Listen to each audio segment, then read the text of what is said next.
Another turning point, a fork stuck in the road. Time grabs you by the wrist, directs you where to go.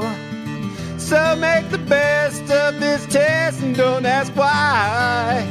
It's not a question but a lesson learned in time. It's something unpredictable, but in the end is right. I hope you had the time of your life.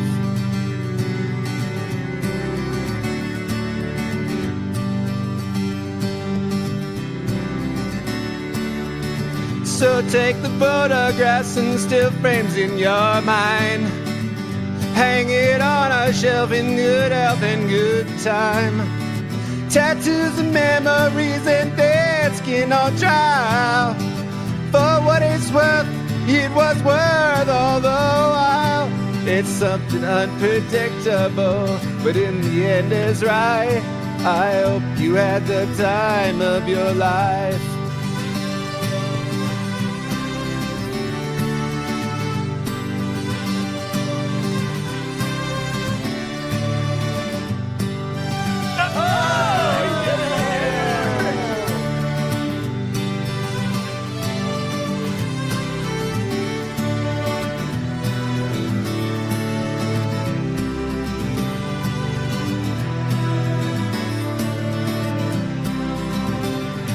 It's something unpredictable, but in the end is right. I hope you had the time of your life.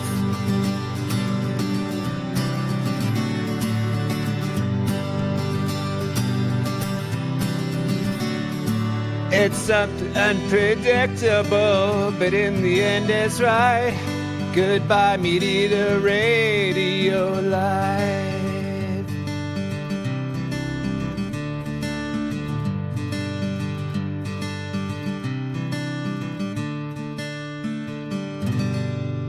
Thank you.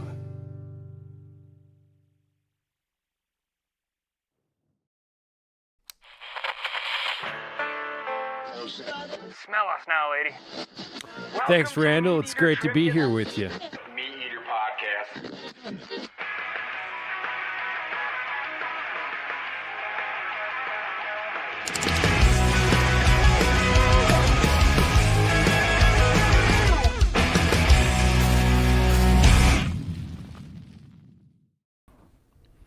Friends, Romans, countrymen, lend me your ears. I come here not to praise MeatEater Radio Live, but to bury him. It's 11 a.m. Mountain Time. That's 12 noon for our friends in Resolute Bay, Nunavut, on Thursday, March 5th, 2026. And we are live from MeatEater HQ in Bozeman, Montana. I'm your host, Randall Williams, joined today by my friends and dear colleagues, Spencer Newharth and Stephen Ranella. We've got a great show for you today. As we all know, this is the MeatEater Radio Live Grand Finale Live Extravaganza. And here's what that means. Spencer, Phil, and I will be carrying this record-breaking broadcast from start to finish. Steve is going to join us for the first hour, then Brody's going to join us, then Giannis is going to join us, then we've got a bunch of folks coming in from the office to play some games. Finally, Corey Calkins is going to join us until we ride this tired old horse into the ground. Oh, I thought everybody's getting tattoos. You just broke embargo, Steve. We'll move past it. That's fine. It occurred to me last night that these five... It occurred to me last night that these... I wanted to drop by. Oh, that's going to be happening. Hold on. Hold your horses. It occurred to me last night, these segments unintentionally resemble the 5 stages of grief. Denial, anger, bargaining, depression, and acceptance. So hang in there, everybody. Along the way, we're going to hit a bunch of listener feedback. We're going to rip through a pile of hot tip-offs. We've got some surprise interviews and some goodbye messages. We'll hit all of your favorite segments, and we'll also resuscitate some short-lived segments that were so bad we never tried them more than once. Steve, Spencer, how are you today? Good. I'm doing good. Exciting day, sad day. This podcast is going to be best consumed by watching it. And if you can't tune in for the whole thing, at least go just watch the very first 3 minutes of Randall Williams' music video because it was art. It was very good. I like how it made it seem like you were dead in the end. Yeah. Because then imagine the uplift Yeah. when there you were. Yeah. The very first thing people see after that is actually Randall. You can Yeah. expect more of those roller coaster rides of emotion throughout the next 6 hours. Whenever we made videos for school projects in high school, we added an in memoriam slide at the end for one of the kids involved, and it was just like something we did. Understood. So that was fun to make. Phil whipped that puppy out in took us about an hour or two. So I think we could probably The editing took longer than the shooting. But yeah. Okay, well, I'm just saying. It's a great idea, Randall. We have room in the future to do more of that. Was that Phil singing? That was me singing. Oh, for real? Yeah, we did 5 takes and picked the worst one. I don't know how to take that. I didn't know you knew how to sing. You just kind of talk, but tie all the sounds together. It's that easy. We did record another music video that is not going to make it into the show. We have 6 hours worth of content for you today, and there was probably another 6 hours that got cut. A lot of it is still on Randall's whiteboard in his office. Yes. What didn't make it into the show? Randall wanted to order tuxes. Well, as I mentioned, alluded to earlier, a shot-for-shot remake of the music video for "I'll See You Again" with Wiz Khalifa and Charlie Puth from the Fast and the Furious 7 soundtrack, where they CGI'd dead Paul Walker into the moving vehicle. Oh, I That didn't know didn't they make did it that. in. Oh yeah. The tuxedo thing, I looked into it. It seemed like an unnecessary expense, and I don't really know of any good costume. We don't do shops. those around here. Yeah, Because it's probably hard to get a budget for a show that's done. well, you'd be surprised. Took the words out of my mouth, Randall. We found some money. You'd be surprised. This might be the most expensive episode of Radio Live in its history. It definitely is. As expensive as every other episode we've ever done combined. I Yeah, would we say. wanted to actually just bring a camera as we drove around Bozeman and went to a bar and went to a restaurant. But that seemed complicated. So what we've got, and I think people are going to like it. A lot of our traditional segments and some fun surprises mixed in if they have the patience for a 6-hour piece of media. We'll see. Later on, Randall wants to order Outback Steakhouse, which I've respected your commitment to that for the last few weeks. Randall will be like, you know what would be funny? If we'd order Outback Steakhouse. Why is that funny? I don't know. That might be the problem with the show. Now, if you can look that's on the, not funny. It's going to be hilarious. I have later. it up on my screen right now. When Randall's eating baby back ribs in the studio later, that will be quite funny. I might get a Joey mac and cheese. Okay. It's all Australian themed. I guess, Steve, do you want to, maybe before we dive into all the fun here, we could talk about the news show for a sec? Yeah, the news show is going to be called The News Show. Yeah. I'm sorry, I didn't enunciate, but I added an S as well. So the news show is the news show. Yeah. And that'll be starting next week. Yeah. Same losers you're used to. It's not live. It's a weekly news show. And we're going to be hitting the news. The news. We're going to be hitting our news. Our news. And your news. And the your listeners' news. Yeah. So that's very exciting. And that's kind of what the next week of MeatEater podcast looks like here. Should we get on with this? Phil, sorry. We've also got Jake, the producer of the studio here. Oh, yes. And I didn't check in with you, Phil. How are you doing? I'm doing well. I was telling you earlier this morning I did not get a lot of sleep last night. I don't know if it was the massive carne asada burrito I ate before I went to bed, which is probably a bad choice. But I like to think it was just the excitement and the fervor that was awaiting me this morning. So. Do you find that having a big old meal right before bed gives you kind of weird dreams? Oh, 100%. Yeah, I have that problem too, Elevated man. heart rate, nightmares. It's bad. I just don't get dreams. I don't know what I don't sleep either. I'd be glad, dude. There's nothing good about a dream, man. Yeah, I hate them. I took a melatonin last night because I didn't think I'd be able to sleep either. Just stressing out over the 6 I used to take hours that. straight. Then I learned that I still do now and then, but that's you're basically taking hormones. Well, I don't do it often, just when I really need it, like for the MeatEater finale. Yeah. I never put that Radio Live. together, that it's like a hormone treatment. Yeah. But I'm no doctor. Well, Keep the show going. you're getting me on hormones. Let's get back to that today, great joke. Our where- first that great segment. joke about where you're going to have lunch. Our first segment is nearly 1 hour fishing. Do I feel lucky? Well, do you, punk? Go ahead. Make my cast. Now, until now, this segment has been known as 1 minute fishing. But in the course of that segment, we did it 22 times, and only 4 contestants have been successful. So Is that right? For the grand finale, 18%. we're doing nearly 1 hour fishing. That's where we go live to someone who's fishing, and they have somewhere between 45 and 60 minutes to catch a fish. And if they're successful, we'll make a $500 donation to a conservation group.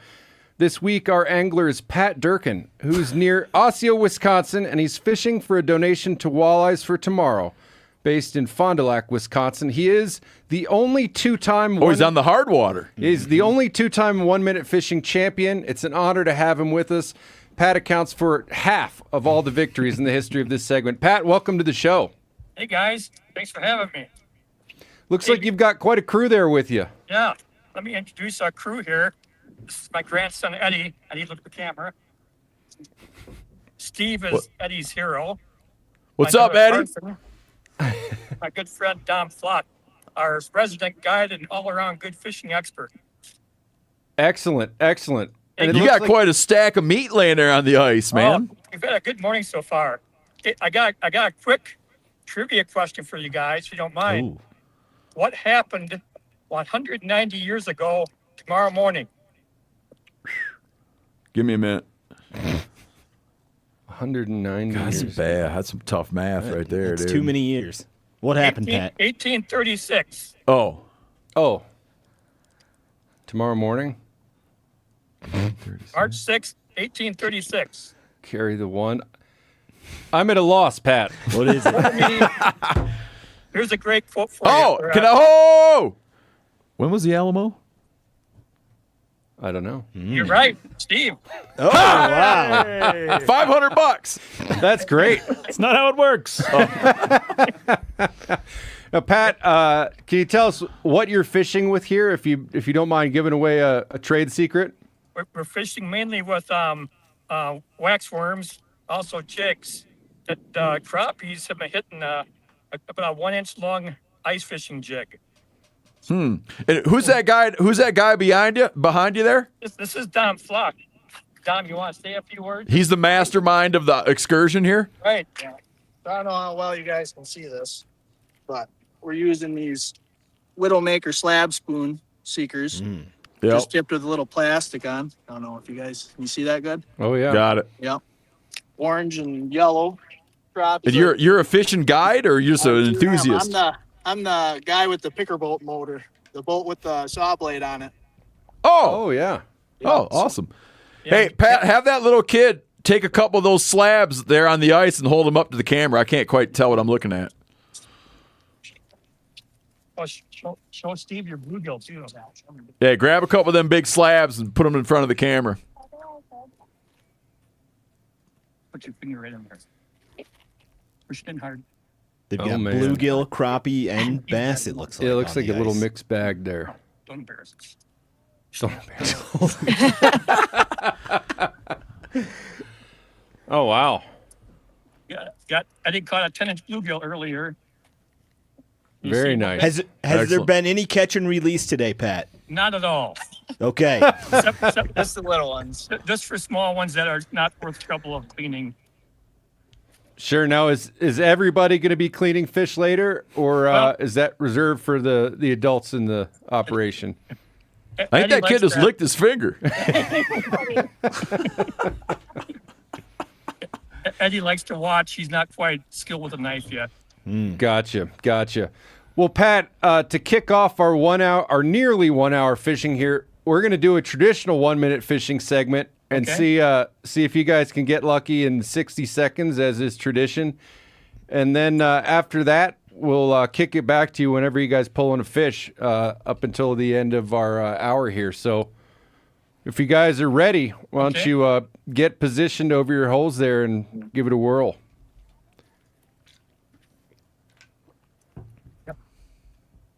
Let's see this one. Okay. That's all for you. All right. Tell us when you Let let us Are get- jigs in the water, Pat? What's that? Are jigs in the water? You going? Okay. One more to go. Knock Okay. it hope. Put a pause on the music False then. start. Yep. Okay. We got Let us know when you're fishing. 4 anglers today. I gotta rebait my hook.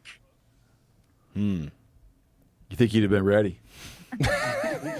He's had too much success this morning. Yeah, it looks like they're having a hard time keeping their bait on their hooks there. They're fishing awful close to each other. Yeah, they are. Not spread out. No. We got Is this the most lines we've ever So had when in the one of water? them's on, they're all on. That Yeah. counts. You know what I mean?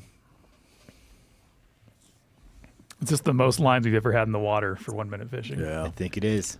That's why Pat's so successful. Yeah, Yeah, I don't like how they leave all their ice shavings too close to the hole. Because, that starts to freeze up, and you're always snagged up on it. Okay, Pat, are you ready? All right.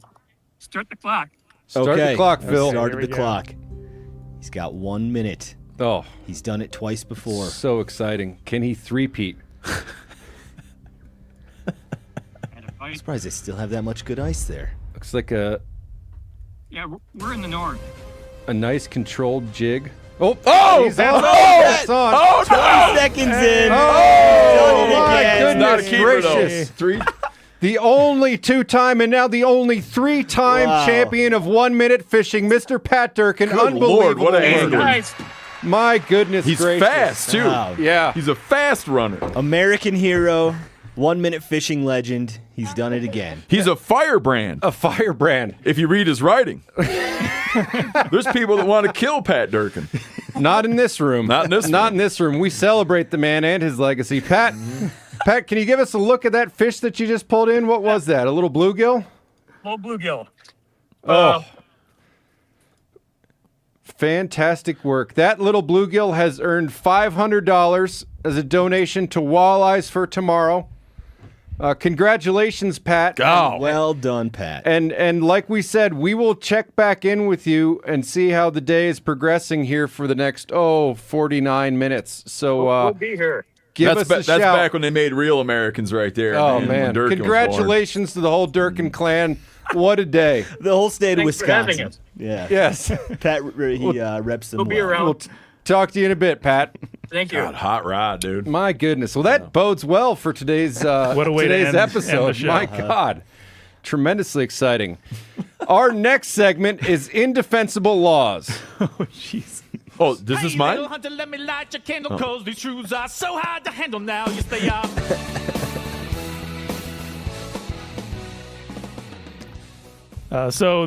We figured hard truths and indefensible law were basically the same segment, and I like that drop better than my indefensible law drop. So there you go. Yeah, and you have the license to do that I as do. the artist. What does the indefensible law So drop sound like? It's just it's like a Law and Order cue and Corinne singing over it. Can you play it? Is it any good? Could we hear it at some point today? I don't have it prepped right now, but we can. Oh wait, Oh, you got that many here it is. cues? Dun, dun, dun, dun, dun.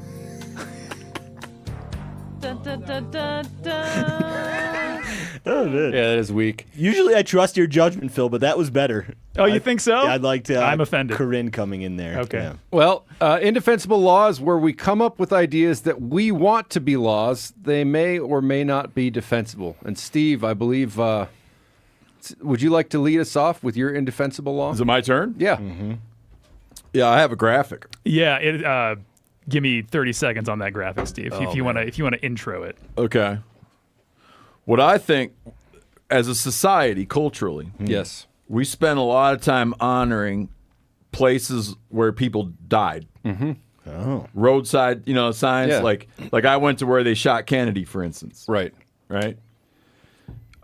We also do a lot of markers about where we put dead people in cemeteries. Yep. I feel that what's almost more interesting is that we would memorialize where people almost died. Oh.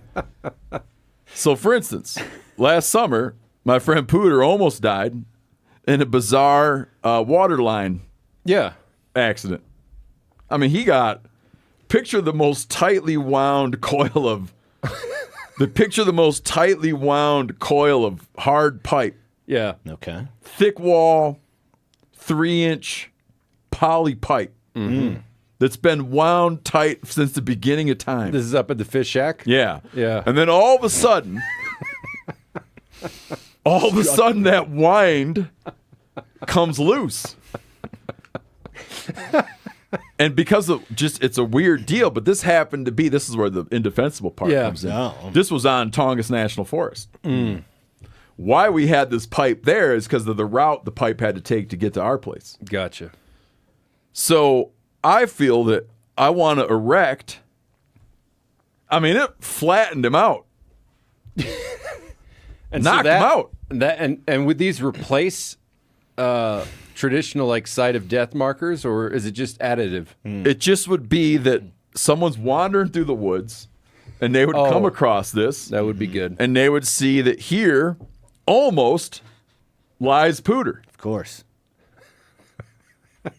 Struck in the head by coiled pipe. Would you have any of these tombstones anywhere? Yes. Yes. Give us some examples. What would be the most prominent of these in your legacy? Well, it'd be like almost got charged by a bear. Or whatever. Yeah.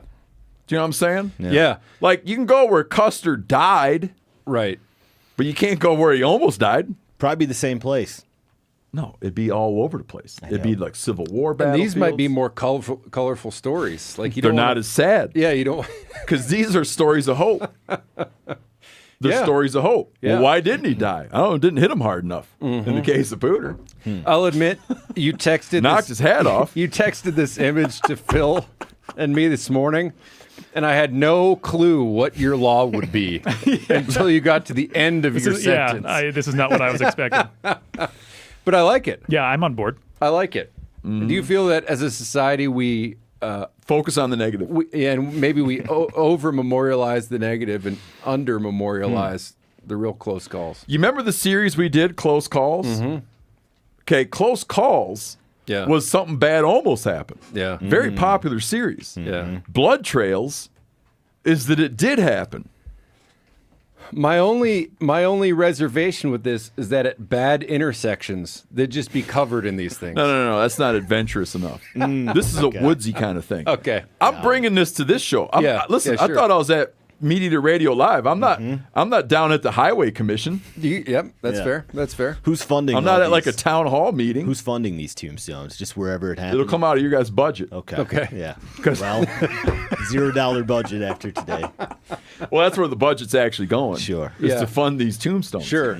Sure. Yeah, they don't have to be marble. Just whatever sort of rough stone is natural. I'd like him to look like that. How do you think Pooter would feel about this? Would he be tickled? I haven't sent it to him yet, but I'm gonna. Because you could do this. Brianna made that. She's young enough where she can do that stuff immediately. For me to get that graphic, I would have had to have chiseled it. Yeah. Out of marble and taken a picture of and it. Scanned the photo. And I would have faxed it over. Sure. She had it done in no time. That's I don't know incredible. how she did it, but she did it. She's instantly. She has a lot of hidden skill sets, I feel like. Instantly was able to generate that image. I don't know how she made that tombstone. I'm going to try to get the actual physical tombstone she made, but very quickly. You could just do this though, Steve. You could put that up at your fish shack where Pooter almost died. Oh, I think I will. It's a good idea. Would there be any other close call tombstones? Lots of them. No, I mean at the fish shack. Yeah, it'd be like here almost lies Steve and his wife. Oh, both of you. But it'd be a floating memorial. Okay. 2 tombstones. I'm gonna have to tie it to a log and anchor that log out where it happened. Oh, that's good.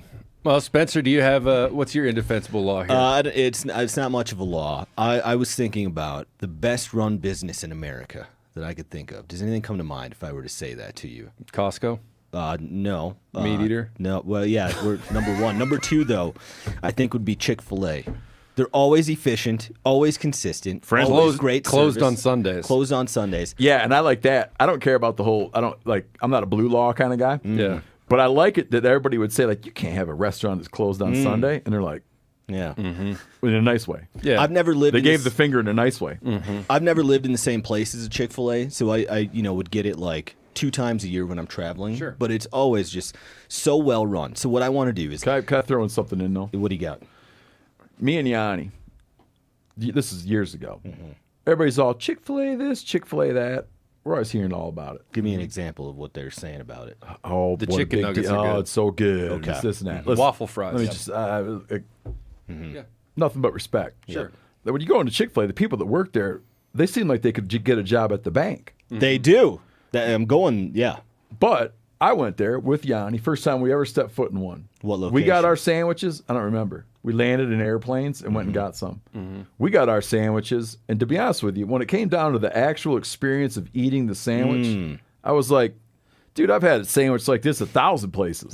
There's nothing special about this sandwich. Yeah. I like it that the lady that took our order could have worked at a bank if she wanted to. That was cool.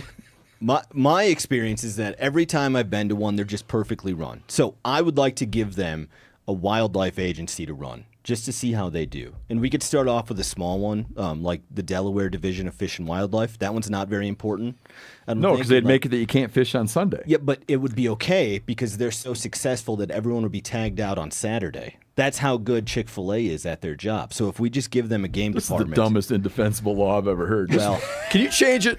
Can you make a thing that's called the dumbest law? Yeah, and we're going to give. I trust Chick-fil-A that much that they could run the Delaware game department. And if they do a good job, maybe give them a state like Missouri, and then they could take a stab at the federal agencies. Dude, I don't even want to be in the room. I think it would work out. I believe in them. They do that good of a job every time. I agree in your assessment of So you Chick-fil-A. think wildlife management should be handed over to the private restaurant business? I trust Chick-fil-A. Yes, they're that good. Hey man, listen. Are we on people that MeatEater work at Radio Live? Delaware, Are we down at the highway if department? anybody out there is Delaware Fish and Game, man, listen. I want you to know that I'm not saying this. Yeah. Yeah, I am. Spencer. Well, my indefensible law, I had one that. Is that sauce they make good on fish? Well, they No, make I a don't think bunch so. of different sauces. They make like a Polynesian sauce. one. Yeah. That one I don't get the fanfare about. It's kind of like a sweet chili, isn't it? With chicken, I'm just like honey mustard, barbecue, buffalo. I don't really need anything beyond that. Yeah. Yeah, I hate that. That's why the show has to go off the air. Stuff like that right That there. single-handedly did it. Well, Steve, let's see how you react to my indefensible law. We're getting into application season here, and I'm thinking about how I'll be filled with rage and resentment when I find out know that where certain you're going. people drew tags I wanted that, in my mind, didn't deserve them. And by deserve you feel it's merit based. well, no, I just. So my law would be that Fish, Wildlife, and Parks in the state of Montana draws 2 pools for each tag, Okay. and they start calling people. If a successful tag draw is over, You want them to call people. over the age of 18, they called me and said, "Tell me about this tag you put in for. How long have you wanted this tag? What do you know about this place?" Yeah, where is it? If Where is somebody's it like, exactly? if someone's like, "I don't know, my uncle told me this is sweet," They're out. then they call the next person. If that guy's like, "I've been looking forward to this my whole life. If I could have one He's opportunity," like, I could tell you right where I'm going to camp. and maybe they could even negotiate with them. They'd be like, "Let me tell you, if you give me this mountain goat tag, I will not put in for bighorn sheep for the rest of my life." Wow. And that way we can kind of thin out the application pool. So you picture there being like a tag concierge, Yeah, something like that. someone like a vet with a vetting. Just like an audit. Someone like Randall. An audit of the tag pool. Like, does this Understood. person really want this? That's a great idea. If someone's like, I'm not that into mountain goats, but I just put in for everything every year. Mm-hmm. And I don't even know where that unit is. or they're like, I already drew a tag that month. Like, I'm going to be hunting elk in Wyoming that month, so I'll probably have a few days to hunt this tag. They just kind of make their notes, and it's like Santa Claus. They go down the list again, and so it's still lottery based, but there's an added bit of scrutiny. Yeah, I think that you would do like this is great. This is good law. I'm glad. But I could picture that. It's great law. I could picture that the interviewer has some like discretion. Yeah. And they put you on a sliding scale, right? Just to make it easier. They're able to take these inputs, they're able to have a conversation, and then they're able to go like 1 to 10. Do they deserve it? Yeah, it's like weighting grades, you know. So in the end, there's a number. Yeah. In the end, so it's there's not got to be a number. It's not just. At first I had this idea of like a council of elders. That gets expensive. Yeah. Well, it'd be volunteer based. It'd be like a bunch of old timers that have like hunted sheep and goats when like anybody could get a tag, or Yeah, but then they're going to be bitter. That's true. You know what would hurt me on this scale is I'm a guy who applies in the last like 12 hours of the application being open, and I think they would look at that and they would say this doesn't mean as much to him because he didn't apply 24 days. No. Because they would know that you knew the rules. Because there's You knew also the guys. rules. Oh, so maybe it helps me then. There's guys that makes you look sweat it. better. There's guys that sweat it up until the last minute. Yeah, and he was waiting for all the data to come yeah. in. Yes. You're For right. instance, a couple years ago when you drew an elk tag, and then a week before the season, you found out that you'd put in for the wrong tag. That you would put in hurt for me. the tag that I wanted. That would hurt me. That would have hurt you. Yeah. Well, maybe that law is defensible.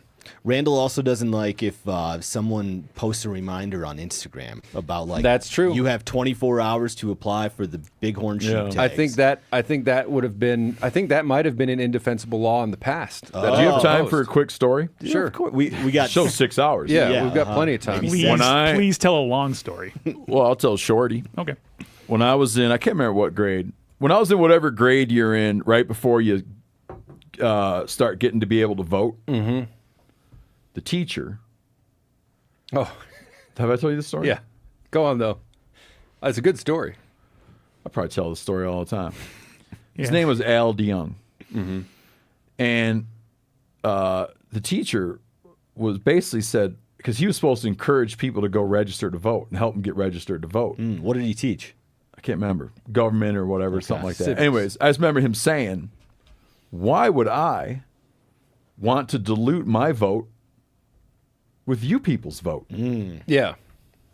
His thing was, remember, I'm concerned only with what affects Al DeYoung.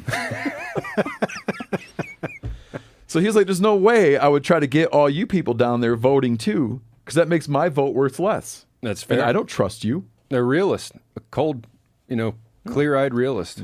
I feel like I've heard other stories about that teacher. I feel like he made an impact. Did you ever trade a shotgun to him? Or No, that was a different guy, but that's also a very good story. Very good story. That's back in the old days, man. the good old days? We're in the good old days right now. No, I didn't And say about- good days. I said the old days. Oh, the old days. I was going to say. I always like, this is one of my favorite stories. I'll just tell it. Just remind people. I remember them saying, hey, you know what? This isn't in the, whatever, high school. Yeah. Them going, you know what? No more guns at school. And I thought, well, that's not going to work. And I remember going down, I'm not kidding. I go to the principal's office. I tell a story all the time. I go to the principal's office and I say, well, what do you mean? He goes, well, that's not for the guys that hunt and stuff. I was like, cool, because I was nervous for a minute. Yeah. What about crossbows? Can we have crossbows in the parking lot? All righty. Well, that's the very last time we'll do indefensible law. May it rest in peace. Our next segment is Hot Tip-Off. Oh. Can I ask a question? Oh, please do. Do you feel like you're not checking in enough on the comments? I'm trying. I've been flagging ones here and there, but it's real tough, guys. Pretty soon here, I'm we're trying my best. We're going to listener feedback. Yeah, we'll do in some about listener 15 feedback minutes. here in a little bit. We decided that doing like 10 to 12 listener feedbacks today might be a lot. We're going to kind of play it by ear. Yeah. Sorry, Phil. I feel like I'm getting ahead of you with my transitions here. Oh no, you're fine. Do you want to set that up again? Yeah, our next segment is Hot Tip-Off. H-O-T-T-I-P-off. Let's all do a hot tip-off. H-O-T-T-I-P-off. Let's all do a hot tip-off. Hot Tip-Off is where two listeners go head-to-head with competing pieces of advice. And after we hear each tip, we'll declare which one is hotter. If you have a hot tip, up until today, you could have taken a 1-minute video on your phone and emailed it to radio@themeateater.com with the subject line Hot Tip-Off.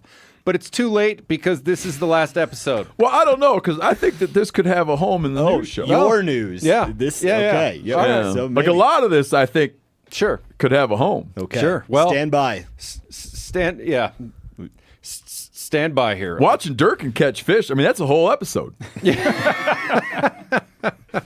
Today's contestants for our first Hot Tip-Off of the day are Thomas Yoder and Zach Venkus. Folks in the chat, make sure to vote on which hot tip is hotter. Roll that hot tape, Phil. You know, I actually don't know which two I'm going to play right now because I didn't label the names. I just labeled them 1, 2, 3, 4, and so on. So So you don't know what you're serving up right We now. let's find out together. We also didn't talk about how we're going to do bathroom breaks. We're just going to go when we Tyler Fox. Tyler, welcome to the show. All right, hot tip here. For those rut hunts, when you got a long day and you're in the saddle, I don't know about you, but for me, hitting knees on the trees, moving, I just fidget all the time. So what I did, I went and got some camouflage nylon, sewed up a little hammock here. Now you can sit in it, super comfortable, can sit here for hours and hours and hours, not feeling like you need to move. Super easy just to stand right back up. It's like a saddle, but extra big, extra comfy. Now, when it's really cold out, went ahead and sewed up a little under quilt for it. On one side I did blaze orange, other side camo. Just wrap that bad boy around, clip it in. Now, your butt's gonna be nice and toasty. If it's really cold, you can just kind of like nestle on in a little bit right here. And you're good to just ride it out for hours. How's he going to shoot out of that damn thing? Jason Trout. With a bow, I mean. Yeah. Hey, MeatEater, my name is Jason Trout. I'm coming at you today from Snowy Erie, Pennsylvania. Shout out to Brody. And today I got a hot tip for you on how to convert a standard 200 fluid ounce laundry detergent bottle into a waterproof, weatherproof trail camera hood that will keep your camera free of debris and snow, but also not interfere with your photos. Take that same bottle, take a utility knife, always remembering to practice knife safety. I cut off both the spout side and the front side, so you're left with this bottomless hood shape. Take that hood and get a drill. Drill some holes in the back so I can cut a slot, as well as one for your cable lock. And take a hood and paint it black. There you go. You can run your strap through, put your camera in, strap it to a tree, you're good to go. It's taking something that you'd normally throw away, making something useful out of it. There you go. Don't got to talk about that. Your vote is for Jason then. Well, because the other guy, I mean, they sell those. But Do they? He made it more Saddles? comfortable. No, he made a saddle wrap to go around him while he's in his saddle. Phil, do you have a poll going for the audience? Poll As is I understood it. live, so get those votes in. Give you a minute or two I'm just here. going to shut up. I'll just let the poll decide. I like. Give a vote. I mean, I like the. I think my vote would probably be for the trail camera cover because I just like that guy's vibe. And it's it's like recycling something. Yeah. The other guy is sewing things, which I greatly admire when it comes to people who make their own stuff. Oh, yeah. Sure, he's a great guy. I've often thought about taking an old sleeping bag and just cutting it off at the waist and putting a little zip cord in there. So when I'm like sitting there glassing, I could pull a sleeping bag over my... Yeah. Because, like puffy pants work great and all, but having everything trapped inside of something. So I believe they call that an elephant foot bag. Yeah. It's used by mountaineers. I got a hot tip that'll blow both these guys out of the water. What's that? If you got little kids, get them a big insulated poncho. And when they start getting cold in the boat or whatever, put that on them. That's That what is you're a good talking hot about. tip. Yeah. I'd vote for Tyler Fox. He had the sleeping bag hammock because that dude, despite being 20 feet up in a tree, he is more comfortable than 95% of people who are listening to this right now. Is he going to shoot a bow out of the how he's got that rigged out? He would need some good fair warning that a deer is coming to get ready, I think. Like, that deer better be damn loud coming through the woods. We'll give you 30 more seconds on the poll, guys. I'm Phil, gonna is it close? Shut it down. Is it close? It's really not. So, Who's winning, me? if you want to vote for Steve, hashtag No. I mean, Steve my in the pick. chat. My It will pick. not go towards anything. My pick.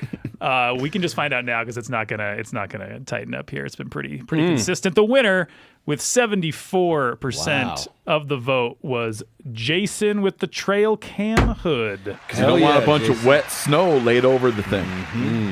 He stole that from trappers, Martin trappers. Oh. Little cubby. Well, that thievery is going to get him a $100 MeatEater gift card. So Awesome. good on Wow. you, Jason. Congratulations, dude. We're dropping $100. Hey, I don't want to gift hack fees? on the other guy, man. I mean, that's cool. No, I like it. I like it. We've got 5 more hot tip-offs coming to you geez. later today. Yeah.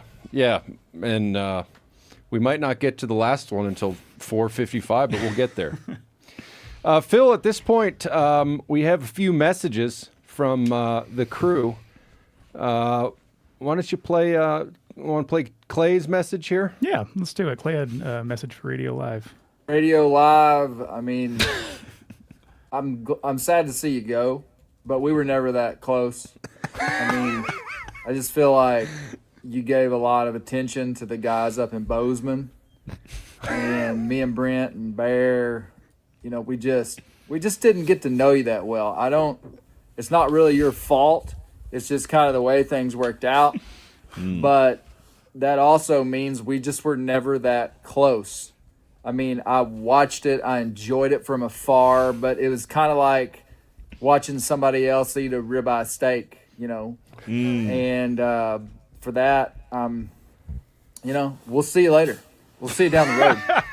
What a nice, respectful message. That seems like something I'll get from my wife someday. Yeah. It's not you, it's me. That was sort of like, it's not you, it's not me. I'm indifferent. We were just never that close. Clay clearly had other things on his mind at that moment. You don't think he threw that on for his goodbye message? I don't know. I think he's been doing a little fashion show with all his Arctic gear. Because he's from down south and he's going up north and he's just really confused about how to try to stay warm. I think that message is going to be very familiar with the rest of the crew members who tell us goodbye today. Yeah, I would like to say, you know, he said me and Brent and Bear, but Brent Reeves hosted several episodes of this program, flew across the country to do just that.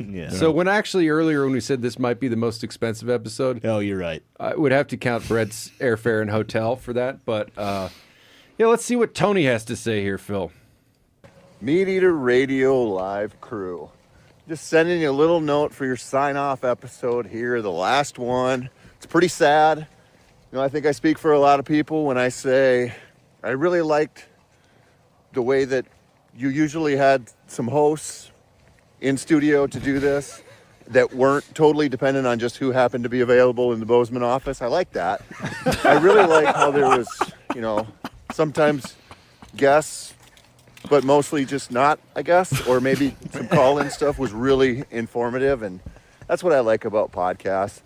And, you know, a lot of the segments that were on this show were a part of this show. And that's, you know, something that you can say about it. So true. So I'm sad to see it go, but it sounds like we have a lot of good stuff in the hopper, and we will, you know, these are big shoes to fill, but I think we'll figure something out. I think we got some good stuff coming. So congratulations to all involved, and we'll see you on the next adventure. Oh, what a sweetheart. I mean, you know, that's what really sticks to me, that like how the segments on the show are part of the show. Yeah. That was Tony's message. That really hits me. Yeah. It was a podcast. It was a podcast that was recorded live in the studio. That really hit me. Hey, really quick, guys. I don't even know if I'm allowed to do this, but I figured since Jake is in the room today and he helps Jordan with blood trails, we got a comment from someone saying, when can we expect a blood trails drop? And Jake, I don't know, is it okay to play the sneak peek trailer for season 2? Is that? Yeah, I think now would be You think we can do that? That's great. Yeah. Okay. Why don't for the first time ever. Great, here we go.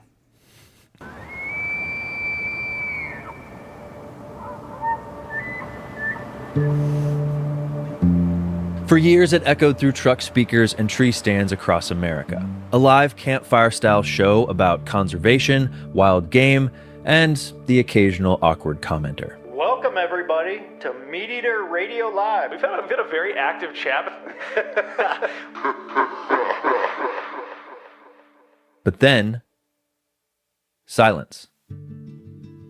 This season on Blood Trails, we investigate the mysterious death of MeatEater Radio Live. Was it poor ratings, internal politics, a rogue comment section, or did the show wander into territory someone didn't want explored? You're only 15 feet away from this thing and it's giving you the side eye. If I'm in that close, I'm drawn and ready with lethal force. These smaller cartridges are capable of cleanly killing everything from bears to moose. Just raise your hand if you think this is probably the best ever MeatEater Radio Live. He is, I think he's horny. I think that's what his problem. Oh, wow. I think he needs a one. There was no body, no closure, just an empty time slot where hunters once gathered to debate broadheads and backstraps. In this explosive episode, we reconstruct the final minutes. We analyze the suspects, algorithm shifts, audience discontent, the KGB, and that one guy who can't let go of his outdated Magnum. 300 Win Mag. Yeah. Oh, new one. I just can't. All Yeah. these new hot cartridges are so lame to me. Was it murder, a mercy killing, or did Brody finally get caught using fake reading glasses to look smarter than he is? Oh, there you are. We're all done with those, Phil? Tune in next week for a brand new, totally real episode of Blood Trails, the murder of MeatEater Radio Live.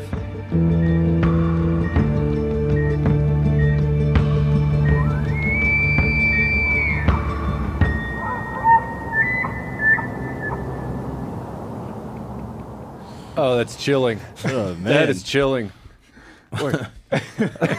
I'm sorry I doubted you on that idea, Randall. Yeah, this was one of my ideas that seemed like it wasn't going to happen, and Jordan executed it to perfection. Oh, well done, Jordan. Along with Jake. Thank you, Jake, for putting that Jake. together. Well done, guys. God, that was well great. done. I can't wait to watch. I'm dying to know what happened. Should we check back in with Pat here? Yeah, let's see if he's paying any attention. See if that pile of fish is doubled by now. I hear you. What happened to everybody? Would they get bored with the show, Pat? No, I was just grabbing my sandwich. There's your guys' problem right there. Pat, did everybody else fall in? Where's the rest of your crew? Well, Eddie had to go back to second grade. Dom's still here. So it's just two of us now. We got a few more crappies and a couple more bluegills.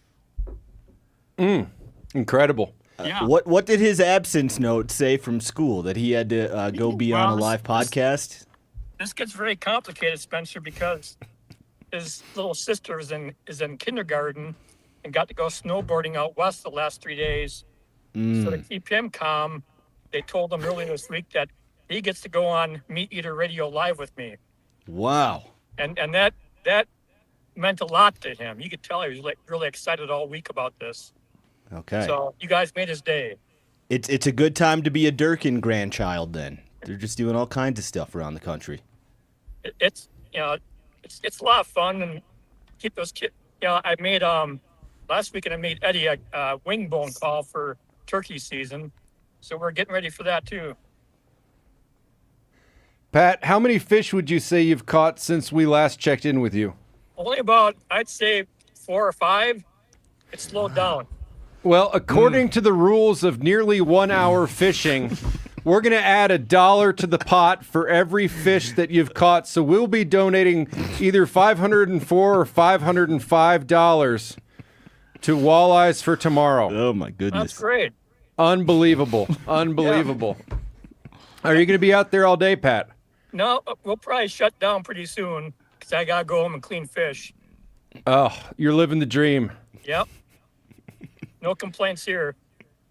All righty. Well, Pat, again, congratulations on being the one and only 3-time winner of 1 Minute Fishing. It's an honor that, sort of by the nature of this show being canceled, will never be topped. So you can wear that hat proudly until your final days here. We will erect a 1 Minute Fishing Hall of Fame in the office here, Pat. And you're going to be the only inductee. I could not be more proud. All right, Pat. Great to see you. Thanks for joining us here, and congratulations once again. You bet. Thanks for having me on. Thank you, Pat. Oh boy, what a guy. Well, Phil, is it time that we get into some listener feedback here? Let's get into some listener feedback. Now's the time to get some more questions in. I've been flagging them here and there, but you guys have been knocking it out of the park, and it's impossible to keep up with you. But I'll try my best. We have a question. I'll try to get some Steve-focused ones since while he's here for the next few minutes. Yeah. This is from Russell Wickland. He asks, "What is the go-to book to bring to hunting camp this year? Alaska moose in September. He's got plenty of audiobooks for the 56-hour drive to where he's going. If you guys have any recommendations." I'd have to know more. Oh, you need more details than that. Well, do you have any like just kind of general picks, books you've read recently that you've enjoyed, classics? Well, I'm trying to think. If he's going to Alaska, let's just say that, like, he wants to get in the mood. He wants to be in the mood. I would go with Coming Into the Country by John McPhee. I would go with Alaska's Wolfman. Just throwing some off the top of my head. I would go with It's a Little North of Ya, but if you're an intellectual fella and you got a good I don't know. If I knew you better, I might say Arctic Dreams from an author who's kind of uneasy with hunting.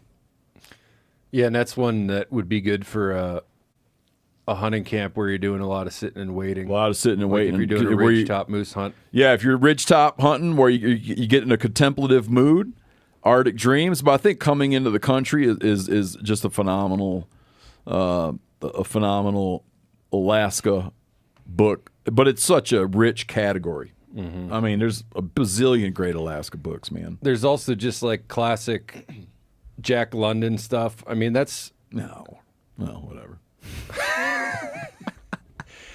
I downloaded because you can get a bunch of just like classic books on Kindle or whatever on your phone for like 99 cents. We don't know that he's a bargain hunter. I don't know. If he had said as a bargain hunter. Thinking volume. Moby Dick. Moose hunter. But what?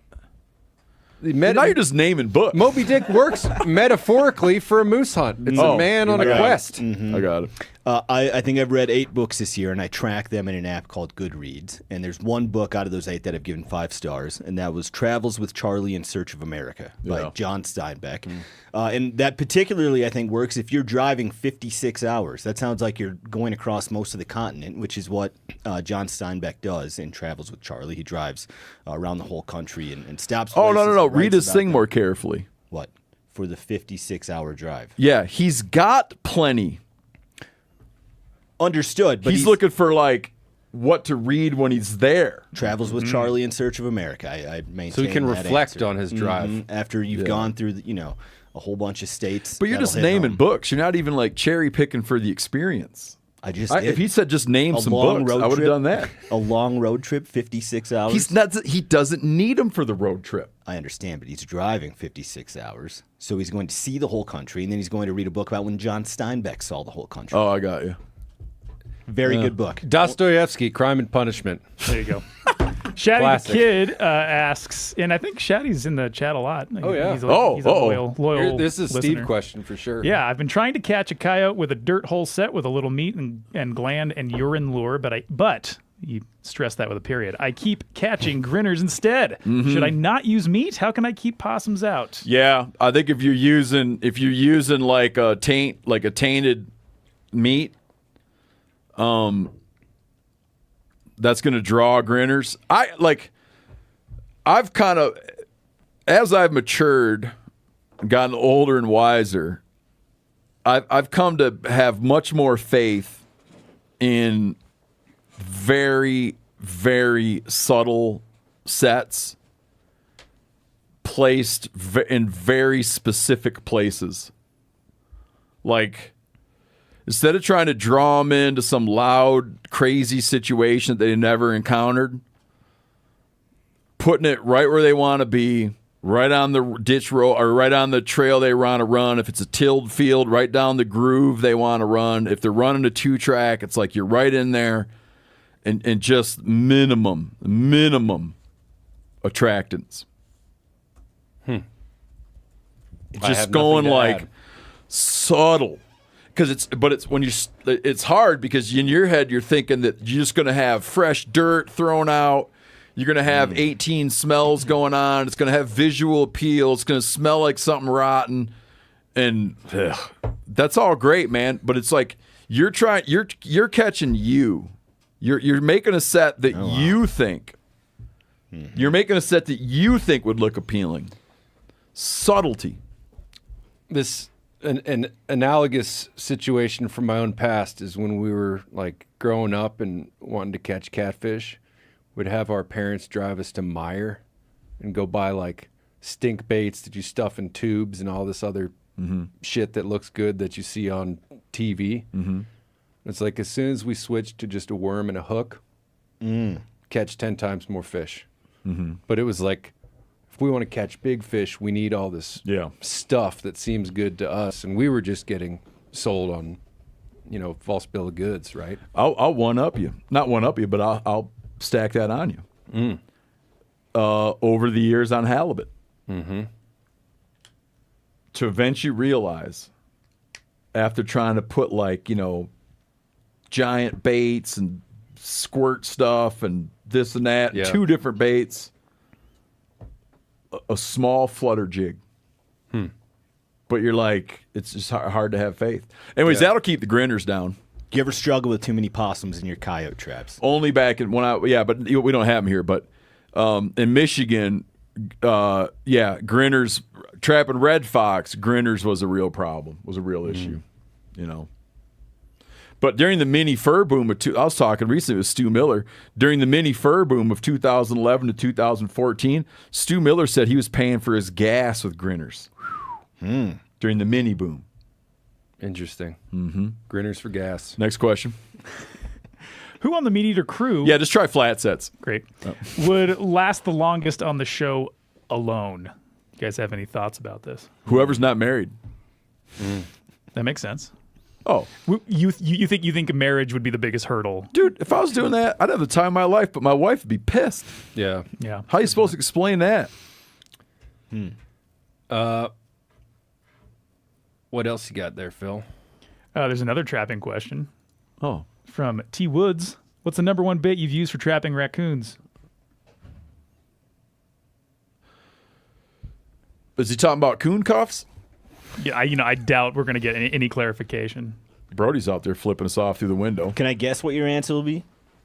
Sardines.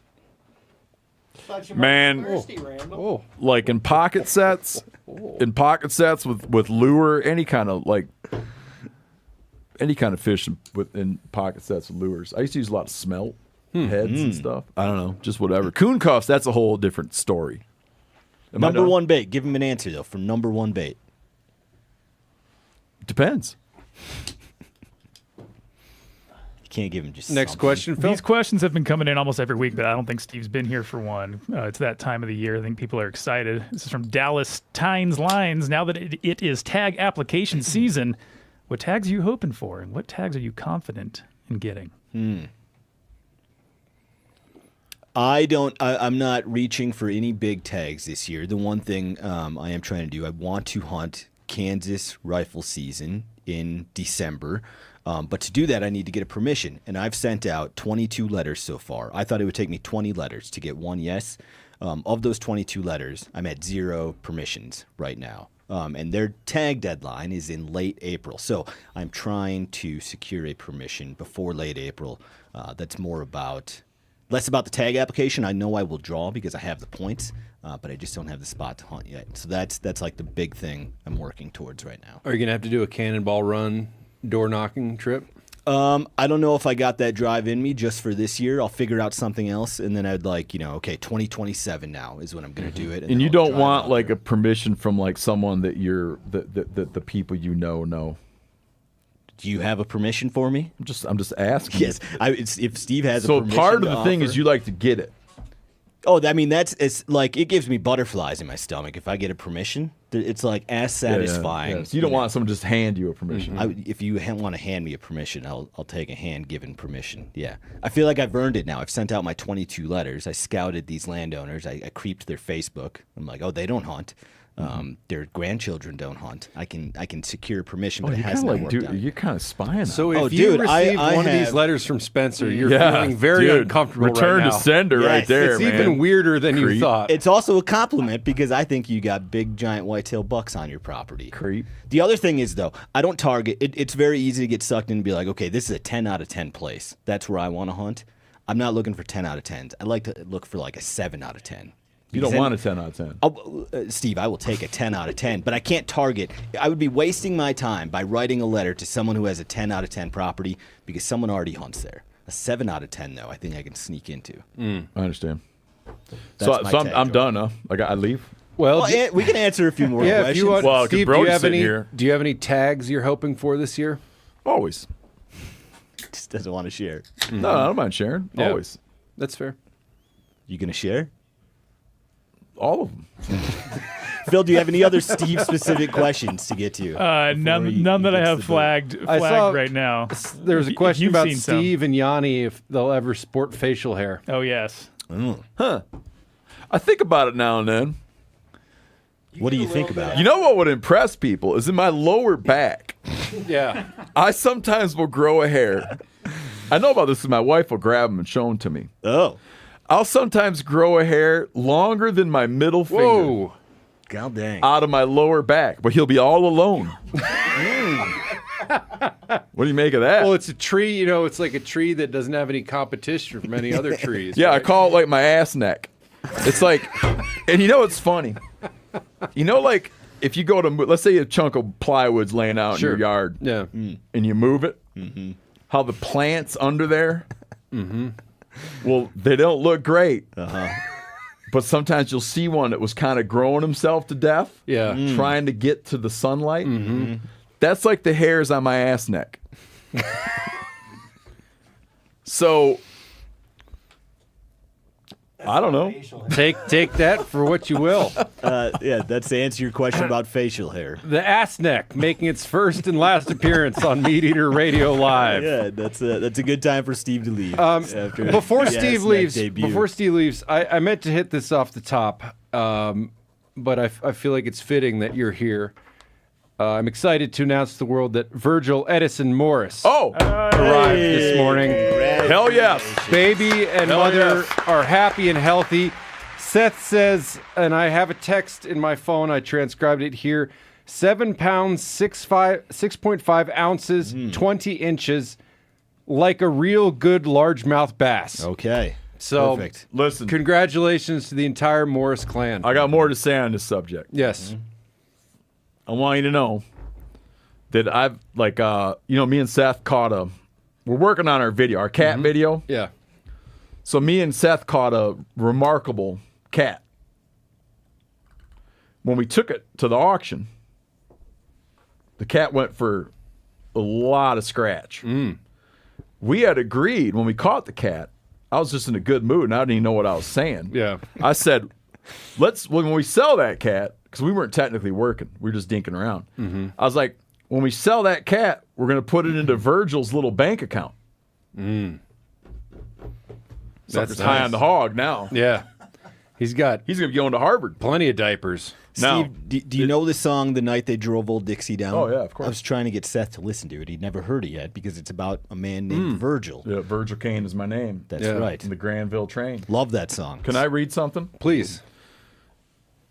I'm going to share with you guys one of my favorite quotes. Please. This is dedicated to, I sent it to Seth this morning, to him and his wife, to say, now you'll finally understand the quote. Are you ready?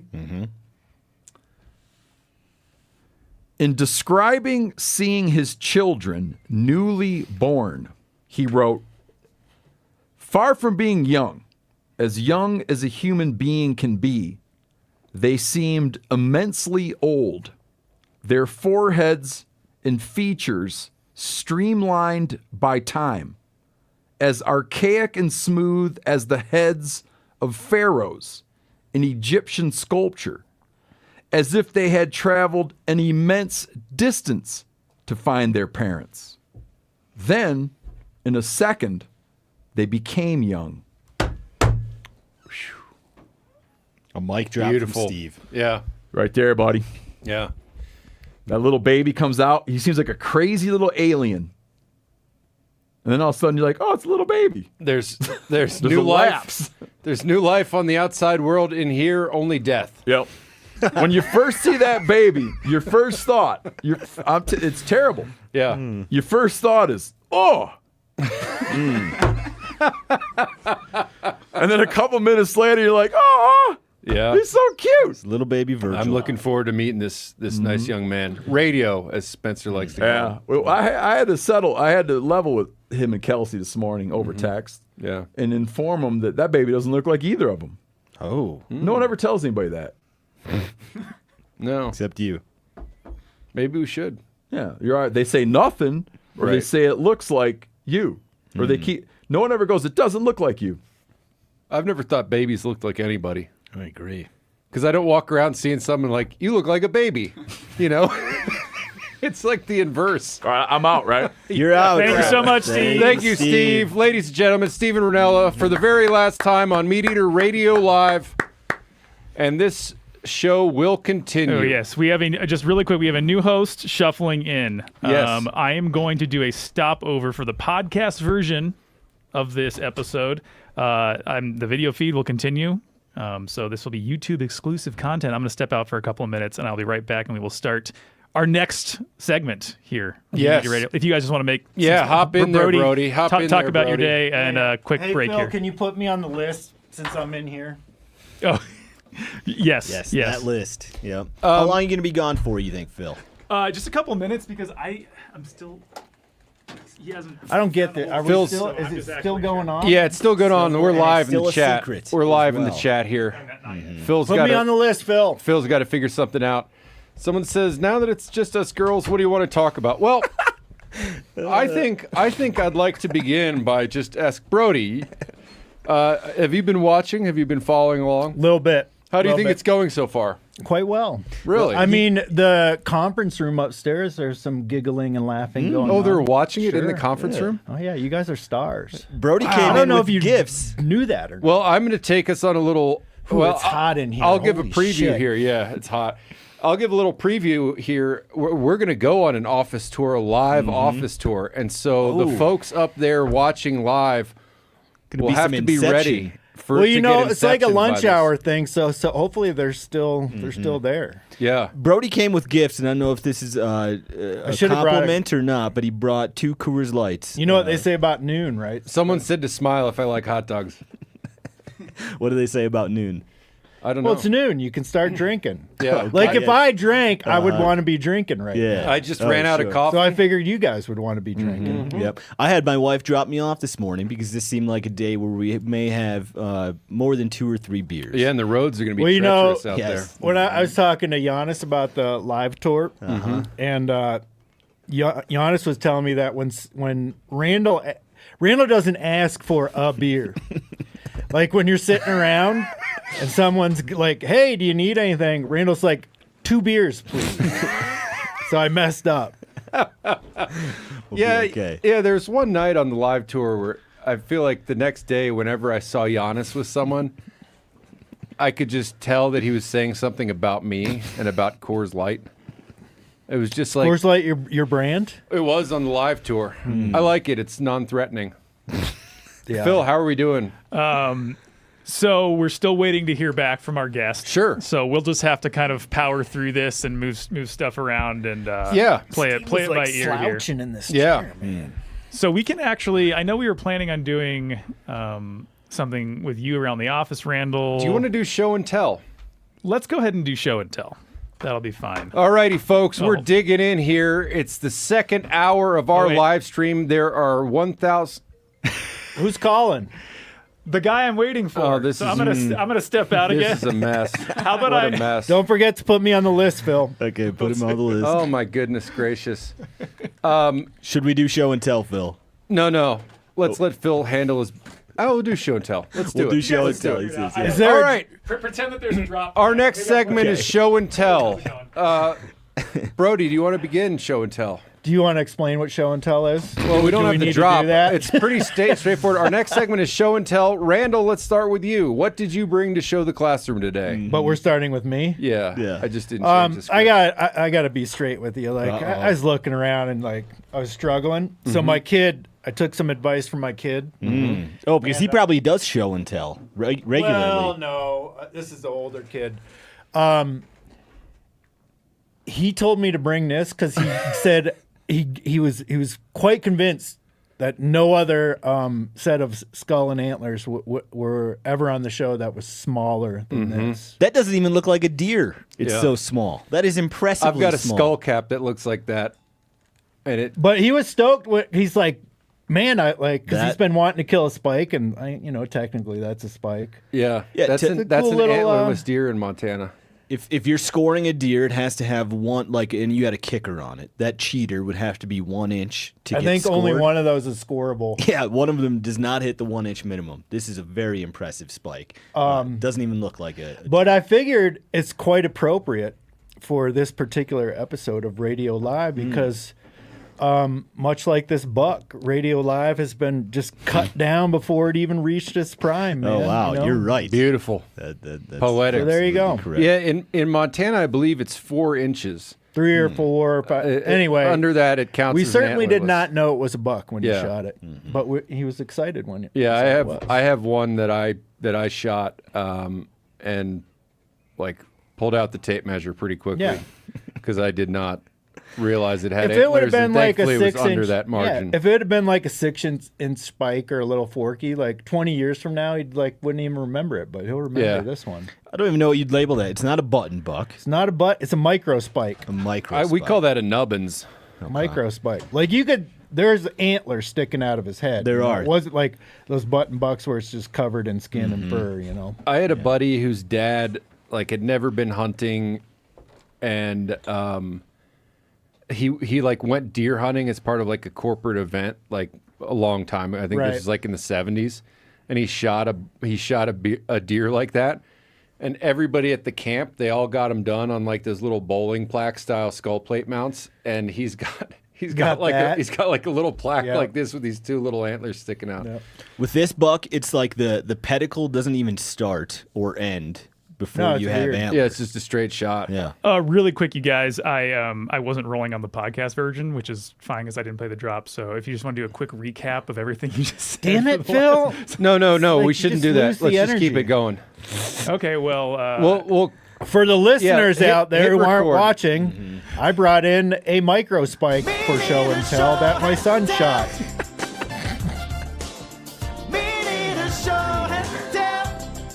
Micro spikes. Micro spikes. What else did you expect?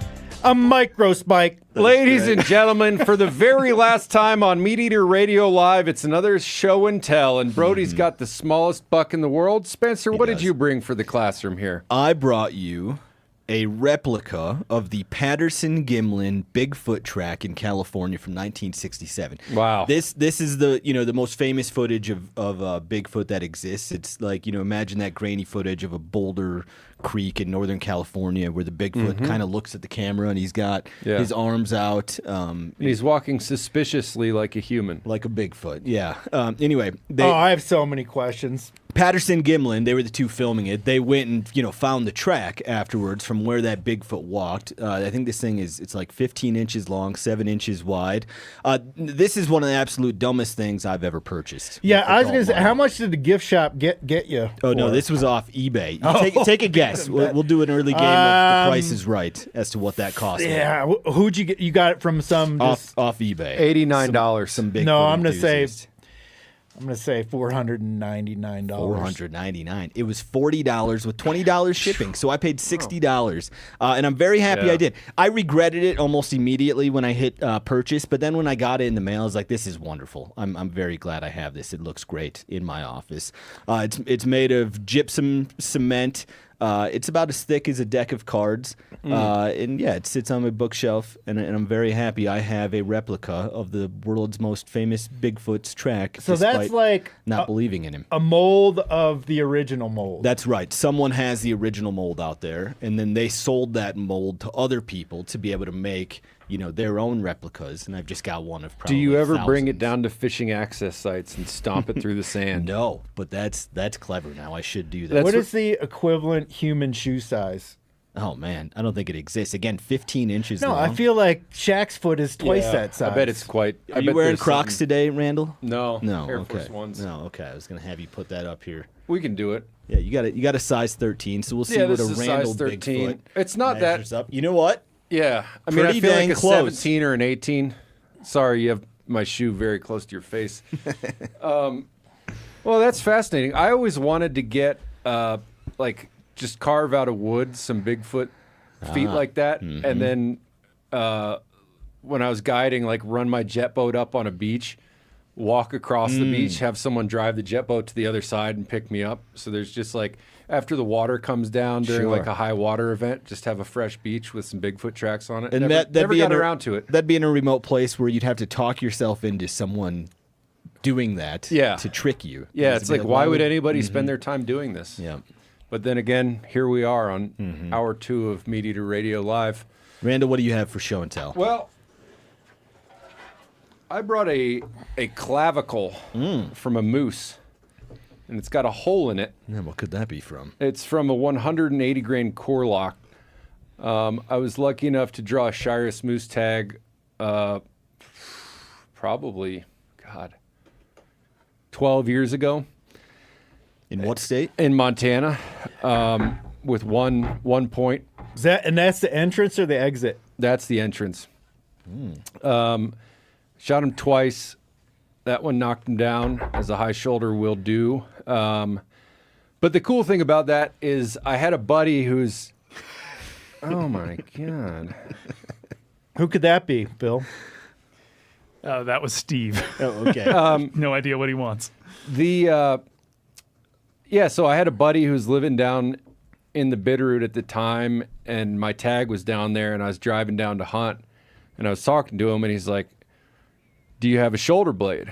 And I said, "No, I don't." Oh, for raking bushes and stuff, he said, "Oh, you need it." He's like, "Get a shoulder blade and rake bushes." Yep. So I went by his house, and he gave me a shoulder blade like that, and I had it out there smashing stuff, and the bull I killed actually, like, before shooting light, I could see him out in the field, and he and this cow went down, and I was just like heartbroken. And I was like, shit, I'm not going to see this thing again. I'm like, well, I do have a call. Like, I guess I could try to see if this stuff works. And I started whacking that shoulder blade on the tree next to me and stuff. And the bull came just running in and like lip curled up like bird dog in the ground, just like, and then he paused. I killed him. And I brought that shoulder blade I'd brought to call with, I brought that back to my buddy Chris, and I gave it to him. I'm like, here, this worked. And so then when I saw that the shoulder blade I had looked like that, it was like, this seems like a great trophy to have. Yeah, it's like a memory of that, because it was really funny. I like traded one shoulder blade for another. So you're just replicating a different bull who's raking his antlers yeah, it sounds on like brush. just sounds like antlers. Yeah. But Steve was calling to say it's a scapula, not a clavicle. That is. Oh yeah, that's true. Stephen Ranella. Sorry. We put that on the news show. Correction. We knew what Phil, you can we meant. cut that out of here? Yes. Snip, snip. I don't know why I said That clavicle. thing's getting a little greasy and yellow, though. You need to retreat it. It is, yeah. It lives in garages, and you can just slap a nail anywhere and stick that little nail through the bullet hole. And That's the you're thing about skulls and bones. Like, after a while, they start leaching that oil again, and they get kind of, you got to redo them. Yeah. Phil, where do we stand? What would you like We've got a us to few hit minutes next? until we can start the segment that Yeah. you all know is coming. Did you put me on the list, Phil? Yes, you are Thank you. number 1. Should we hit some? Should we hit some Etiquette? Yeah, we can see what our good buddy Chester All right. has to say. Our next segment is Etiquette. Do I have a Etiquette? Take it away, Chet. Oh, I totally have a Etiquette. Chet here live? Or... E-T-T-E. Find out what it means to me. E-T-T-I-Q-U-E-T-T-E. Take care of Sounds, C-H-E-T. offended. Sock it to me, sock it to me, sock it to me, sock it to me, sock it to me, sock it to me, sock it to me. There we go.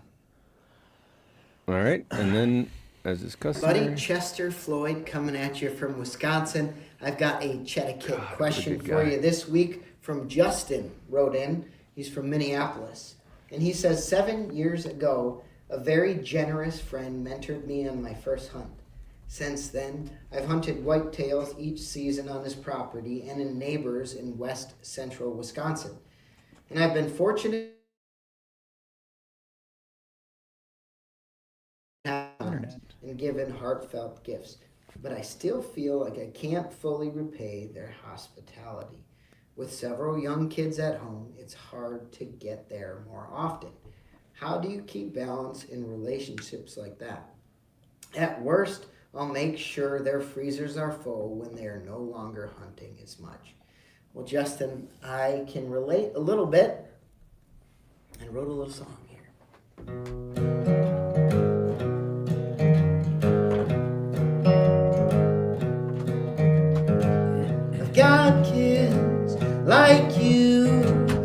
do they always have to have the flu? Here's to a good dad and thinking too hard. Yeah, it's hard to find the time. Wanting to give is always on my mind. Here's to good folks and thinking too hard. Even helped him out with the land and gave a gift. It's a real good plan. You're a good man and you're thinking too hard.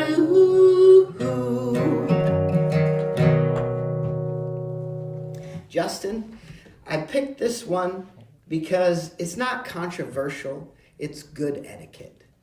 And we need guys like you. I bet you're doing way more than most people that have permission to hunt properties. And I commend you for that. And I also can relate to you because I have kids and I think about things probably way too much. See you later, everybody. Good old Chester. God, what a good guy. What a good guy. Where'd Spencer go? Spencer, I think, went to the bathroom without telling anybody.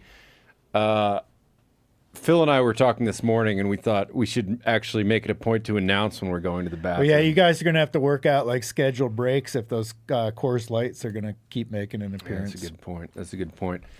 Phil, what You know what? I was running yesterday, like in a neighborhood in Bozeman. Mm-hmm. Speaking of peeing, I was running, and big whizzer here. Look at this guy. there's these dudes parked at like on the street outside of this other dude's house. They were like there working, doing some kind of like construction project or something.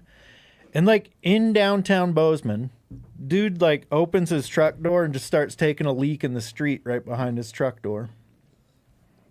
That's cool. Yeah. Like something you don't see that every That guy day. rocks. It should be. Yeah. You know, Are we still doing if etiquette? it was out in the country, I wouldn't think twice. But you know, No, we kind of moved on from Etiquette. I Why'd would we just move on like from to Etiquette? acknowledge Chester's beautiful voice. It occurred to me, Phil, that we should have had Chester play Charlie Puth for our cover of "See You Again." Would have been better. So you guys already answered the etiquette? Chester did. Chester did. He was wondering how to like in song, how to tell this person how much it means to him that he likes hunting there. Is that right? No, it was like How he says thank you. If he was thanking this guy well enough. Mm-hmm. And Chet said he was doing more than most people. Yeah, and that's the perfect question for Chester because he's probably the most conscientious member of our staff here. If I, obviously it means a lot to that guy. What he could do is he could send that landowner that video and be like, look how much this means to me. I wrote into a podcast that's canceled to get advice on how, if I'm thanking you enough. Yeah. That's how I much think that this could means to me. backfire if you're like, see Yeah. what I'm doing? You know what I find that's like a good thing, like a good message to deliver to landowners? Just like be real genuine and be like, this is my favorite thing in the world is deer hunting. And you're allowing me to do that, and that just means so much to me. I say that to all the landowners that I get permission from. And I think that's just a nice thing to hear. Just be real honest. Yeah, that's cool. Phil, what's our timing look like here? Sorry for the mystery, folks, but we have a very special surprise that Phil is coordinating, and that explains some of the it's some a of live the show. uncertainty We're playing regarding things our by ear. We can't order of operations. What was Corey doing out there? I don't know what he was doing. I think he was delivering food. I'll say one more thing back to the Etiquette. Today is Chester's last day at MeatEater. He told me I was allowed to tell that to our audience. We're Yeah, sad I to think see that's Chester more of go. like a technicality. He's think still he'll part of MeatEater. He's still part of the MeatEater. Yeah, he'll always be a meat eater. I'm gonna pour one out here for Chester. Can you see? Oh, where Phil. I'm- Yeah, just right on the studio floor Yeah, I'll there. pour Yep. it right on the studio floor. Oh, There we why go. would you do that, We Spencer? poured one out Oh, for yeah. Chester. Shout out Chester. Can't Shout wait out. for it to get real hot in here. Oh yeah, stinky. I almost put on a hoodie this morning. I was Smell like a no, brewery. it's got to be a t-shirt. day." No, it's a t-shirt day for sure. All right. Phil, what do you think? We can answer some listener feedback while we're Yeah, do a waiting. little listener waiting feedback. For, this is from Dan B. Pooper. Love this and guy. his question is, what was your most scenic poop? Wow. Do you have any that stand out? Scenic. You know, Sorry, go On ahead. the Pacific coast. I was camping on the ocean on Washington coastline. No bathroom for many, many miles. I was had just gotten there and set up my tent and had to do that right there. So that was a very scenic spot. Yeah, I immediately what came to mind was there's a backcountry campsite in Glacier National Park that has the designated bathroom area, and that thing just looks out. Is it it's like an outhouse kind of thing? Yeah, but without the house part. Right. Just a hole. Yeah. But then I thought when I was working up in Alaska, our outhouse just looked out at the river.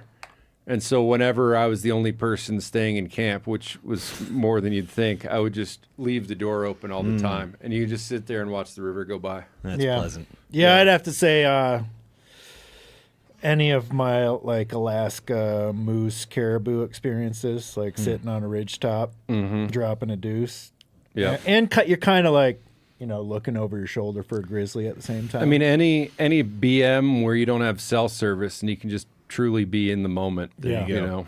Yep. Sam Soholt, he has talked about making a coffee table book called like The Prettiest Places I've Pooped, which would just be a POV picture that's taken, with the camera facing away from him. Yeah. From the pretty Maybe places get some kneecaps in the foreground. that he's done in number 2. That's nice. Well, we were talking about bathroom breaks earlier. It made me think. I think they use code names for that on the sets of movies and TV. Like they'll call I think a 10-1 is they're just urinating. A 10-2 is you can put that together. And since we're on the subject, let's just get all of these out of the way right now. Samson Brown, also great, apt name.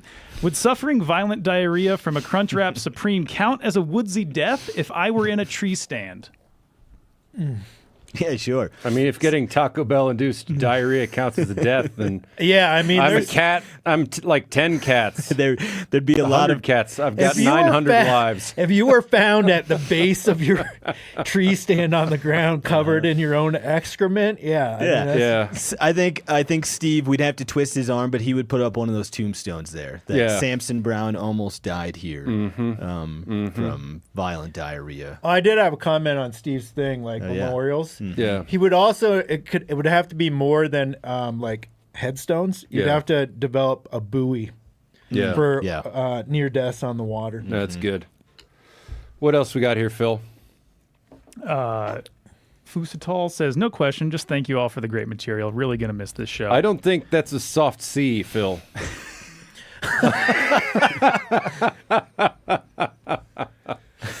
I don't think that's a soft C at all, but that's nice. PAGC. It's the last episode. Just say it. Well, it's someone's name, so I can't get in trouble for saying fuck it all. There you go. 713. Thank you for watching. This is from the Grizzly Guide. Question for Spencer. I'm doing my yearly trout/camping road trip with the family this summer. This year we're doing Utah. What areas should we hit to find fossils? Utah is really great because it has a lot of BLM land, and BLM land is important because they have probably the loosest restrictions when it comes to what you can collect. And the general rule is that it can be anything that's not from a vertebrae. So you could collect like petrified wood. That means you could collect plant fossils. You could collect an insect fossil. There's a really cool spot I've been to in the western part of the state where you can you pay a small fee to go into someone's quarry to dig for trilobites. It was called U-Dig. So if you go there and you go do the U-Dig, you're guaranteed to go home with some treats. That area is also surrounded by BLM that you can go and find all kinds of other gemstones on. The best advice on this is just like whatever part of Utah you're going to be in, though, go to YouTube or Google and type in Southern Utah rock hounding. They're not going to be a whole lot of trout angling down in southern Utah. So can I give a little another little tip? What do you got? The Green River below Flaming Gorge Reservoir has, like, from there all the way to the Colorado border, there's plenty of BLM land, like Spencer was saying, and very good trout fishing. Yeah, that's in that Green River area. There are a few spots where you can go find leaf fossils. So if you type in leaf fossil hunting Utah, you'll get some pointers there. But it's a great state. One of the best ones to be a rock hound. Cool. There have been some comments about the drops. I said on a previous episode I will string them all together at some point in the near future and just drop them on the MeatEater TV subreddit. And So I keep see an eye here out there. that there's a lot of folks who took offense to my use of the term clavicle rather than the appropriate term of scapula. I apologize. I know better. And if we were doing, I don't think it's. If we're doing more episodes of this show, I would not make that same mistake again. I don't think there's anything to be ashamed of. I think thank it's overblown. Thank you. Steve is watching though. I know it's I'm good. surprised he went and turned this on. Busy guy, still makes time. It's great. So let's keep up the quality content here after that from Spencer. Randall, is a burrito a hot dog or is a hot dog a burrito? They're both sandwiches. Yes, thank you. Glad we clarified that. That's just good podcasting. That's great podcasting. We had someone say, who's better, LeBron, Jordan, or Durkin? Shout out to Pat. Well, Durkin's not going to have a chance to add to his ring collection here. So Durkin's going to have to live with 3 rings. He's retiring on top. Yeah. Yeah, and he also can't go for the longevity like the all-time leading scorer or anything like that. Yeah, Pat Durkin #1. Brody has a surprisingly. He gets fired up if Randall and I were saying that LeBron is better than Jordan. Brody doesn't think so. It's Me and most of the world. Yeah. Come on. There we go. That's exactly what I mean. Jordan, it's not even. I thought about wearing my LeBron 3-team jersey. Look, man. For this event. It was just a different game in Jordan's era, man. They used to beat the shit out of each other, and now they're just a bunch of wimps. Yeah. They can't hit each other. It's a different game. Different game. D. Wade says, what new guns has Randall purchased recently for his collection? Oh, wow. Oh, that's a great question. To be honest, I haven't been acquiring as much of late. Probably the most exciting new thing in my world is last year I did a full conversion of an HK USC to a UMP, which is basically retroactively creating a German submachine gun. It's semi-auto though. So I had to learn all about 922R compliance because it's a gun that can't be imported. So just a whole new rabbit hole of federal firearms regulations. That was fun. And it's fun to shoot. It's very accurate. I've got a can on it, and it brings me great joy. The old adage, I think, from Marie Kondo: if it doesn't bring you joy, get rid of it. Bury me with the UMP. Okay. It has no purpose on Earth, but it does make me watch clips from Sicario to feel like I am Benicio del Toro. What else are we doing in the Brody Henderson hour? We've got MeatEater. Okay. We've got Corey Calkins We've got for your that, though. cameos. Yeah, Corey's ready. We've got Phil's trivia. I just need to text Corey if we want to hit some MeatEater. What do you think, Phil the engineer? Well, I think we've got to hold off on MeatEater until after the segment we're waiting for here. Sure. Should we hit Spencer's cameos? Oh yeah, sure. Yeah. You wanna run? Yeah, we've got some special messages from across the MeatEater universe, folks who wanted to chime in and wish us well and congratulations on the end of this program. Spencer, why do you look so happy, man? You're just overjoyed right now. It's a good day. All right, let's take a look at this video here. Oh, the weather outside is frightful, but the fire is so delightful. And since we... Oh! Hello, Phil. Randall. Spencer. Good to see you. All of you. I'm wondering why we're getting together on such an occasion. It's months away from Christmas. Well, let me take a moment to look up your information on the old Santa pad here, and I'll find out why we're together today. Let's see,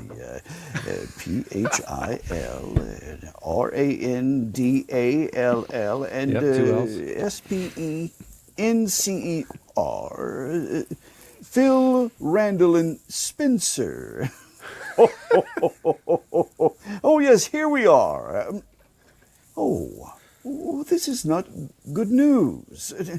It seems as though your podcast has been canceled. Well, I am sorry about that. It's never easy when a podcast goes belly up. Well, let's see if we can dig a little deeper and find some good news here. Let's check out your status on the naughty and nice list. That should be good. Let's see here. For Phil, naughty for pirating music from LimeWire in 2006. But then again, didn't everybody use the LimeWire in 2006? You're right Perhaps on, we're being Sam. a little too harsh on you on that one, Phil. Randall, here we are. Not good. Also on the naughty list for not giving 39 cents to charity at Taco Bell. If I remember correctly, 39 cents used to get you a bean burrito at the Bell. If you ask me, it should be them on the naughty list. And last but not least, let's see here. Spencer. This is good. Spencer on the nice list for never petting a service dog, even though you wanted to. Service dogs need love too. Well, it's my best to all three of you. I hope that you can do something creative in the future and keep it on the nice list, all right? Oh, this is demented. We can explain what's going on there. We got approval from the MeatEater suits. I really had to beg them. If we could each get $100 to use on Cameo for our finale. So me, Randall, and Phil each got $100 to spend to get somebody to wish us well on our next endeavor. And that was my cameo from Santa Claus. Well, that's great. And how much was that one? That was my budget there. That was $100? Yeah, well, wasn't it worth it? He went 3 minutes long. That was, bang for your buck from 3 Santa minutes there. long. Yeah. I feel like that's kind of a bargain. That's a serious Santa there. Yeah. Well, and that Santa, I write the prompts for him, but he started freestyling when he went, the 39 cents used to get you a bean burrito at the Taco Bell. That's It should just be them. improv. That was improv, yep. Wow. 5-star review for Santa. That's great. Yep. That's Good great. work by Santa. So we'll have cameos later on from Randall and Phil as well. Yeah. This is from Leland. When can we expect the perfect venison hot dog recipe? That's a great question.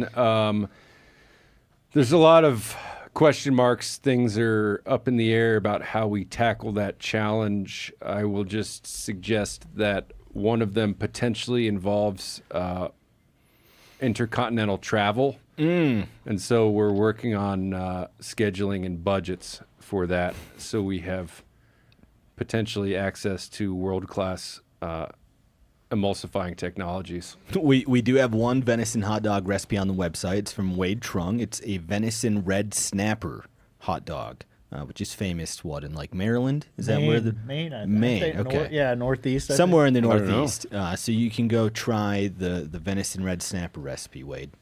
Or excuse me, Leland. Phil, what else we got here? We got nothing? What about the shout out you have or a letter? You got those things? Yeah. Let's we got an email. I've got a couple emails here that I wanted to share. One, this is a letter we received from Troy Edwards. Troy writes, "Hi everyone, I'm Troy. I'm 13 and I live in Kodiak, Alaska," which is badass. That's my own commentary. He didn't know that. "This is my mom's email address. She did give me permission to send this email. I am hoping to send a shout out to my dad, Graham Edwards. He has listened to all the MeatEater podcasts since the beginning, but he is currently on his way out of town to go muskox hunting on Nunivak Island. I know he will be listening.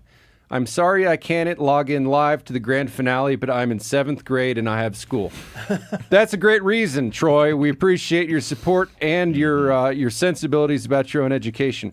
Will you please give a shout out to my dad? I would really appreciate it. Troy Edwards, consider your request granted. Shout out to Graham Edwards. Good luck on your muskox hunt. And Troy Edwards, I will note, he class president, thespian, 7th grader, and he is fighting for improved playground equipment for Kodiak Middle School. He's got it all. So that was just the brief bio I got. But shout out Troy. Love the email and had to speak to Troy's request there. If he was a Durkin grandchild, he wouldn't have to be in school today. I know. I thought that there was some irony in that. And then I've got another message here. This was one that's been, I think, awaited by all of the loyal MeatEater Radio Live followers. This is from our friend Mogor, and I will read Mogor's message in full as follows. Hi, folks. My goodness, where does one even begin?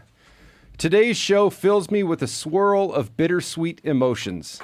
I know it will be spectacular, of that I have no doubt, and yet it is the final chapter. But let's set that aside for a moment. Greetings to everyone. My name is Mogor Peter, or simply Mogor as you know me. Still writing from Hungary, from the town of Papa, just as always. By now, you could probably recite that in your sleep. I should start by saying the team kindly invited me to appear on today's broadcast as a live guest, but I politely declined. I get stage fright, and I would only end up anxious and stumbling over my words instead of savoring, I can hardly believe I'm saying this, the last Radio Live. But Jake, the producer, and Randall were gracious enough to read this farewell message on my behalf. For that, I'm truly grateful. Mogor, thanks to you. Every Thursday, I waited eagerly for 7 p.m. local time, when I could sit down and watch Radio Live. When this whole journey began, I never imagined I'd be able to catch every episode, but my girlfriend and I always made sure Thursday evenings remained sacred. Radio Live time. And thank you to her as well. She's watching along with me right now. Mogor, I'll admit, when I read this email, I thought to myself, tonight might be a very, very late night for you, unless you plan on dropping out partway through. I've cherished so many moments. The old hunting stories told through vintage photos, Randall reading the review of a film I passionately recommended. Sorry, Randall. Spencer's tactical breakdown of how to drink his favorite beer. Brody burying his face in his hands the moment he heard my name. Winning a book and Corey helping ensure Hungarian customs wouldn't give me trouble. Your surprise appearances in the chat when you weren't even in the studio. And of course, Phil's extraordinary work. He poured his heart and soul into this show. He's brilliant. Take good care of him. Getting to know you more deeply has been a joy. This show had a kind of magic that no pre-recorded program could ever replicate. I'm deeply grateful. I've learned so much from all of you, and I hope stepping away from this show will make room for something new to grow. Fingers crossed emoji. Wow. And a heartfelt thank you to my chat friends as well. Your kind words over the years meant the world to me. It touched me every time you thought of me or mentioned me, especially in these last few months. Roll on. I know you'll give it everything you've got, just as you always have. Thank you for everything. Warmest regards, Mogor. Shout out to Mogor. That's very nice. Very nice. Yeah, it's obvious. I think there's probably a lot of other folks that have been equally as devoted in their listening, but it stands out when someone is on the other side of the world and listening to each and every episode. I understand why he didn't want to appear. It's not his thing, but man, it'd be nice to be able to put a face to the name. Yeah. Because Mogor, when you think Mogor, big old Viking. Something like that. I don't know. He could be. I mean, send us a picture, Mogor. I sort of like the mystery. Yeah, but it's fun. But it's like goodbye. I want to see the guy. And the movie he recommended was Hundreds of Beavers, right? Yes. Randall's best movie club he's ever done. Yeah, and I think that was probably the highlight. That might be what killed Movie Club. Because just couldn't get any better after the that? Bennigans bit. I felt pinnacle. pretty uninspired. We did it all. Yeah. So thank you, Mogor, and thanks to everyone else who's tuned in over the course of this show's existence. Phil, tell me what to do. Let's just we could do Phil trivia. We could do an office tour. Let's go ahead and let's knock out Phil trivia. Let's do Phil's trivia. Right. Tell me when you're ready, and I'll read it. Okay. Go ahead and read it, Randall. Our next segment is Phil's trivia. Power resides where men believe it resides. It's a trick, a shadow on the wall.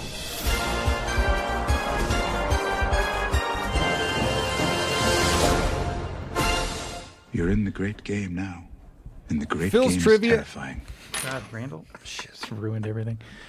Go ahead. Phil's trivia is where the tables are turned and Phil gets to be the subject matter expert. He'll ask us 3 trivia questions to find out just how little we know about pop culture.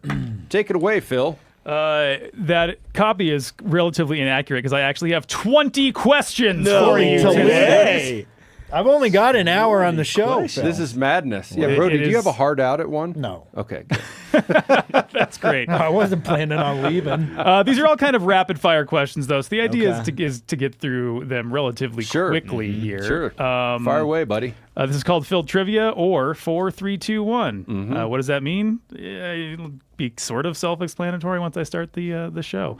But these are going to be kind of rapid fire questions. When you have your answers, just let me know. And we'll move on to the next question after we. So wait, how do you decide who's winning and losing? Oh, I'm keeping score here. Good. Okay. So no, just like chit chatting for 5 minutes about. Oh, absolutely not. First question. Or 4. That's the first round. It's called 4. John, Paul, Ringo, blank. Oh. Got it. You know it? Oh God. What's his name? That's the question. I know. 5. I know his last name. 4, 3, 2, 1. Reveal your answers. Randall says George. Spencer says Peter. Brody says Phil Harrison. That's a point for Randall. The correct answer was indeed George. And I remember he had that real bad pop song in the 80s. Remember that one? What was it? I don't remember the 80s. Phil's got to know. Nope, have no idea. Bad pop song. Wish I was there for you. That's a great first question. Next question, Leonardo, Raphael, Michelangelo, blank. Got it. This is a sick game, Phil. Oh, now I get it. 5, 4, 3, 2, 1. Reveal your answers. Randall says Donatello. Spencer says Peter. And Brody without an answer. Another point for Randall there. The correct answer is indeed Donatello. Damn. Those are the Teenage Mutant Ninja Turtles. Which one is Donatello? Donatello one, is the purple one with the bow staff. First. Correct. Randall knows. Phil, is there one that's more preferred than the others and one who's like the Ringo? Well, Leonardo is in the blue. He's kind of the de facto leader. Okay. Raph's kind of the tough. Mikey is the funny guy. And Donatello's the tech guy. Okay. Tech or gadgets or, Who does Phil like? I'm a Mikey fan. Okay. But Donatello's charming as well. Next question. It's getting tougher now. Yeah, it is because those first two weren't hard enough. Peter, Ray, Winston. Got it. Oh, I have no idea what we're going for here. Peter, Ray, Winston. I got no clue. Oh, Randall's gonna end this game before it even begins. This is a sick game, Phil. Thanks. 5, 4, 3, 2, 1. See your answers. Randall says Egon. Spencer without an answer. Brody without an answer. The correct answer is indeed Egon Spangler. Those are the Ghostbusters. Oh. Yeah. Next question. Michael, Lindsay, Job, and blank. Wow. Jake, the producer's shaking his head. He knows this one. Oh, what? This is going to ruin Randall's perfect game.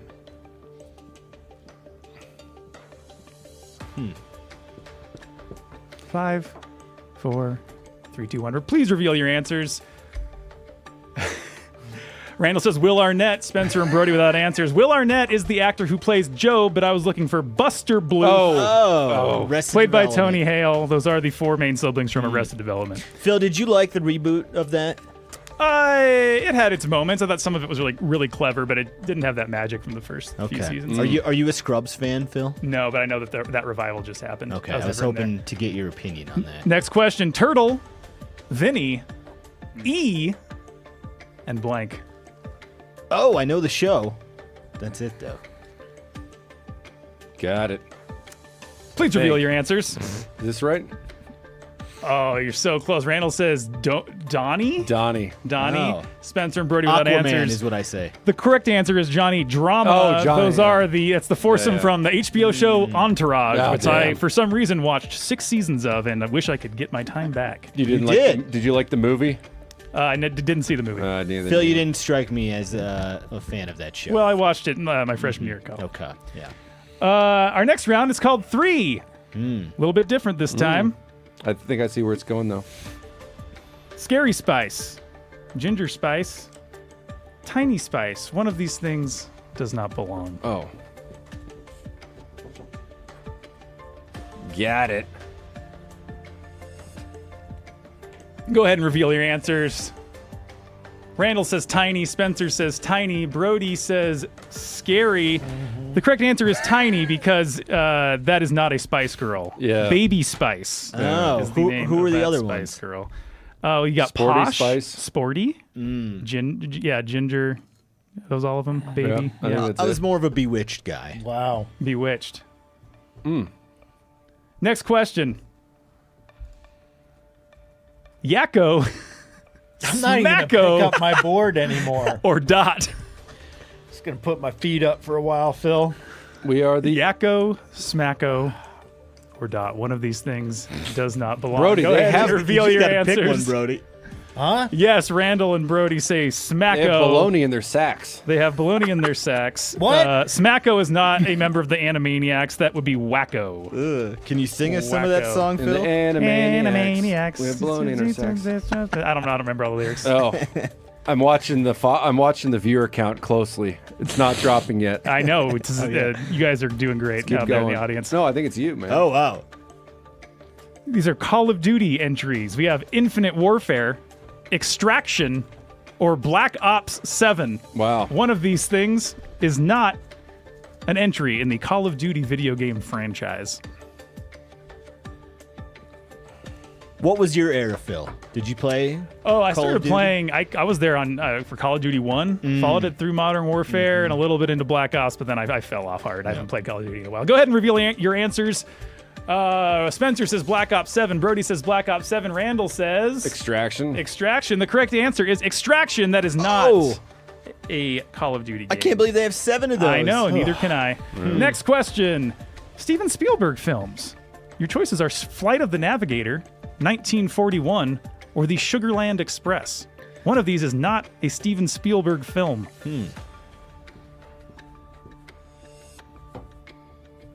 Got it. Go ahead and reveal your answers. Randall says 1941. Spencer says 1941. Brody says Sugarland. That is a 0%. 1941 is a Spielberg. It is. Damn it. Flight of the Belushi was in Navigator was not a Steven Spielberg movie. That was one of those like E.T. kind of ripoffs that happened after E.T. came out. Like there was Mac and Me was one of them, and this was one where a kid gets stows away on a spaceship. I was thinking of But that 1917. was not directed by Steven Spielberg. Mac and Me, is that the one that Paul Rudd is obsessed with? Yeah, he Where always plays the clip on Conan. Yeah, Okay, yeah. that's a good one. Next, starting Pokemon. Jesus. Bulbasaur, Phil, Charmander, or Shellsoak. Phil, have you played I was with you until you got to this question. the Phil. reboot of the Fire Red? Have you played it? I got Leaf Green, and I have Leaf played Green. it. Okay. Yes. How's that going for you? I'm enjoying it. It's a big old hit of nostalgia. Okay, you tell us after this who you picked as your starter. Sure thing. Go ahead and reveal your answers. Randall says Shellsoak. Spencer says Shellsoak. Brody says Bulbasaur. The correct answer is Shellsoak. That is not the name of that water Pokemon. It is Squirtle, a squirting turtle. Wow. And Phil, who did you start with? I usually pick Squirrel, but this time around I picked Charmander because I never did when I was a kid. Oh, okay. Next up, we're halfway through, guys. Wow. You guys doing good? Yeah, good. Okay, Doing great. this round is titled 2, and it is Academy Award themed since the Oscars are coming up here in the next couple of weeks. Which Best Picture winner has the longer runtime? Lawrence of Arabia or Titanic? Go ahead and reveal your answers. Randall says Titanic. Spencer says Lawrence of Arabia. Brody says Lawrence of Arabia. Spencer and Brody get that. The correct answer is Lawrence of Arabia, which is 222 minutes long. Titanic is 194. Next question. Which actor has never won an Academy Award? We have part-time Bozeman local Glenn Close, or George Clooney? Which actor has surprisingly never won an Oscar? Go ahead and reveal your answers. Brody says Glenn Close. Spencer, everyone says Glenn Close. Everyone is correct. Yeah. She has never won an Oscar. She's come close many times. And who knows? Did you deliberately make both of those GC initials? Oh yeah. Oh yeah. Who said didn't realize. I meant Glenn Close. Okay. Did you though? Yeah. I'll give it to you. Which of these films from 2025 has received the most Academy Award nominations this year? We have One Battle After Another or Sinners. This is tough, Phil. I mean, just the whole Oscars round. Yeah, I know it is, right? That's why it's Phil trivia. There's so much Oscars. Phil trivia. So Go much ahead Oscars and reveal your information. answer. Everyone says Sinners. Everyone's correct. Sinners just set the record for most Academy Award nominations ever with 16. Have you seen it, Phil? I have. Do you like it? I enjoyed it movie. immensely. Yeah, Okay. it was tonally way different than I was expecting, and I loved it. I was a little underwhelmed with One Battle After Another, I'll tell you that. Oh, I liked it a lot too. I liked it, but I was underwhelmed. Okay. I like that both Phil and Brody liked Sinners. Now I'm confident. Me too. Yeah, you'll have a good time. Tonally, how's One the show Battle going? After Another would have been way better if it was just about Benicio del Toro's character. He rules in that movie. Which of these Best Picture nominees contains the most uses of the F word? We have The Wolf of Wall Street from 2013 or Anora, which won Best Picture just a couple years ago. Go ahead and reveal your answers. Randall says Wolf of Wall Street. Spencer says Anora. Brody says Wolf. The correct answer is The Wolf. Oh, I thought you were trying to trick us. Of Wall Street. I do have some stats here. Yeah, it's got a lot of profanity in it. Wolf of Wall Street says it contains the F word 569 times at a pace of 3.16 times per minute. That's good. Anora contains fewer uses of the word at 479, but at a quicker pace at 3.45 times per minute because it has a shorter time. Over 300,000 blank rounds were fired in the making of which of these action films? Predator or Starship Troopers? This has nothing to do with Oscars. I don't think either of these movies were Predator might have been nominated for. Predator is an production Oscar-worthy movie. So is Starship Troopers. Yeah, I don't know. Go ahead and reveal your answers. Randall says Starship Troopers. Spencer says Predator. Brody says Predator. The correct answer is Starship Troopers. Think about how many rounds each of the actors in Predator would have had to fire to get I to know, but I didn't 300,000. even. I was thinking about the two different types of movies and whether if they were even using like actual guns in that movie. Yeah, and the minigun in Predator spits out a lot. Okay, this is the final round. I good. wrote these. Sorry, I didn't I mean wrote to say these in a that haze way. last night, and then I got a better idea for something to do this morning, and then I didn't have time. So you get the bad one. The bad one. Perfect. Here we go. This round is titled 1. The best part of waking up is. Oh man, now you're talking, Phil.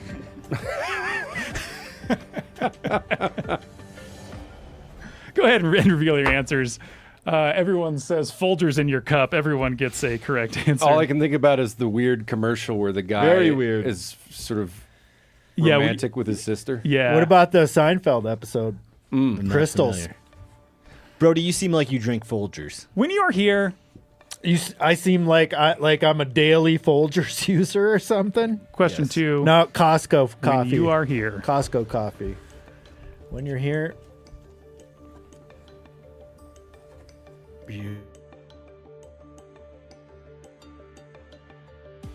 Answers. Randall says your home. Spencer says your family. Brody says your family. That's a point for Spencer and Randall, or Spencer and Brody. Damn It it. is when you're here, your family. Of course, that's Olive Garden. Oh. Which we've had a mystery delivery from this morning here at HQ. I think that's lunch for all the people watching upstairs.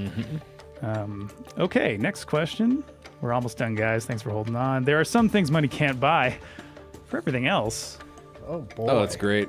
Yeah, it's such a responsible message right here. right? Go ahead and reveal your answers. Randall says there's MasterCard. Spencer says there's MasterCard. Everyone says there's MasterCard, and it is indeed there's MasterCard. Is this the last one This here? is good Phil's trivia. No, 2 more. Can you hear me now? There's something comes after that? Brody, can you hear me now? I thought that was it. I thought that's all there was to it. Randall says almost. good. Spencer says good. I almost wrote, can you hear me now 5 times? Brody without an answer. It is indeed good. That is the old Verizon tagline. This is the last one. Your link to the... Your link to the... ... You know this one, Randall? I think so. You're going to have a very impressive score after this. Randall trivia. I know I've heard this one, but I can't think of it. Yeah, I've heard it once or twice. Don't know. Okay, go ahead and reveal your answers. Randall says outdoors. Spencer says multiverse. Brody without an answer. The correct answer is food chain, and that is the tagline for MeatEater. I thought that's what it was. I thought that's what it was. man. That's why I said outdoors. Thank you for No, I playing had Phil heard it. Trivia. Oh, The winner, I embarrassing. believe, only by a couple of points is Randall Williams. Man, this company may want to look at their motto. Yeah, we got to make some more. It's not very t-shirts. sticky, is it? Let's get some people on that. That was fun, Phil. Thanks for putting that together. I know that's a lot of work, and I appreciate that you took the time to do that in a very busy week. It was my pleasure. It wasn't a fish heist D&D game. Maybe some people appreciated that about it, but yeah. Should Thanks we for have playing Corey along. join us yet? Yeah, Jake, would you mind poking out around the corner? Because I was gonna go first, but now I'm thinking it might not happen for me, or I'll go last. So why don't you? If they're rolling, then we can start doing other stuff. Mm-hmm. Okay. Mm-hmm. Is there anything we want to do with Brody before he takes off here? I thought I was doing we Meat have Meat Theater. Theater. Should we knock that out? Yeah. Heck yeah! You want to set that up, Randall? I will. Let me just text. Let me text Corey. We've got we also have hot tip-offs we can run in the meantime until Corey joins us. Oh, we can do that. Okay, we've got hot tip-off number 2 of 6 happening next, while Yanni watches us from the green room. What's he eating? Olive Garden. When you're here, you're meaty. I saw Corey wandering around with some like corn dogs or something. I'm getting hungry. There might be a surprise. I saw that too. Hey, it's Giannis We're Patelis. running. Just wave when you want me to come. Yeah, we're running We'll long. wave I'll at you. text you. Thanks, Or just Yanni. come in. All right. Our next segment is hot tip off. I'm not going to play the drop unless you want me to. No, go ahead. No, I meant you don't have to do it. You can hang out in I'm here. sorry, I must have misunderstood. H-O-T-T-I-P-R. Let's all do a hot tip off. Corey brought those. I want one. There's enough. Yeah, we haven't eaten them yet, though. To all the 1,000 plus people who have been tuned in for the last few hours, oh my goodness, thank you so much for watching the show. We really appreciate you. Sorry for the mess it's turning into. The show normally doesn't go this far off the rails, but it comes close. How's it going, Jake? It's going. Nothing has started, and you are still first. Can you tell them that someone else can go first? Oh, okay. Sorry, Yes, thank you I so will much. If they're waiting for me, tell someone No, else. They just finished setting up. Okay, someone else. Brody, get them corn dogs in here. Unless, because we can't do Meat Theater without me, right? Brody will be there Yeah, in we like can't 10 do or it without 15 you. minutes. Yeah, don't worry about it. Someone can go ahead of me. Just slide. Play the hot tip-offs, Phil. Yeah, Phil put the hot tips off. Let's all do a got lunch for us, H-O-T-T-I-P-R. Let's all do a You got mustard? No mayonnaise and ketchup. All right, our next batch of hot tip-offs. We don't know who is providing them because it's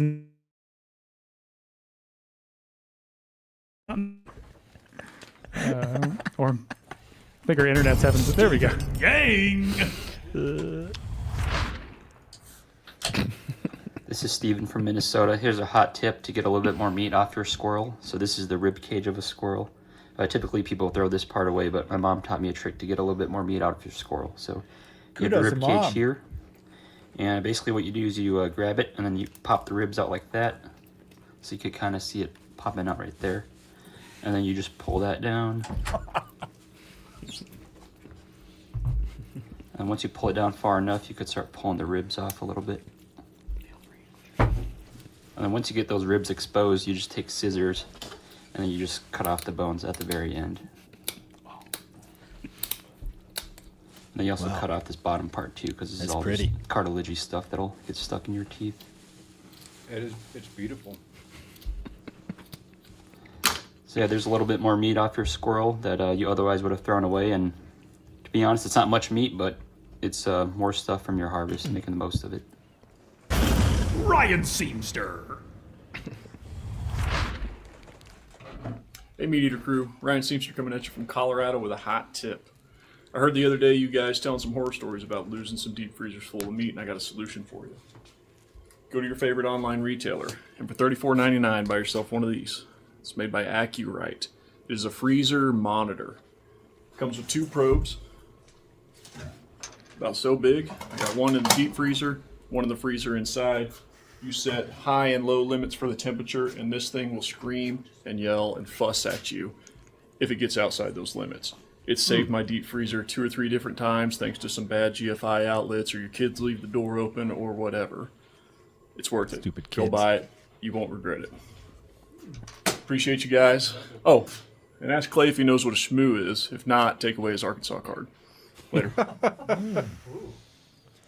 Well, guys, what do you think? Freezer. We've got the squirrel rib cage or the freezer alarm? I mean, the freezer alarm's a good tip, but I don't think it's like hot. He was telling us to buy a thing to use it for its intended purpose, which, like, you know, that thing would be very helpful. But I'm going to agree with what I think Brody was going to say. Stephen Yang and the squirrel butchery. would Yeah, get my using vote. more meat's always a good tip. Would you pass me another corn dog, please? Corey Calkins has now joined us in the studio, and he's brought the most phallic foods he could find. A half dozen corn dogs. So here's and 3 bananas. This is the perfect time to do a quick podcast stop down, and I will remember to hit record when I turn it back on. Are these the caffeine ones or sec. non-caffeine? Well, it says energy, so I'm hoping it got. Is the chat voting right now, Phil? Yes, chat is voting. Great. Yeah. Who are you going to vote for, Randall? I mean, I like the second guy's style. I think it's a valuable lesson to be learned, but I don't know that I'd consider it a hot tip. I think of repurposing things or making your own things. I don't know that buying something falls into the category of a hot tip off. Like, for instance, one time Spencer gave a hot tip on freezers. I'm Using glad the you little remember that. The little baby locks or whatever they are. Yep. I have them on my freezer now. Oh, I'm flattered. So we got 3 votes in the room for Steven's squirrel butchery, even though I'm probably more likely to do Ryan's freezer monitor. Yeah, if you guys didn't see in the audience, the live chat or the live poll is active, so get those votes in. My hot tip for the freezer monitors is once you get them, install them. Sydney gave me a couple of those for Christmas like 2 years ago. They're still sitting there. No, they were still sitting there until one day when the freezer door got left open. We didn't lose anything, but it just made a mess, you know? And then I had a bunch of frozen blood in there, and then I was like, I should probably finally. And those things like scream at you, right? When there's a problem? It texts me on my phone. Okay. Yeah, you set an upper and lower limit, it just sends you messages. I got to see if there's caffeine. Phil, how's the chat doing? It's been pretty consistent and about at the exact same ratio as the first batch here, and I will go ahead and end the poll there with 74% of the vote. The winner is indeed Steven with the squirrel meat. Congratulations, Steven.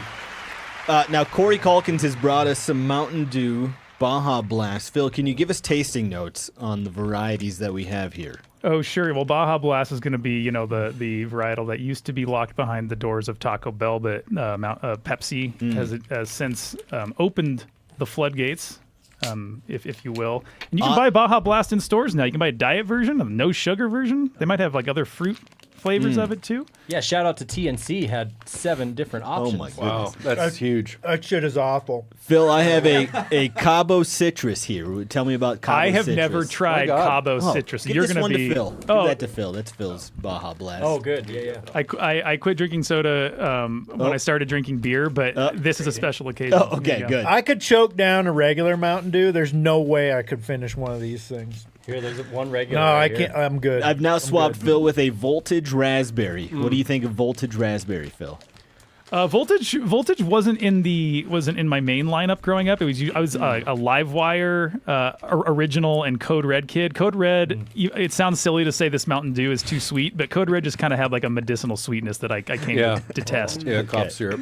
So Baja Blast and Be a Livewire Code Brown after became my you drink favorites. one of those. But Voltage is good. It's a little less punchy than the other flavors. Phil, should we do our meat theater? Randall, I think we should do MeatEater. Ooh. Okay. Hold 1 second. Let me just collect my thoughts. Is there stuff going on out there? Oh, there's a bunch of stuff going on. Should we announce it? What's happening? Let's do MeatEater All right. first, so Brody can skedaddle if he has stuff to do. Well, I'll pop back in afterwards. That sounds great. Now it's time for a fan favorite segment, Meat Theater.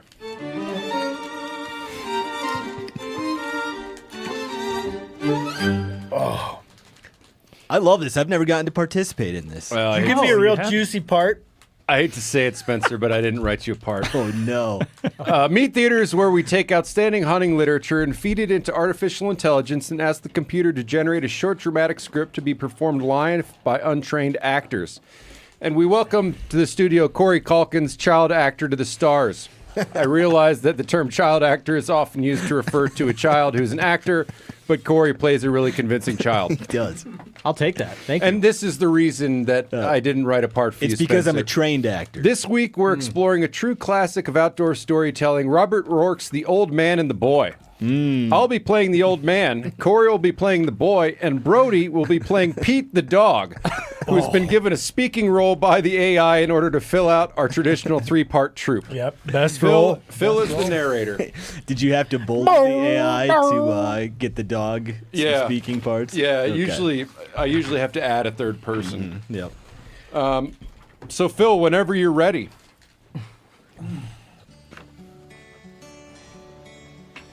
We don't even get to read the script beforehand. It's just like, Yeah. go for it, huh? Yep. We're live. Okay. Ooh, set the mood. The old man knows pretty near close to everything, and mostly he ain't painful with it. The thing the boy likes best about the old man is that he's willing to talk about what he knows, and he never talks down to a kid. Corey, that's you. When are we going, old man? The birds will be moving soon. Higher, please.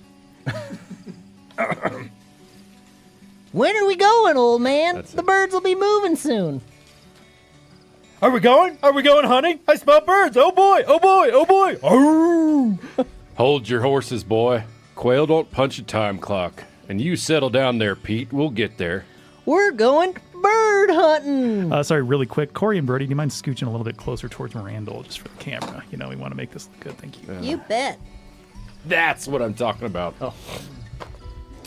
Brody, that last line is yours? Bird hunting, my favorite. I've been waiting all morning.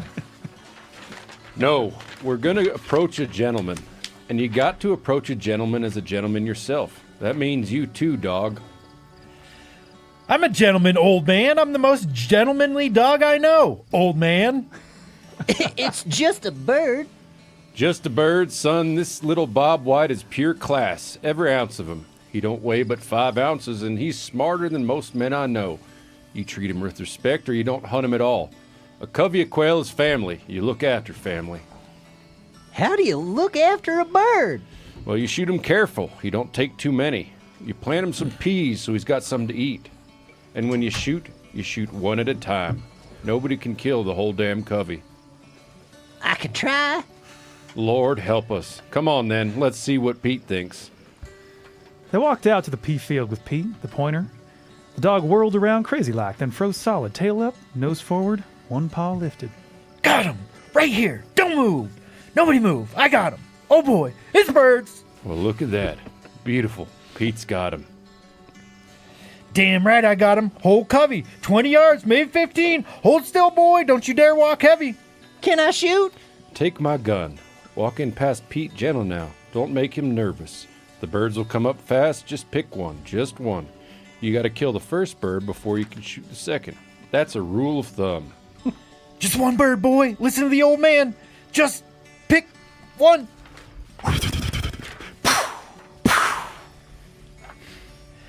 God damn it. What did I just... Where are they? You didn't hit a damn one. Damn. What'd I tell you? Shot at all of them. The whole flock. Come on, boy. I held that point for 5 minutes. What'd I tell you? I missed. I missed them all. No shit you missed. I could have told you that was coming. Of course you did. You shot at the whole flock. Come sit. But... Sit. Don't feel too bad. First time I pointed birds, I broke my point and chased after them. Got my ass whipped good that day. I've missed a lot of birds in my time. I'll miss more if I shoot at enough of them. But I learned something you gotta learn. You can't kill them all at once, not even if they're sitting still on the ground. A bobwhite is a gentleman, boy, and gentlemen deserve your attention, one at a time. But I wanted to get them all.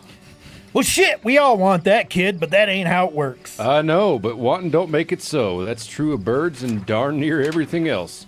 We'll go put up the singles in a bit. They won't be moving yet. Left their scent up in the air. Old man, Yeah? why do you care so much about these birds? Well, I'll tell you something. I never knew a man that hunted quail who didn't come out of it a little politer. Associating with gentlemen can't hurt you. You need all the politeness you can get. Yes, sir. You know what else a dog can teach you about living? A good bird dog won't point rabbits. Oh, he might, but he knows it's wrong.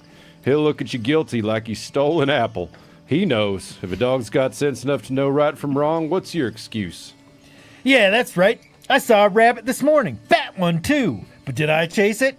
Heck no. I'm a bird dog. I got standards. I don't. You will... Oh, sorry, that's the dog. You will, though. Old man will teach you. Damn right you don't. Now, let's go find those singles. Remember, one bird, pick 'em out, watch 'em, swing through 'em, and for Pete's sake, don't shoot at his whole damn family. Finally, let's go to work. They walked out into the field. Pete circled and locked up again. The boy approached carefully this time. A single bird flushed. Just one this time. Right there. Steady now.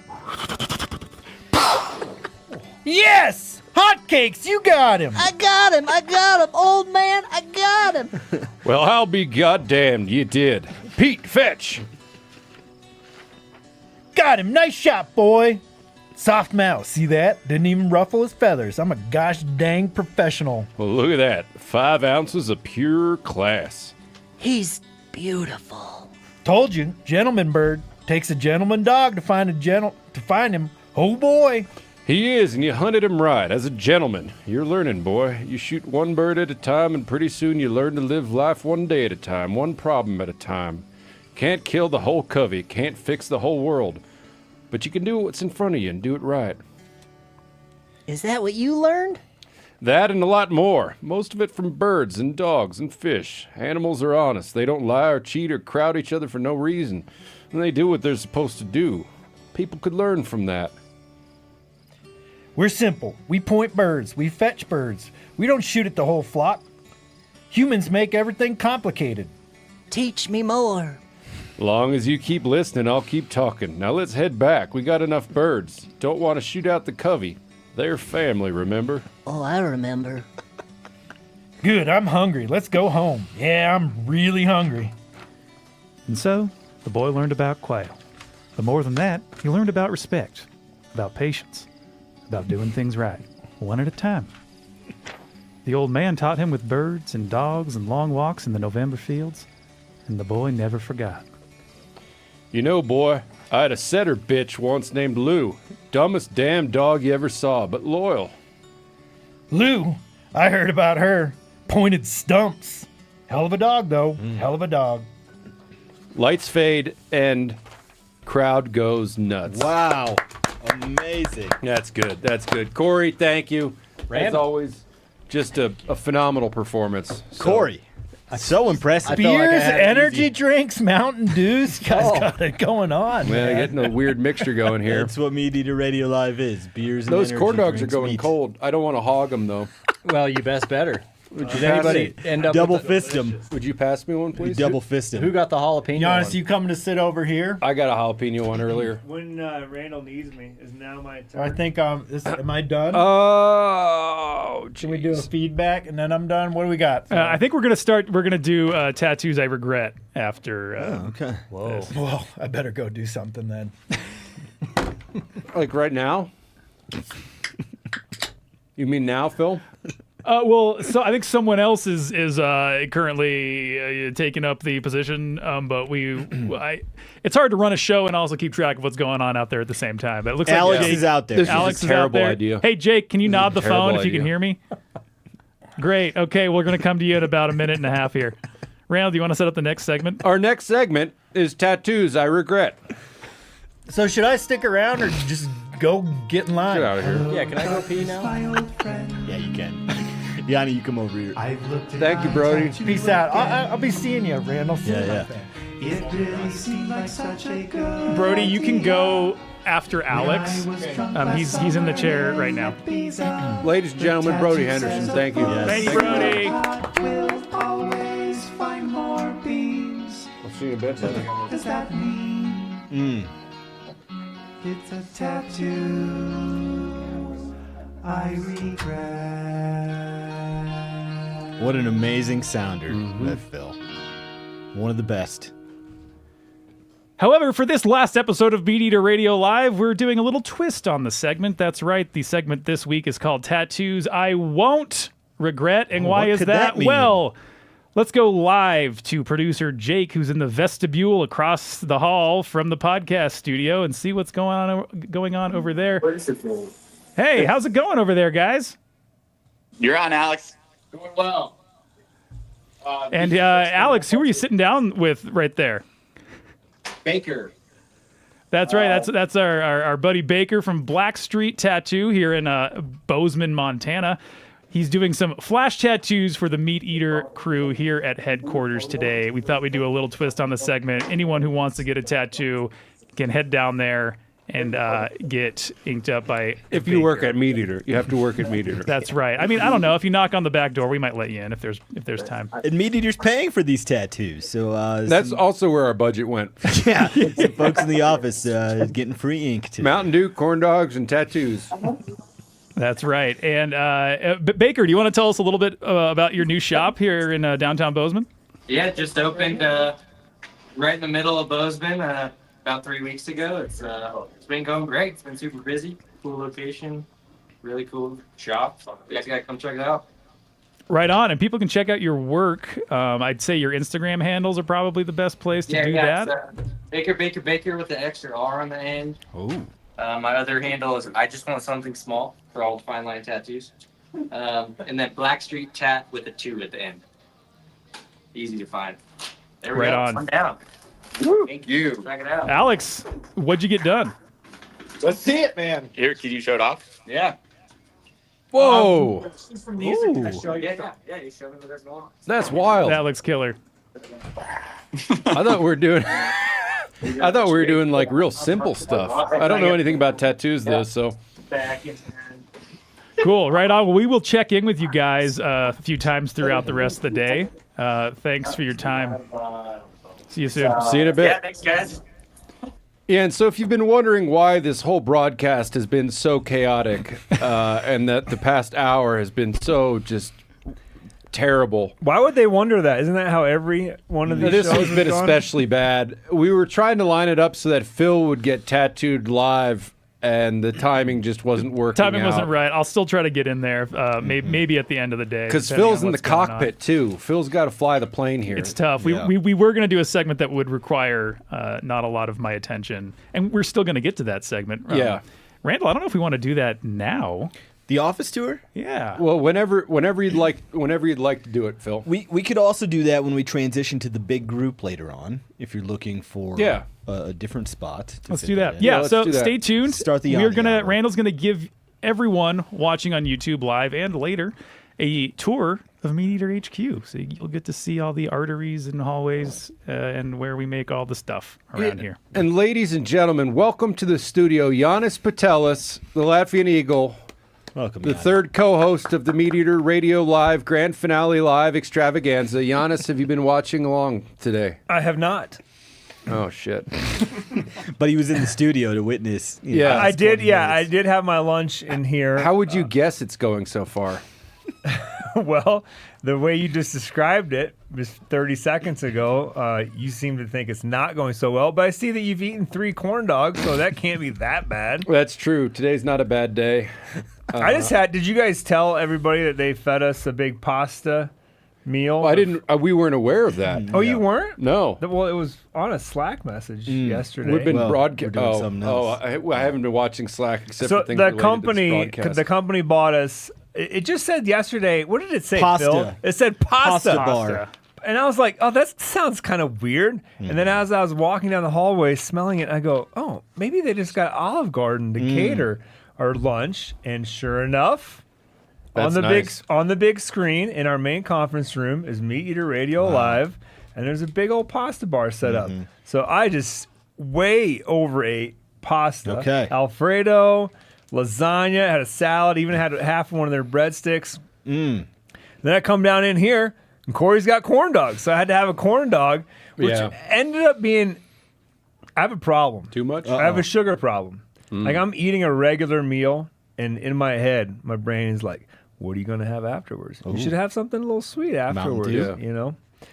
But that corn dog fit the bill perfectly. It's the right, yeah. Oh, there's some sugar in that. Oh, yeah, joker. yeah. Can someone throw me a banana, please? Oh, Not I a was hoping you were corn going to say corn dog. Well, I haven't on, eaten anything Phil. today. No, the only Jake, thing I've I had wanna to drink throw is it. coffee Fair, and Mountain fair. Dew. So.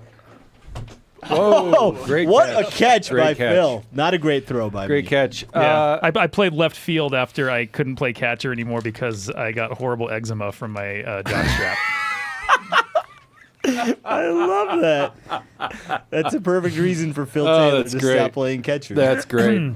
Yeah, I think. So, anyways, I think it's going well. Okay. Yeah, the good. first hour is pretty strong. The second hour, things. Randall's go out. really stressing out when the whole spirit of the show is that it's a complete cluster. Yeah, and no, it's good. Everyone it's good. loves it. I just want to keep. Could I have another corn dog? Yeah, Please? of course.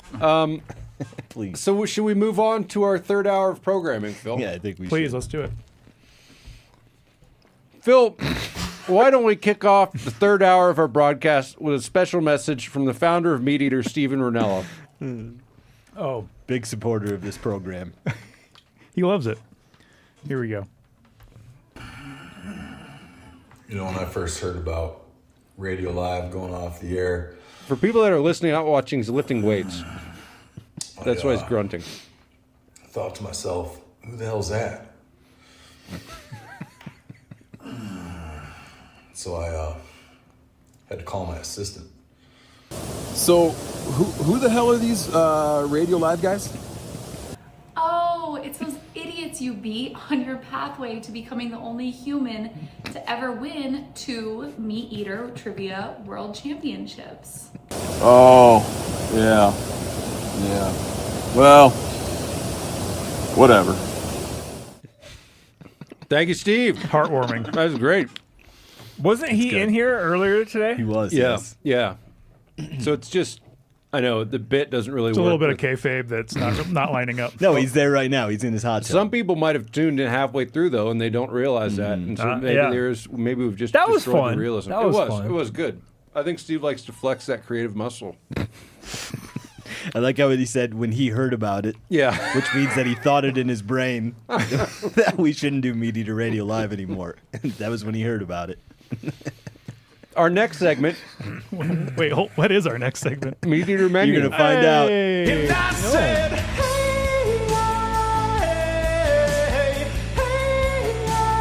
hey, I said, hey, what's on the stove? Well done, Phil. MeatEater menu is when our hosts cook up a wild food dish and share the story of how we gathered the main ingredients and how it was prepared. Lovely. I can't wait for this one. Mm-hmm. Phil, who's going first here? Looks like we have, is that Giannis Patelis? Patelis? Putelis is how you pronounce it in Latvia. Got too much going on here. There we are. Yep. Wow. Oh, that That's is a mine. pretty dish. Thanks. Tell us about this dish, Spencer. Giannis. Yes. Pretty common dish that we do at my house often, which I would say is like a grilled loin, where it's usually just salt and pepper, some olive oil, grill it outside on the grill to about 125. Pull it, let it rest for 5 minutes, slice it up, and then we serve it next to some vegetables and potatoes. And the vegetables and potatoes rotate, different versions of those two. But what's different here, and what I want to talk about, is that the sauce is I guess the steak with the sauce would be called steak à poivre. And I don't know if I'm pronouncing that properly. Sounds I good. believe Looks kind of creamy. poivre is pepper in French. So it's like steak of pepper, I guess is how you would directly translate it. Jarrett Risley from Shan Restaurant here in Bozeman. He came on to judge a Great roast restaurant. episode. Yeah, if you're in Bozeman, go check out Shan. I feel like that's universally been determined that that's like our best eatery in town. Oh, 100% best now? Like if you asked anyone, like, what's your favorite spot? And they were going to name 3 places, I think every single person, if they've been there, would Might say be that toughest to get a resi at. Yes. Yeah, and that's why I hesitate to even say how Spot good burned it is, because then it's even harder. I got a He's like, you should reservation come in next more. week." I'm like, yeah, if I want to come eat dinner at either 4 or 8:30 p.m., because those are the openings that you can get in at. Anyways, when he was judging roasts, he said to me, you know, a thing I do a lot of times with Wild Game, I make steak au poivre. I was like, oh. Make mental note, went home, looked up the recipe. Extremely simple. So simple that I can tell you now by heart how to make it. It's a good recipe to have then. Yeah, 100%. You basically take a couple small shallots, chop them up real fine. You, and again, depending on how you do the meat, if you're going to pan sear the meat or grill the meat, this part might be a little bit different because a lot of people will, when they put the heavy peppers on the steak, they will sear it in a pan, and then that way when you take those out, you have the fond that built up from the meat searing, and you're going to have some of that residual pepper already in there. So you throw your shallots in there, saute those for a minute, and then you put in, these are approximate measurements, about 1/3 of a cup of brandy, cognac, or if you don't have those two, bourbon works just fine. So I've just been doing it with good old Jim Beam. And you let that reduce a little bit, let the booze cook off. Then you add roughly, I don't know, maybe a cup of chicken stock. Let that reduce by half. And then basically at the end, you just finish it with a little bit of heavy cream or creme fraiche if you happen to have that. Lovely. Okay. Which we haven't, so we just use regular old heavy cream. But yeah, you end up with it's nice because it looks heavy, creamy. It has that flavor, but it's actually very light because it's mostly just chicken stock, and a little bit of booze. So very plain, simple sauce, but as we all know, when you're eating a lot of lean venison, it can be nice to have a little sauce with your venison. Yeah. So that's the dish. Now, that was made with, that night we had 2 loins thawed out. I cut my loins in probably 1.5 pounds, maybe 2 pound chunks. And you should start measuring them more. It makes sense because then when you grab a package of ground, and you're like, oh, it's 1 pound. I know exactly what I can do with it. And you grab those chunks of loin, and you're like, I don't know. Is this enough to feed 4 people? That's why I always just cook more. That's what I've started doing. I'm always like, Jennifer, just pull out 2. Have a little Tupperware of steak slices the next day. Exactly. Delicious. So I had 1 whitetail backstrap, 1 mule deer backstrap. They're both Montana animals. My oldest killed the mule deer on the youth hunt last year, which was a great moment as a dad. We spotted the deer kind of together late in the day while we were sitting on another deer waiting for it to stand up with the youngest daughter. And so I said, well, I can't go with you after because I'm going to stay here with Mabel. And so I said, well, no big deal. I'll just go up there and hunt it myself. And she took off all on her own. And a little while later, it was getting kind of dark. I'm waiting for her to come back down the hill. And instead, I hear, and she killed her first deer by herself. That's great. Yeah, awesome. Really cool. Beautiful meal. The whitetail one was my youngest because she didn't kill a mule deer on the youth hunt, and so we made several attempts at trying to kill a buck on a private ranch that we got access to, and I think on the second hunt out there, we got lucky and had a nice one walk by. That was the one with the crazy palmated brow tines. What else is on the menu this week now? Oh boy, I have some bear thought out that I don't have a plan for, and I need to make a plan very soon because I think it's been thought out for close to a week in the fridge, and so it's getting to that point where you know, I could lose it if I don't get her done. What else did we make? The other night we had we do this often enough to say often. Breakfast for dinner, which is usually biscuits and gravy. And I love making some biscuits. My kids love the biscuits, and I feel like I don't mean to interrupt you guys, but this is kind of important. We have a certain person getting their first tattoo. Oh, boy. Right now, so Who could that be? Let's cut to that feed here. I don't even know. Wow. You're on. Oh, Brody Henderson. Why would you? Biscuits, they're 6'7" mid, I'd say. Is that the tattoo you're getting? Is a 6'7"? No, I was talking about biscuits. What kind of tattoo are you getting, Brody? Well, I'll show you in a little while, Spencer. Oh. Sounds good. Brody's getting a surprise. We'll leave you guys alone now. I just wanted to That's announce great. That. Yeah. Wonderful. See you later. I love that. Good for Brody. He's young at heart. He's young at heart. I didn't know Brody was going to get his first tattoo today. That's awesome. Phil put out a casting call looking for volunteers to get a tattoo, and Brody was one of the first folks in line. He's been eager about That's this. great. Interesting. Good for Brody. I think we'll get a reveal later on in the studio here. Oh, that's good. I hope it's all bloody and nasty. You guys want to scooch off that way? Let's see you guys are in the frame a little bit better. We can do that. I think we'd have the Which hang way of do I this have by to go? now. Towards just this way a little bit. There we go. All right.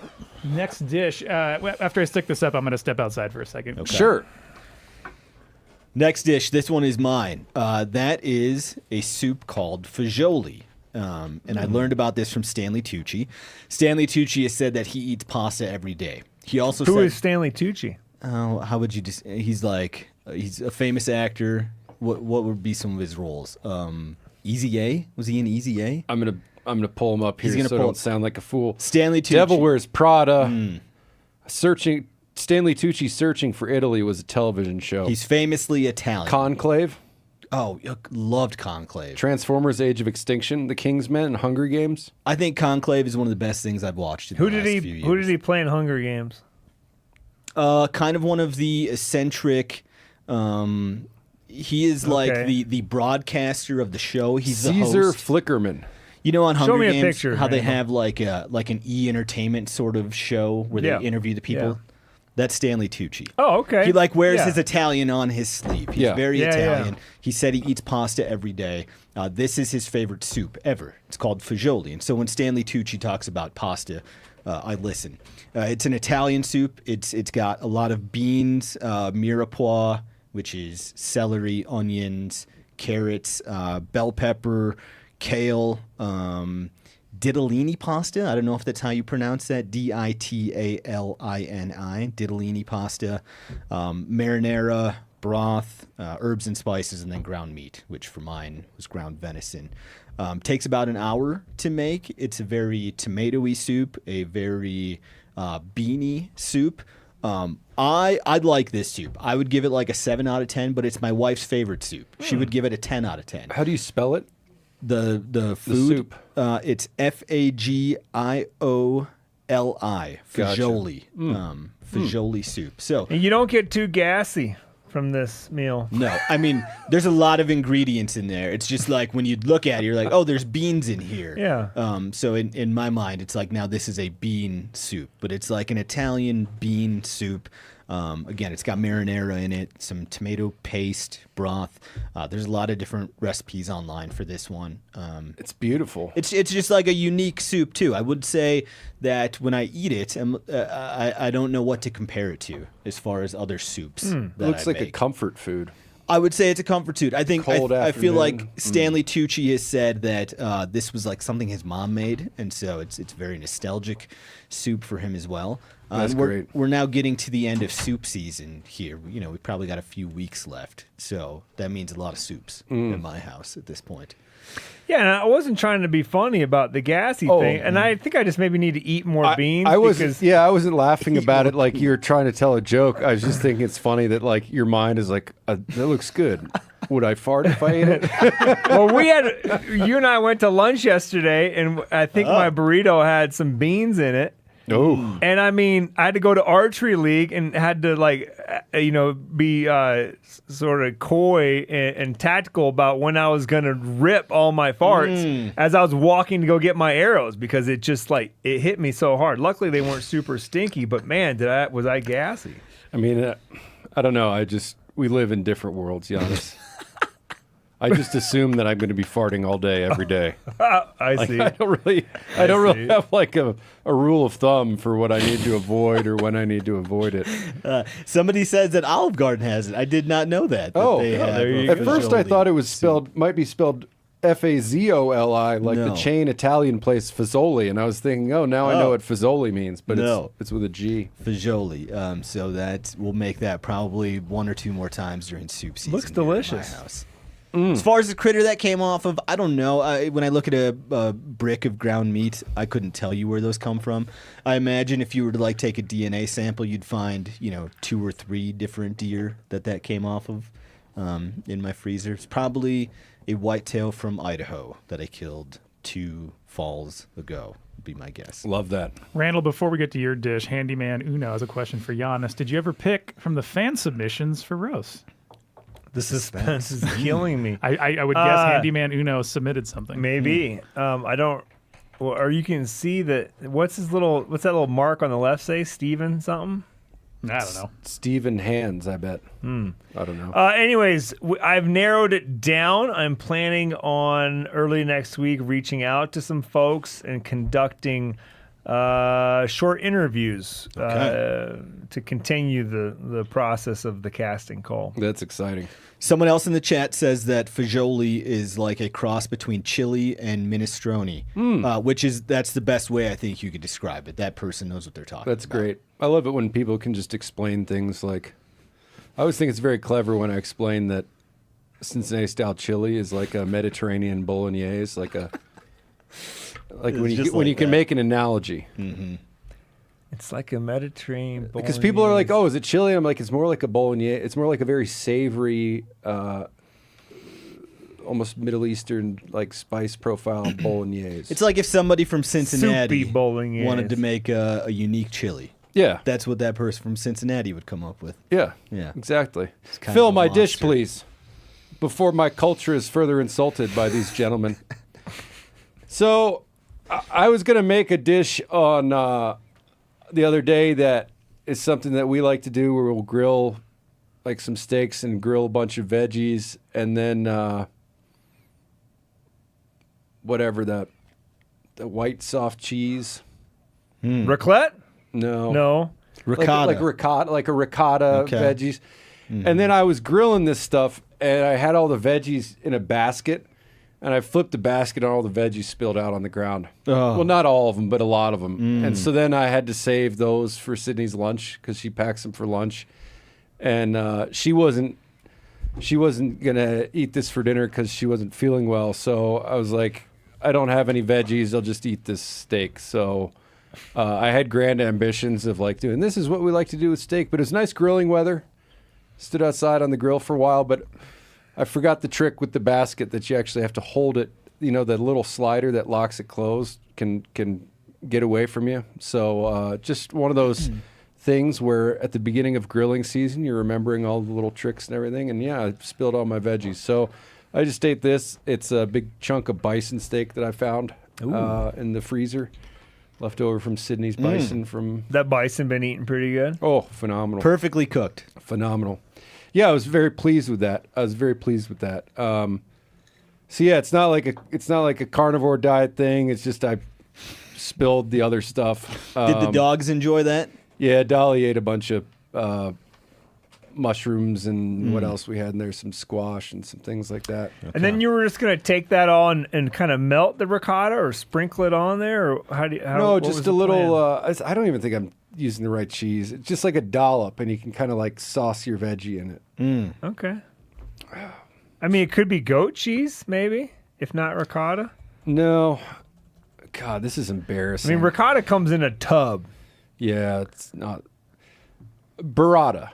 Oh, there's burrata. Burrata's a top. Yeah, Burrata. yeah. I feel like, do you cut that one open and sort of like Yeah, it's kind of spill it, like it's kind of like a puffball. Almost. Yes. Yeah. So we'll do burrata and veggies and sorry, I got the scapula thing wrong. Ricotta thing wrong. It was burrata. Burrata. I like burrata Fazoli's. on some pasta. Like if you didn't have meat in the pasta and you put that on top, and that's like how you'd finish. But yeah, it's nice. It's nice with like some grilled veggies, and I love getting ideas from you guys. Like in the last year, Spencer, we've been doing Spencer's pot stickers a bunch, and now I'm gonna try burrata with my meat and veggies. Don't buy the ricotta. No. Where do you get the burrata? Is that easy to find? Albertsons has it. Oh, okay. Yeah. But tonight I'm making an elk casserole with tater tots on top. Ooh. And I got the recipe from my buddy, which isn't, it's not too crazy. I could have probably thrown one together, but it's nice to have someone else's recipe because it'll make it taste different than my food. Yeah. You have a foundation now to start. We're doing a little sheet pan. We're doing a little sheet pan dinner with some elk bratwurst that I got out this morning. What does a sheet pan dinner mean? Just put everything like on a big cookie sheet. Throw it in the oven. Like last night we did a chicken on the sheet pan with like some grapes and some slices of squash and things like that. And you just season it all, throw it all in, pull it all out, slap it all on the plate, eat it all. It's just like a one dish thing. Yeah. One pan meal. That's like that's what moms on Facebook really like to make. It's something that they make. I find some good recipes from moms on Facebook. Yeah. No, it's like a nice easy. It's like a nice easy thing. You can even chop stuff like before you go to work. Yep. Just chop it up. You get it home, throw it in the oven, and I don't know, like 30 minutes later, it's done. Good MeatEater menu finale. What's next, Randall? Our next. Oh, I've got the wrong script in here. Our next segment is Gear Talk. I missed something though with this plate of food that Corey brought in. Yep. Was there a theme? No. Or a? I think he was just doing us a solid. Yeah, I think he's just trying to help us but, out. Randall, we're probably not doing the thing we talked about. Outback Steakhouse. Because I didn't get a corn dog and I haven't eaten today. And I'm getting pissed. When I asked if anybody else wanted Somebody a corn in dog, the office, please bring Phil some Olive Garden. There's got to be extra Olive Garden. bring me some cold Alfredo. Please deliver. But heat it up in the microwave on the second we floor. can still on your order way over. Outback Steakhouse if you want, Phil. We'll probably be here by 3. Yeah, please do. Thank you. Our next What do you segment want? is Throwback Thursday. Ooh, I'm excited for this one. No, it's Gear Talk. Not according to my script. Oh shit! Yeah, Play both of them. I read past there. Sorry. Can you play 2 sounds at once? No. Actually, maybe. I haven't tried. Did I mention Stephen Brody are old as shit? Our next segment is Throwback Thursday. Throwback Thursday is where we look at old hunting and fishing and photos of the crew. I think I added some extra syllables in there. They had to be hunting and fishing? Not really. You didn't say that. That's just how we've always done it. Mine Is yours at a bowling alley or what? Mine is adjacent. Okay. All right.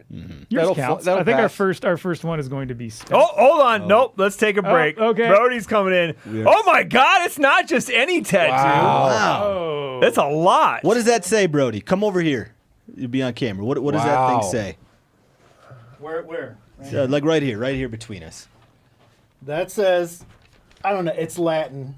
Sola Virtus Nobilitat, which is the Henderson clan is an old ass Scottish clan, like going back hundreds and hundreds of years, and that was their like clan motto, and it means virtue alone and nobles, which basically means like the Scots were fighting like the tyranny of British monarchy, dictatorship. They didn't want to be taken over by some jackass acting like a dictator.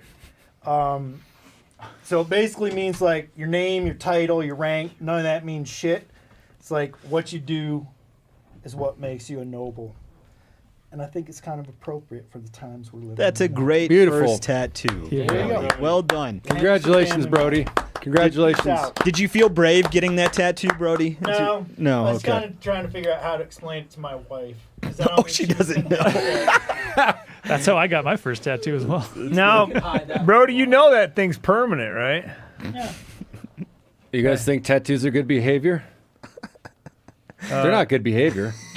Look, I ain't gonna be on the tattoos I regret segment. I'm just That's joking. right. I'm just using a line from I think you should leave. Later, dude. Thanks, Brody. Well done, Brody. That's nice. Thank you for well sharing. done. Well done. And also, thank you to Corey Calkins for bringing me. Phil's eating some Zagna. Is it warm or cold? I don't know. It's yet to be determined. I will keep you updated. Okay. Oh, 4 corn dogs is a bad idea. Let's throw a photo up there, Phil, and get to the throwback.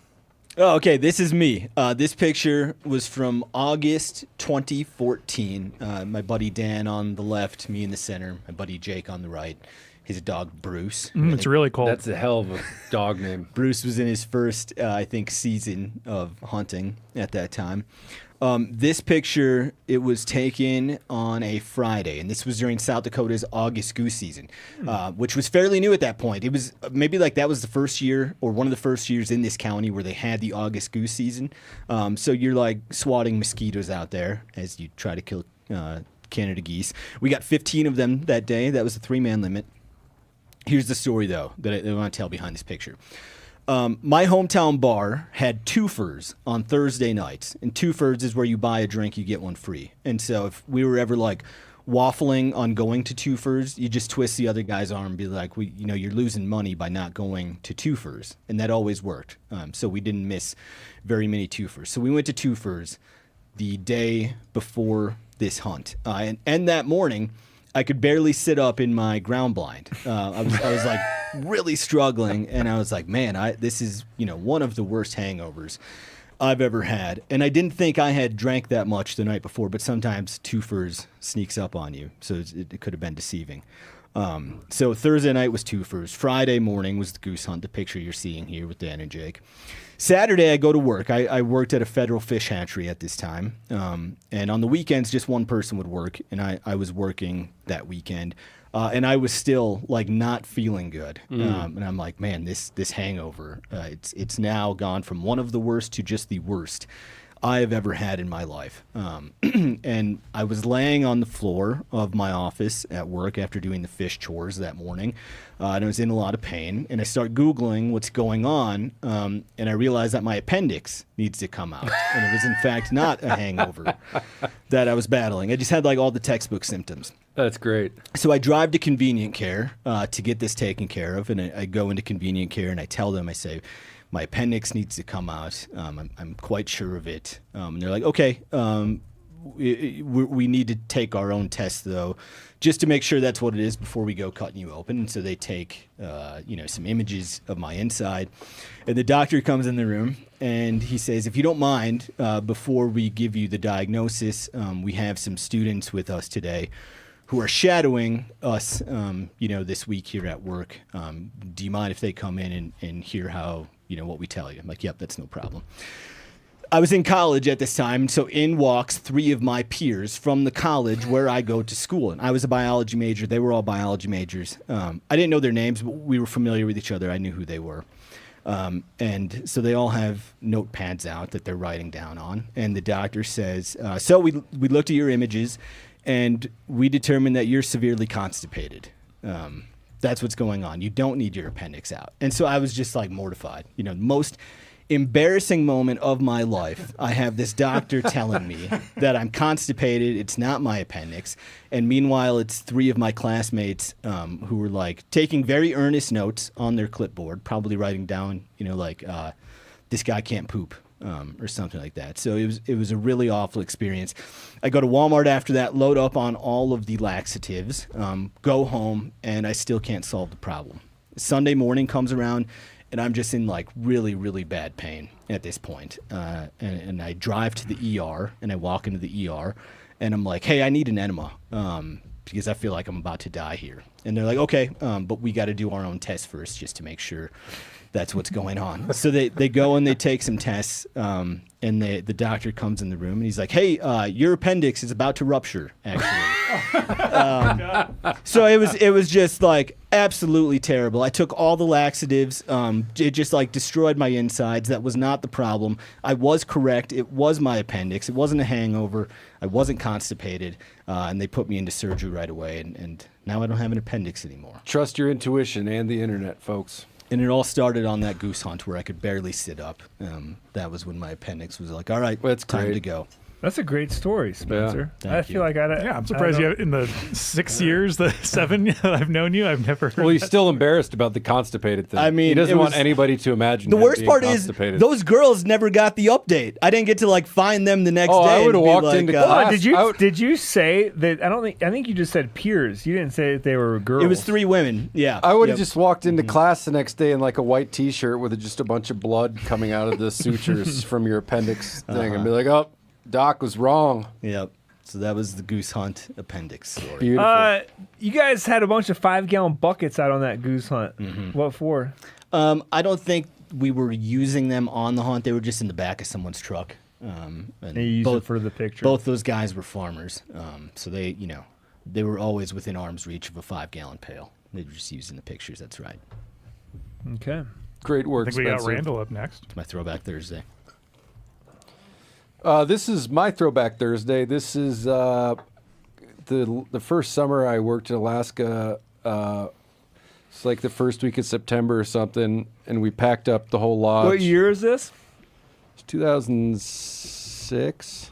No, not 2006. 2010, maybe.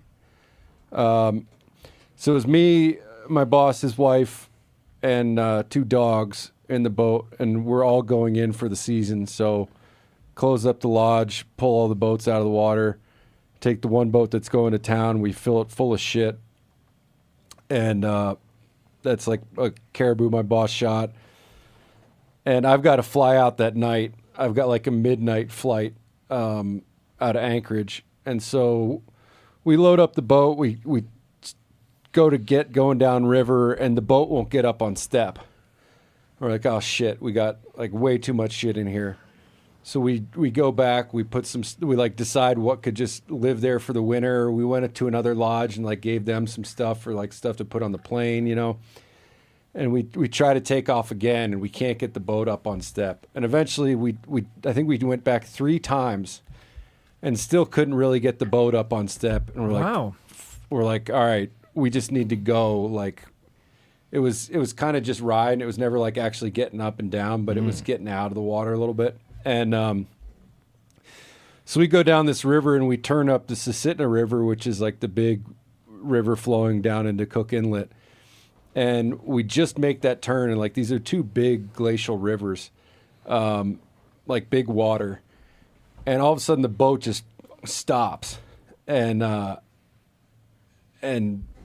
the motor's still running, but we just like drop into the water.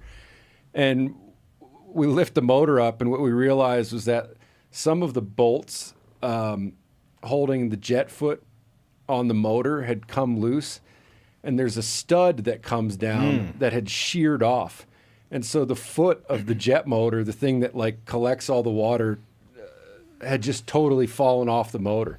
And the reason we couldn't get up on step is because the motor wasn't drawing water through the jet pump. Surprised it would like, still as it run in should've. that shape.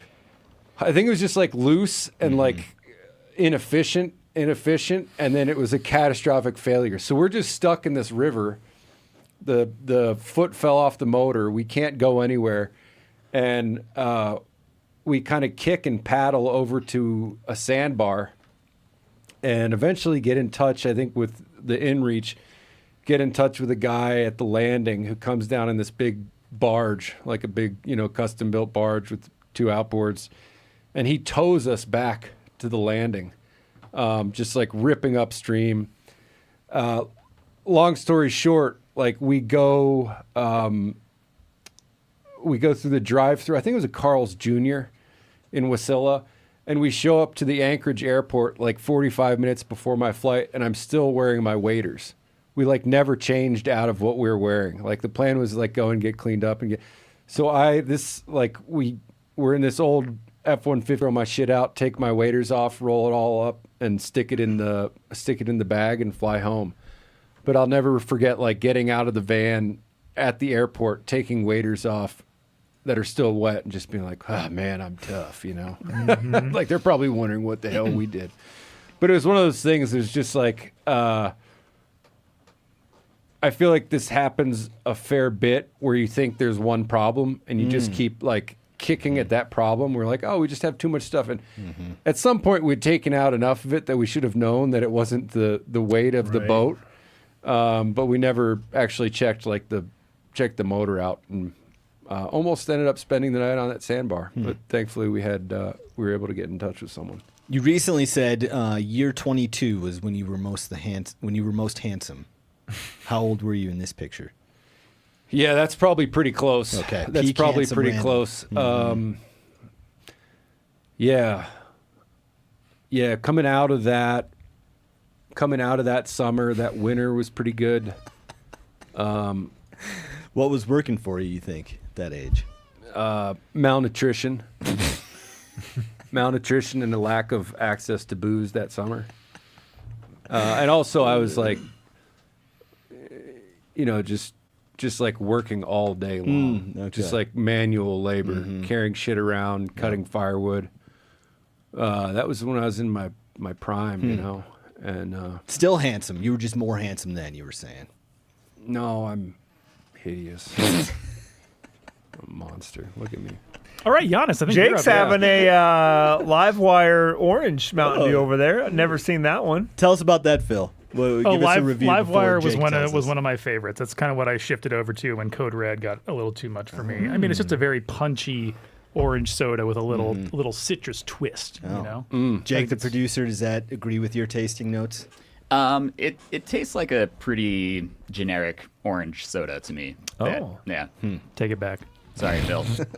I was more of a mellow yellow guy. I don't know why. Maybe just to be different. Yeah, I can see that. I like the song. Donovan's. Calm and mellow, yeah. That is a good song. White night. But yeah, you are kind of a nonconformist. It'd be hard to imagine you just hitting the dew hard. Yanni, what's going on in this picture? Well, I don't know even which one of you is Yanni. Come on. I'm going to assume the little feller. No, the guy in the middle with the broken arm. You're not the guy on the left, are you? Yes, this picture is actually from the future. Future It's a Yanni. little twist on Throwback Future Thursday. Yanni Scoutmaster. Yep. I am on the right there with the cast on my arm. How'd you get that cast? I believe that was 90 or 91. Were you guys even alive? I was born in 92. I was 5 years old. I was months old. 4 or 5, I Months. guess. Jake? Yeah. You're born. So think I'm Spencer wasn't on the planet yet. Anyways, yeah, that's Latvian Boy Scouts. I can go on for hours about where we could sort of diverge from this photograph got here. time. That's my buddy Andres Antons. I think in American society, he just probably goes by Andres. But he and I were born on the same day, 6 hours apart. And there's some sort of ceremony going on there. He couldn't remember. He sent me the picture a couple of weeks ago. He couldn't remember exactly what was going on. We were probably achieving the next step up in Boy Scouts. So in Latvian Boy Scouts, we wore the same outfits as American Boy Scouts. We did kind of the same merit badge program. We just spoke Latvian, and then we went and did all of our activities with other Latvians, as well as the Latvian Girl Scouts, which I think was a divergence from American Boy Scouts. From what I heard from my friends, they didn't get to do stuff with girls. It was very nice because we got to go hang out with girls when we went on our, on Boy Scouting scouting adventures. Andres' parents, who are not in this photo, they kind of always led the Cub Scout troop, but I owe them, I've told this to them many times in the past, but they were the ones that they had the resources to take the time off, and that often we had a school bus that we had bought, the Kalamazoo Latvian Boy Scout troop. We had our own school bus. The back, we took everything out, put in shelves and bunks and stuff, and they drove us all over the place on fun adventures. So I owed them a lot because certainly in my younger years, they exposed me to nature quite often. So it was pretty cool. The cast, skateboarding. Oh, I was about to guess snowboarding. You could have given me 10 guesses and I wouldn't have said skateboarding. Yeah, I believe I was trying like a front side 5-0 grind. McTwisty? No, I never got that good to be trying McTwists. You got good enough to name things that you were doing, though. That seems, like you were in the 90th percentile of skaters then. Maybe. I took third place in a skate competition once. Yeah, there was 3 competitors. Yeah, you were definitely a mellow yellow guy. But yeah, it was on the Keizu skate suit, which I think is now the longest running skate park in the United States of America after some park in, I think, Encinitas closed down or changed ownership or whatever. Bill Ferguson. I don't know if Bill still owns it. But anyways, I was there. It's a trick where if you imagine the half pipe, you're going on up onto the coping and just grinding the coping with your back truck. Yeah. And your back is is below you, right? You're like looking up and away. Okay. It's very easy to go the other direction. Do you mind if I pause you while Not at I all. have this thought? What kind of graphic did you have on the bottom of your deck? Skeleton. I mean, but in that time period, I had probably 30 decks. Whoa! So it's hard to say. Wow. God, I'm jealous. But then during that, I know it was a clear grip tape had popped on the scene right around then, and I had a pink Dogtown skateboard that I had the clear grip tape on. And so Lords of Dogtown? It was a pretty bright deck. I can't remember which pro skater's deck it was. My first one ever was Corey Smith's. I believe that was his name, from Santa Cruz, and it had the Grim Reaper, I guess, kind of a character, and he's throwing the big fireball. That does sound like a skateboard deck. But anyways, I broke that wrist, and that there is the reason that my wrist, it doesn't bend any farther than that. Oh, interesting. Like that wrist How are goes your back. push-ups doing? I can't do push-ups Dang. in a classic form. I do them on my knuckles. Oh, So my wow. push-ups are fine. Thanks for asking, but I just have to do them on my knuckles. yeah. But yeah, I went years and years and years and sort of just dealt with it, and it wasn't a problem. And then you get a little age, and there's some arthritis that builds up into like a broken joint like that, and it's become a little more problematic, especially trying to work out. Like actually, this morning I was doing some Turkish get-ups. You know what that move is? Do I ever? Well, holding that weight. I Yeah. can hold a lot of weight, but if it gets off canter at all, this wrist has zero strength in it. Yeah. So a big place I find like it a my core. lot is shooting my bow. Right? When you Oh, got to yeah. pull against Yeah, that. you need to be able to bend that wrist a little bit. Yeah. And so I actually draw with it like very locked like this, and then once I get there, I open it up and I get into my relaxed. Has anyone ever watched you who's like a pro and been like, Yanni, your left wrist is all wrong when you're doing that? Oh, everybody can see it. Really? I was actually just on the phone call with Matthews talking about this, and now their new limb shift technology makes it very easy for the shop to tune the bow so that it'll work for me. Because I torque that bow so much that if someone without this problem, like if you shot my bow, if you're a right-hander, you will shoot it. If you shoot it through paper, which is a thing you do to make sure your bow is tuned well, it'll cause a tear where they're like the tip hits, makes a hole, but then the arrow actually comes through the paper at an angle, and so you'll see like which way it tears. Just because your bow is set up to compensate for... Yes. And so the guys at the shop now have set up enough bows for me that they know that they set it up with like a 3 to 4 inch tear. I think it's to the right. And then they'll be like, "That's right." That's and then I come in and I shoot it, and I'll just shoot a bullet hole through the paper. It's like you got a lift in one shoe. Yeah, like if your legs were different lengths. Kind of. So yeah, that I was in a cast for 11 months that year. What? I started, and all it was the broken wrist, and you can see that picture. It shows I have the cast up to my biceps. So I had the over the elbow cast, and then they took that one off and gave me a shorter one. I had to do this thing at night where they would put this thing over my cast, and it sent like radio frequencies like through the bone to try to help the healing. They basically screwed the pooch completely on healing this bone. Funny stories years later. I think I was maybe even living in Bozeman. Maybe I had this job. So maybe just like 10, 11 years ago, like have good insurance. Got enough money to waltz into the hospital and be like, fix this. And so they take x-rays, and the guy comes in and he's like, man, wish I could help you. He's like, I can do things like break it, re-break it, pins and all this, but you're going to end up with the same range of motion that you have now. Like it's beyond fixable at this point, and you're just going to have to deal with what you have for the rest of your days. So damn. Yeah, it's a bummer, man. If you get us and you wouldn't think that your wrist would be such a thing, but from push-ups to any kind of strength thing like that, I'm always compensating for it. Can you bench? Classic? No, it's very hard. Now, I have to keep a very weird kind of straight. Yeah, I don't know, almost rotate my wrist forward to do it. Yeah. If we're ever wrestling, Yanni, I know a weak spot. Oh, 100%. Okay. Yeah, you can take me out by Noted. pinching that wrist. That's good to know. Sorry not to make light of it. No, it's all. Your I mean, struggles. it is what it is. It is what it is. I played a lot of basketball during that time period of my life Yeah, too. thank God that's not your stroke hand.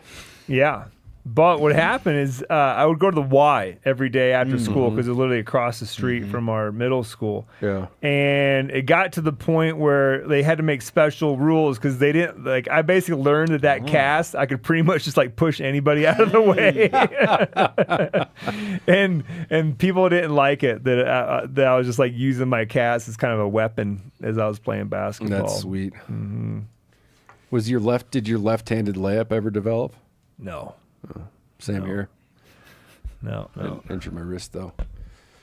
I think we've got gear talk up next, Randall, but just so we're not doing back-to-back PowerPoint presentations, do you want to do this fake news thing? Yeah, we can go to fake news. Can I make a comment real quick before fake news? Sure. I can't believe you guys are pulling over 1,000 viewers right now. The whole day.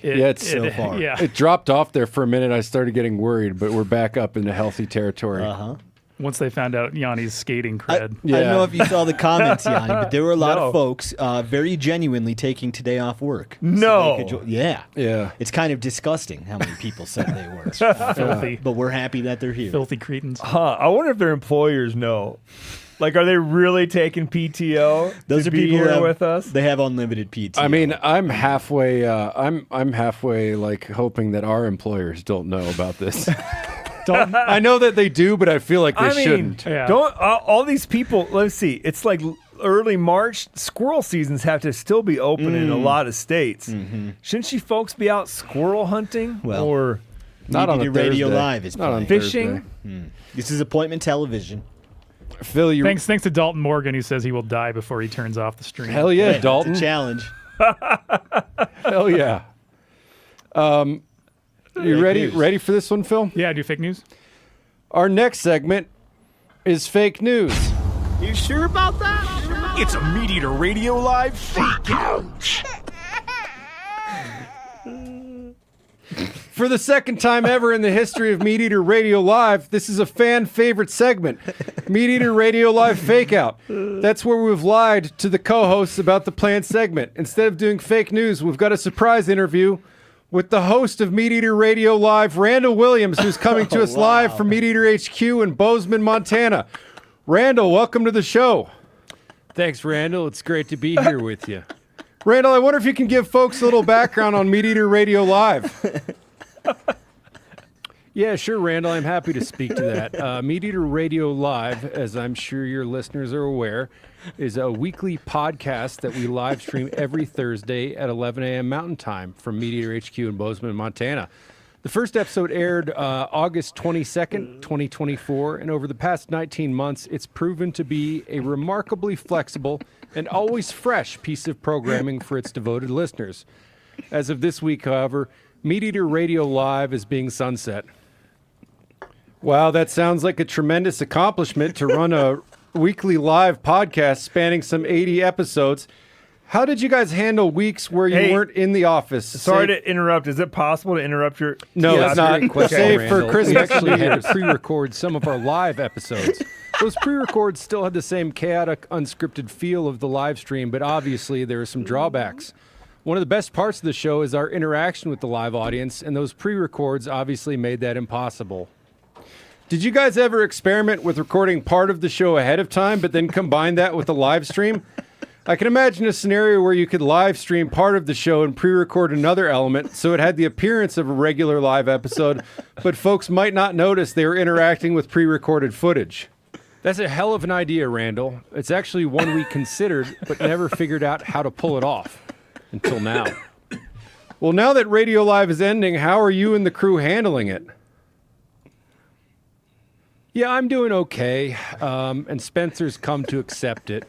I've noticed that Phil's come to work with booze on his breath a little more than usual, but not that much more than usual. I thought so. The real wild card is Giannis. I'm almost certain he's taking this the hardest, but he's not being very open about his feelings. Hard to read that one. Luckily, his office mate Corey is a really good guy, and they have a close relationship. We're all trying to play our part in Yanni's support system, but Corey's bearing the brunt of that burden. Boy, that's hard to hear, Randall. I'm wondering if you have any final parting words for the MeatEater Radio Live audience. Yeah, I think everyone here at HQ just wants to thank the Radio Live audience for their trust and patience over the past few months. This show has been a hell of a lot of fun to make, mostly because there weren't any standards or expectations regarding the quality of content. Well, Randall, we appreciate your time and good luck with the MeatEater Live Grand Finale Live Extravaganza. Thanks, Randall. I appreciate you having me on. That worked flawlessly. Oh, wow, that was really nice. Oh, that was great. It's one of our best guests we've had so far. Yeah, that was one idea I was really excited about. Thanks for Phil's help in allowing me to pull that one off. Was that a thing that we were going to do and then never did, or did you just come up with that? I'd sort of toyed with the idea, but then I thought it would be funny for the finale to interview ourselves. Mm-hmm. But then time got away from me, so it was just a solo interview. But I think it worked out better that way. I mildly knew this was coming because in our document that we follow the script, Randall has a section that's just called Secret. Yeah, that's where that was. I did not go and look at it. I'm very proud that I resisted seeing it, but now I know what lived there. Oh, that was fun. Thanks a lot, guys. Well Thanks done. for indulging me. And I love Phil Sounder. That's Phil was very deep in his bag to make that sound for the MeatEater fake out. He stole the ball, crossed up a defender, did it between the legs, dunk. Yeah, I was going to say the exact same thing. I think Brianna maybe has brought us some Outback Steakhouse. I think food got delivered here by maybe someone watching the show. Oh, that's a Dairy Queen. What do we have here, Brianna? I think it's from a fan. What It's a corn dog and a hot dog and some fries. Okay. Wow. Okay, if you couldn't hear our friend Brianna there, someone ordered food to our studio, which is incredibly kind. Please show yourself in the chat. Shout out to Brian H. Oh, I think Brian H. is the order. It's from Dairy Queen. Thanks, Brianna. Two corn dogs, 2 hot dogs, and a regular fry. Wow. So that's great. This is highly unexpected. We are eating well here in the studio. But how excited are you right now? Who wants what? I'm actually really excited. Oh, you know what? They're not corn dogs. They're probably chili cheese dogs. Oh, okay. Yeah. Okay. That's cool. So now this is the best day ever. Except for the ending of my favorite part of my job. Are the previously consumed 4 corn dogs going to affect at all like your moves? No, it'll in the next 10 minutes. It'll Randall? improve his game. Yeah, I'd say. Yeah, we got 2 chili cheese dogs and 2 hot dogs. Whoever did this had a better idea than my little stunt that we just pulled off. Who wants one? I do Phil, not maybe. right Phil now. said he's hungry. Now I'm full of Olive Garden, so I'm doing great. If there's anybody in the MeatEater live, sorry, not the MeatEater office listening, ketchup, mustard, relish, if we have it, please.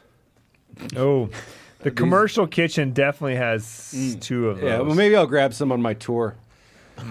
What should we do next, Phil? Should we do We can gear talk? We can move on to gear talk. Wow. Our next segment is gear talk. Never had to talk about gear, but I know someone who has. His name is Giannis Putelis. It makes me wonder if he still wants to talk about gear. I guess he doesn't have a choice. How much money will he spend? It's Yanni talking gear again. Oh, I'm going to miss that, Phil. What do you need, Brody? Skull. That little skull? Brody's got to take his show and tell item home. While this transfer happens, I'm going to start a new audio file for the podcast version. So Yeah. hold tight for about 15 Live seconds. audience, we're holding tight here. Someone just ordered this. Hey, do you want one, Brody? Someone in the audience had this delivered. here. Going for all four? Yeah. We got time. We got nothing but time. You sounded a little defeated, a little scared when you said yeah. But he's doing it. Good luck. Thanks, Brody. Thank you, Brody. Hey, boys, I have a hard out at 3. At 3 o'clock. All right. Okay. Well, we got Gear Talk. We Let's got do Gear Movie Talk Club. with you. What happened to Quiplash? That's still coming. We're just running behind schedule. We're running a little long here. So we're going to get through Gear Talk a little quicker than normal. Yeah, my Gear Talk's real quick. While you do this, I'm going to take a 10-1. Okay. So when you come back, could you also bring the ketchup and mustard? Yeah, Relish? I will. So my Gear Talk is this thing. It's made by Night Eyes. I'm familiar. And it's a daisy chain with a bunch of little plastic double-sided carabiners, S-hook type carabiners. And then on the end, it's got this plastic-coated wire. Yeah. They call those gear ties. Gear ties. Gear ties by Night Eyes. Which part's a gear tie? The like firm guy part? here. That thing. Mm-hmm. So this thing, I don't like keep it in my backpack or anything. I keep it in the truck. But if you're like getting back to the truck and hunting the next day and you got a bunch of like sweaty clothes or whatever, just hook this inside the truck and you can clip your like gloves, your socks, your hat, all that stuff on there. You could do it outside of the truck if it's not like snowing or raining out and get some wind on all of your stuff. You can hang it up in your tent. But I found it and also in the garage when you get back home. Just like it's a makeshift clothesline. And it spaces it all out for you. The stuff doesn't slide around on there. And those gear ties make it real simple to just like on the, the little oh shit handles above your truck window. Like tie it on there, tie it to a headrest, hang some stuff up, or like in the bed of your truck under the truck cap. It's a handy little piece of gear. It was a Christmas present, and I wasn't quite sure, how it would fit into the routine, but it's like just something to have around to like hang stuff up. Looks like everybody could use one of those. Yeah. I've probably overstated its usefulness. Can you give us a critique of the chili cheese dog from DQ? Or a compliment. Oh, I think it's good, actually. Yeah, I don't really have any tasting notes. This is just a very solid chili cheese dog. Okay. Yanni, you go. My Gear Talk has pictures. So Okay, you want me to go next? You go I don't next. have any pictures. You read my mind. We didn't want one. I did not. I'm on the wagon or off the wagon, however they say it at the moment. So no beers for me. For Gear Talk, I brought this here bag. This one happens to be made by Exo Mountain Gear. It's pretty much what you'd call a roll top dry bag. This one I believe is a little bit lighter than most roll top dry bags. Say you would just buy at REI for the purpose of putting some gear in for a rafting trip. But this bag lives in the bottom of my backpack. And you guys have all heard this before, maybe live by the same rule that it's always great to have gear that is multi-purpose, right? That it's not, you're not carrying around just for one reason. So the main reason for this is to carry out. I don't know if it's the main reason. I think this is pretty much split 50-50. But to carry out meat and prevent your gear and your backpack from getting just totally soaked with blood and having to clean it later. That thing smells like meat. Yeah, you can smell it now that I've unrolled it. But kind of in a nice way. Yeah, it cleans up very easy. I literally just flip it inside out, spray it a little bit. I throw it in the washer, and just run the old regular cycle on it, and it comes out super clean. The other thing, though, that I've started doing with these bags like this, and this is something I learned on our honeymoon in New Zealand, which is a very, very wet place, especially the time of year we were there in the fall, that instead of running rain covers for your backpack, like something that go over your backpack, there they basically just line their entire backpack with one big garbage bag, and then all of your gear goes in there, you roll the top down, and that keeps your gear way drier than a rain cover. Rain covers are just light. They get pulled off. They're not completely inclusive of everything that's on your gear. So now if I know I'm going to have a wet trip, I just basically put every single piece of gear that needs to stay dry in here, roll it shut, and it just lives inside your backpack. So your backpack itself still gets wet, but everything inside of it stays nice and dry. You don't have to worry about it. And so, yeah. Who makes that again? This one's made by Exo Mountain Gear, but I'm sure there's a bunch of companies out there that make it. But this one's nice, too, when you're packing a heavy load of meat because it is narrow enough. I don't know if you can tell, but it's narrow enough that Just bulge out. the load ends up being more vertical and along your back, which is a much more comfortable way to pack meat than have all that same amount of weight just sitting right on the top of your booty, where it can get very uncomfortable very quickly. So, there you go. All right.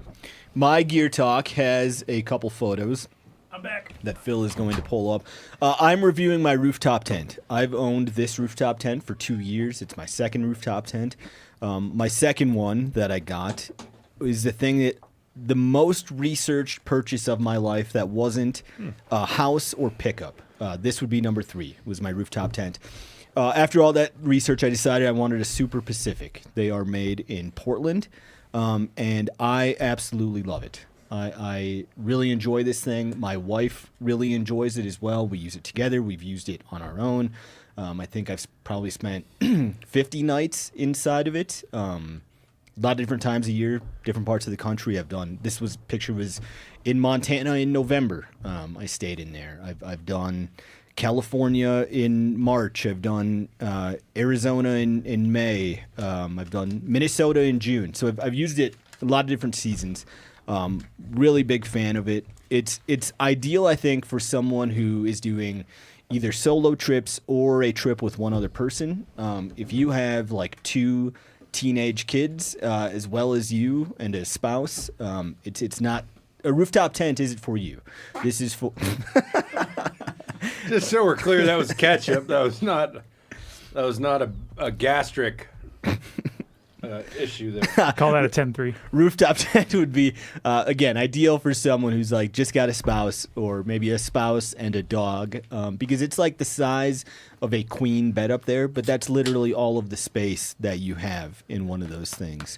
I think the ideal user lives someplace with a lot of public land, the type of camping that we do a lot. You'd call boondocking, which is just you pull over someplace and that's where you sleep and you don't need a reservation. And it's just like a piece of BLM or national forest where you can disperse camp legally.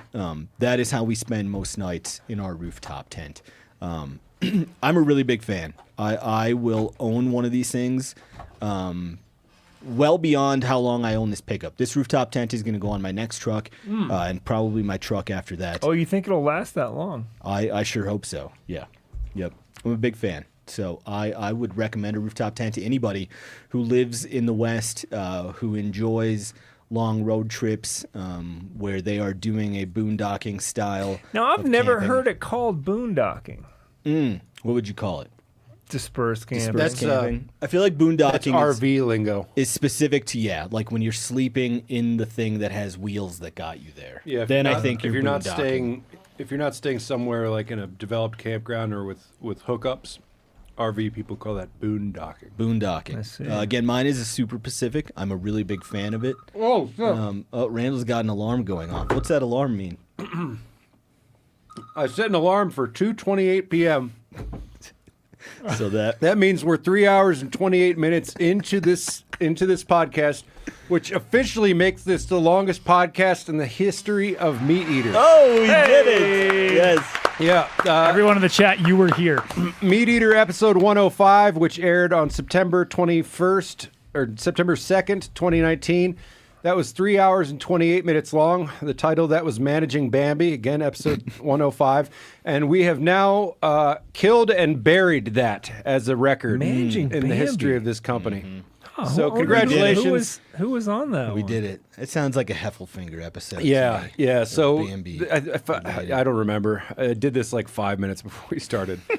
I asked Phil if there's an easy way to look it up. He said no, so I just scrolled through all of them and wrote down the ones that seemed the longest. But this is officially the longest MeatEater podcast ever. And we're only halfway through. Mm-hmm. So it's actually slightly scary how much we have to do.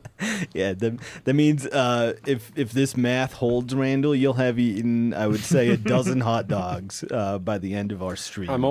This is number 7.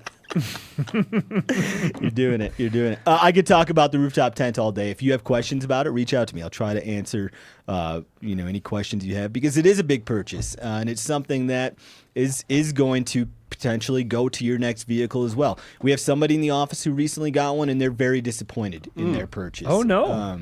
Yeah, Nate Mason. Sad. He does not enjoy his experience so far, and he wishes he'd have done a couple things differently.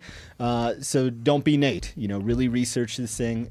Reach out to me if you have any questions. You could have told me that. How long context is it lengthwise? For a fella that's 6'2", I find a lot. It looks like my toes might be touching. Your toes might be touching. It's a wedge style rooftop tent. There's many different styles. This style is called a wedge style.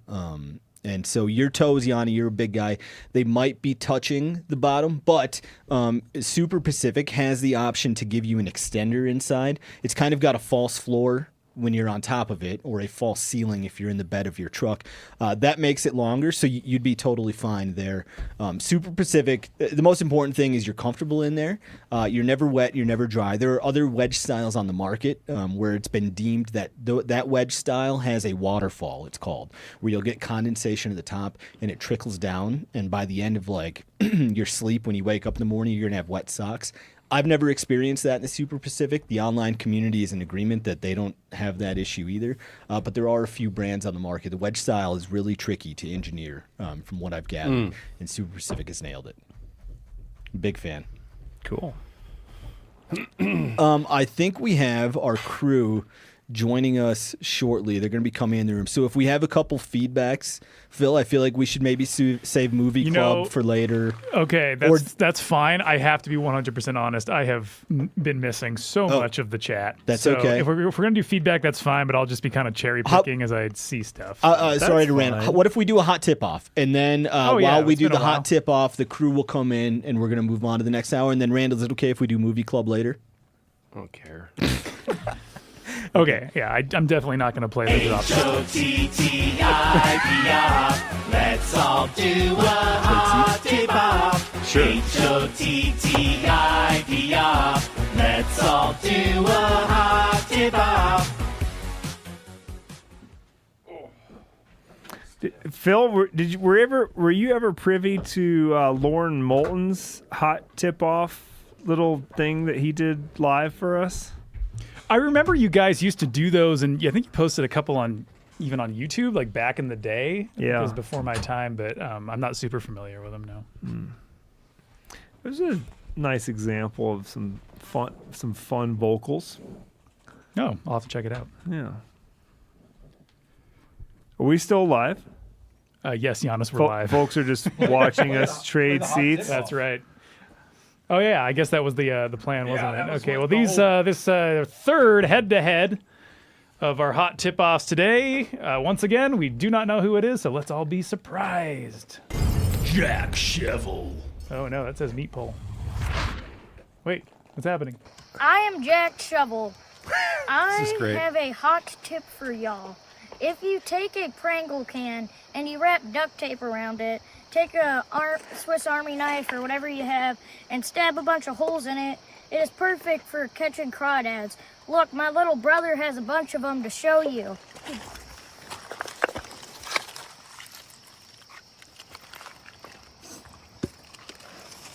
So, catch them crawdads. Ian Esky? Hello everyone, my name is Ian and I'm coming at you with my hot tip today. If you're like me, you're really busy and your friends are also really busy, so sometimes it's hard to find a hunting partner. Well, what I did is I went and made my own.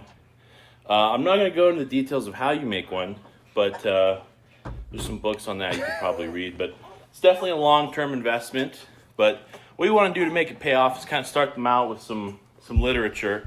I've got a couple of just examples here of the literature we read and are going to be reading. But yeah, that's what you need to do to get your own hunting partner that you can make go hunting with you anytime. There you have it. Couple of solid tips there. Yeah. Go ahead and put the poll up in the chat. I'd be honest, when the kid said Prangles, when he said you get a Prangles can, that sold it for me.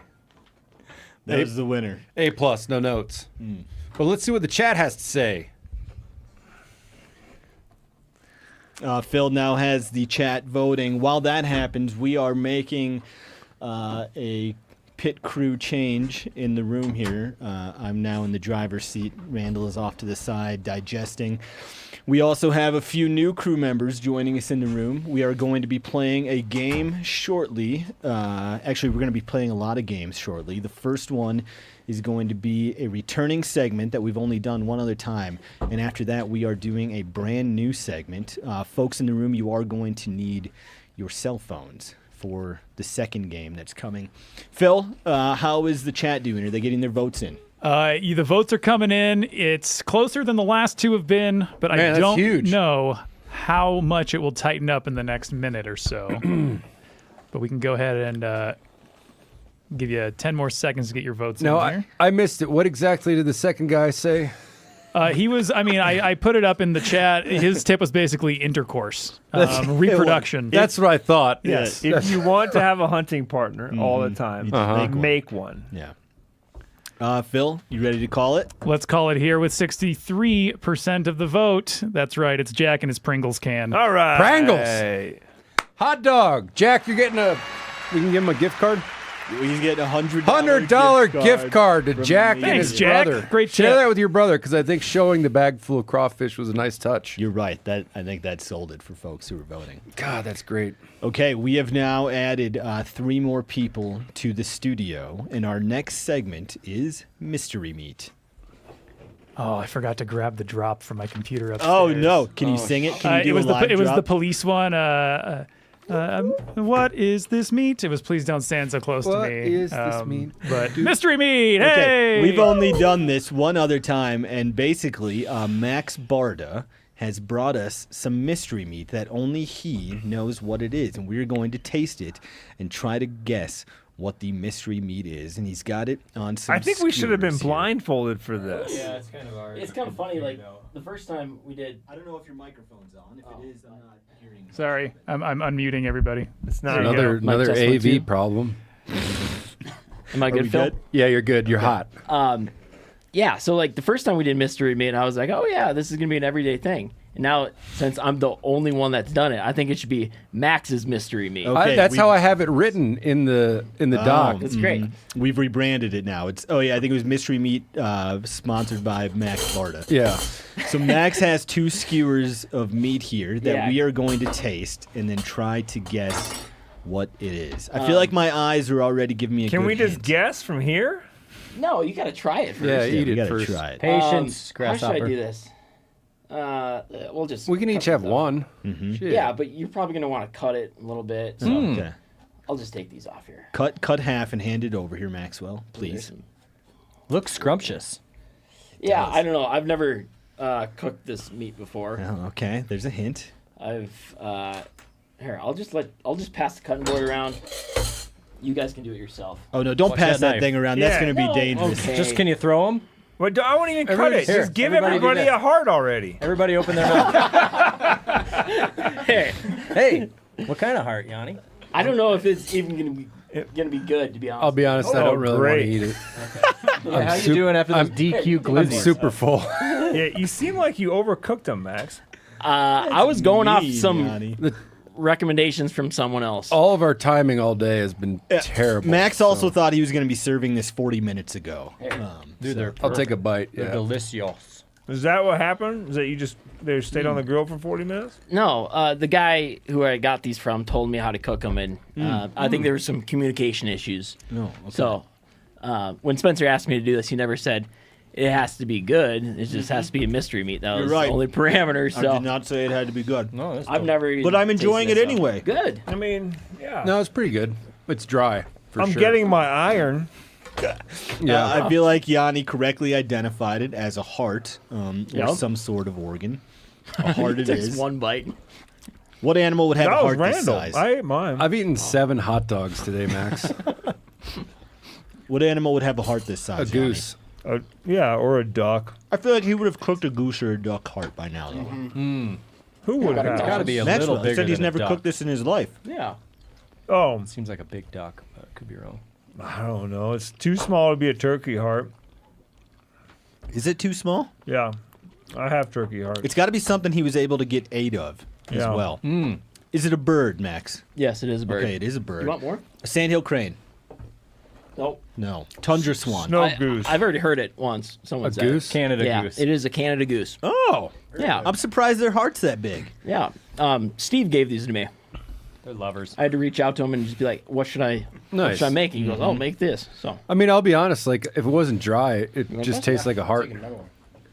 yeah. I like it. No, yeah, if you had cooked it to meat, no thank you. But Steve told me to cook it on like low in fat, so I used some of your bear grease, and I just cooked it in that, and then did a little sear.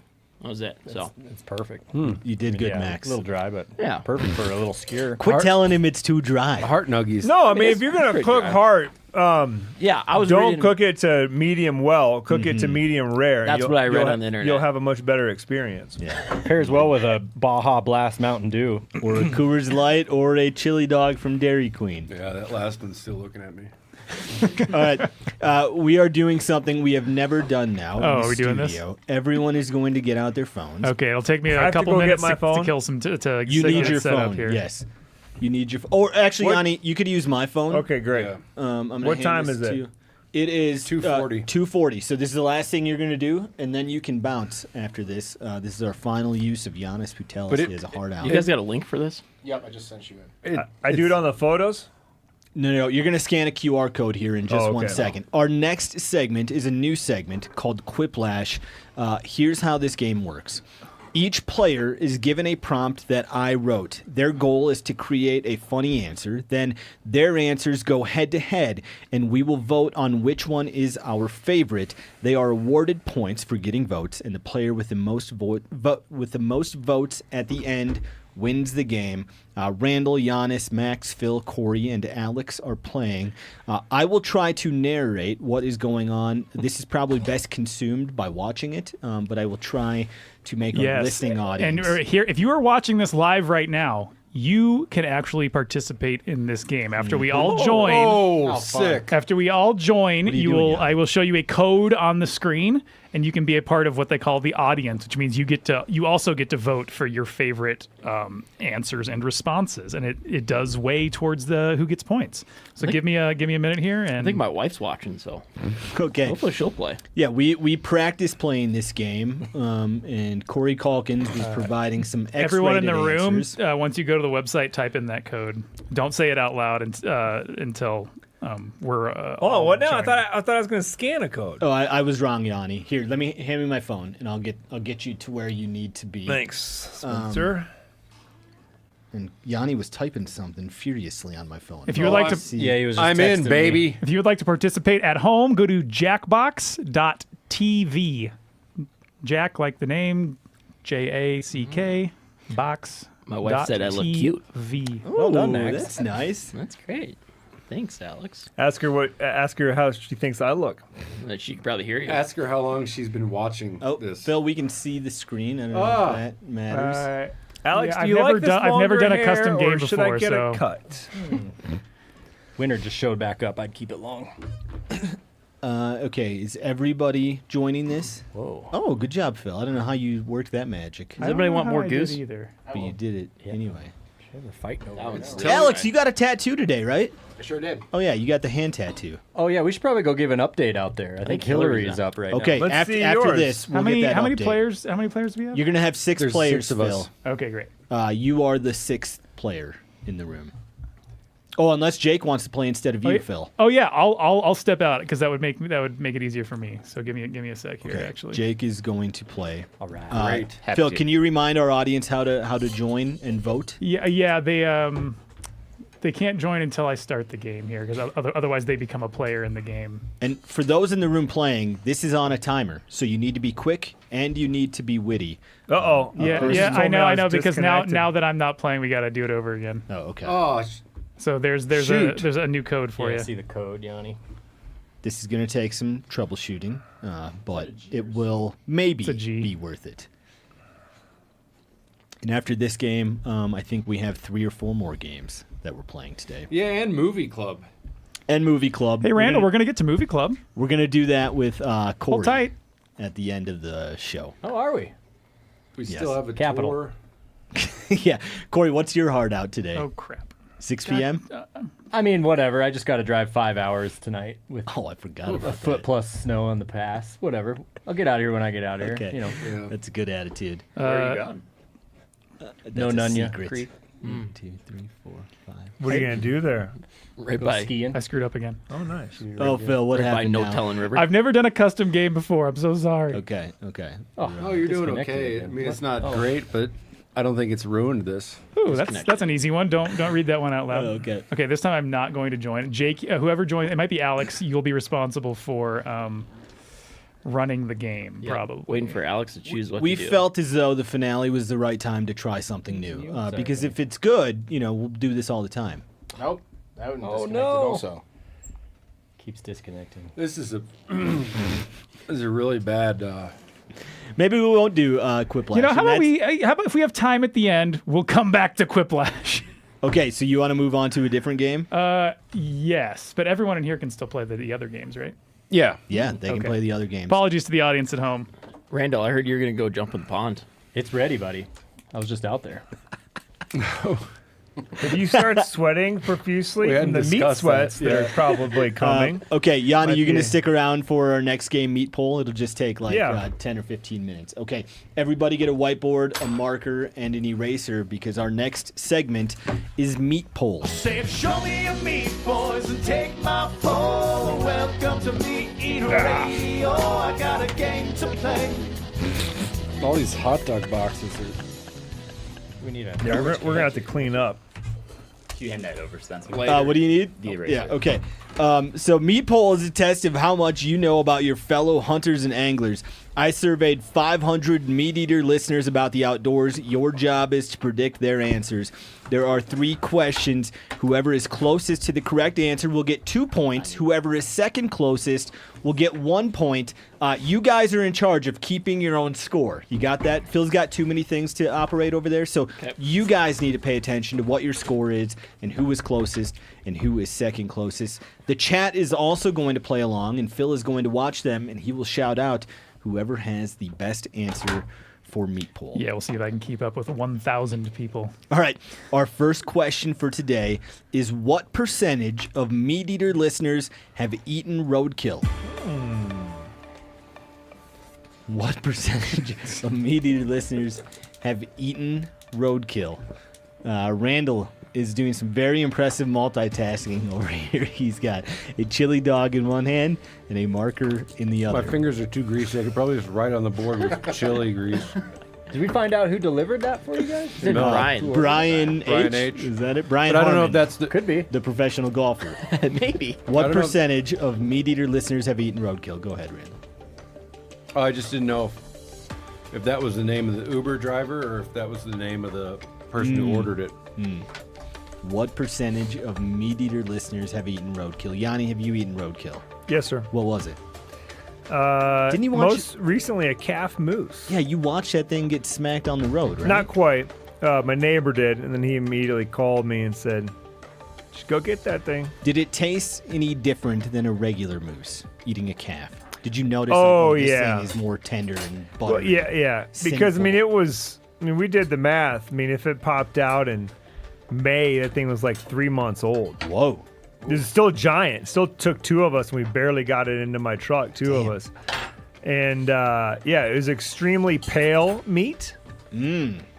Just like a veal, you know, how they have that more of a pink than a red color. Very few people have eaten a calf moose before. Yeah, definitely not. That was only 3 months old. What percentage of MeatEater listeners have eaten roadkill? Again, I surveyed 500 of our listeners to get this answer. Is everybody ready? Let's do this. Go ahead and reveal your answers. Randall says 31. Jeez. Yanni says 27. Cordy says 3.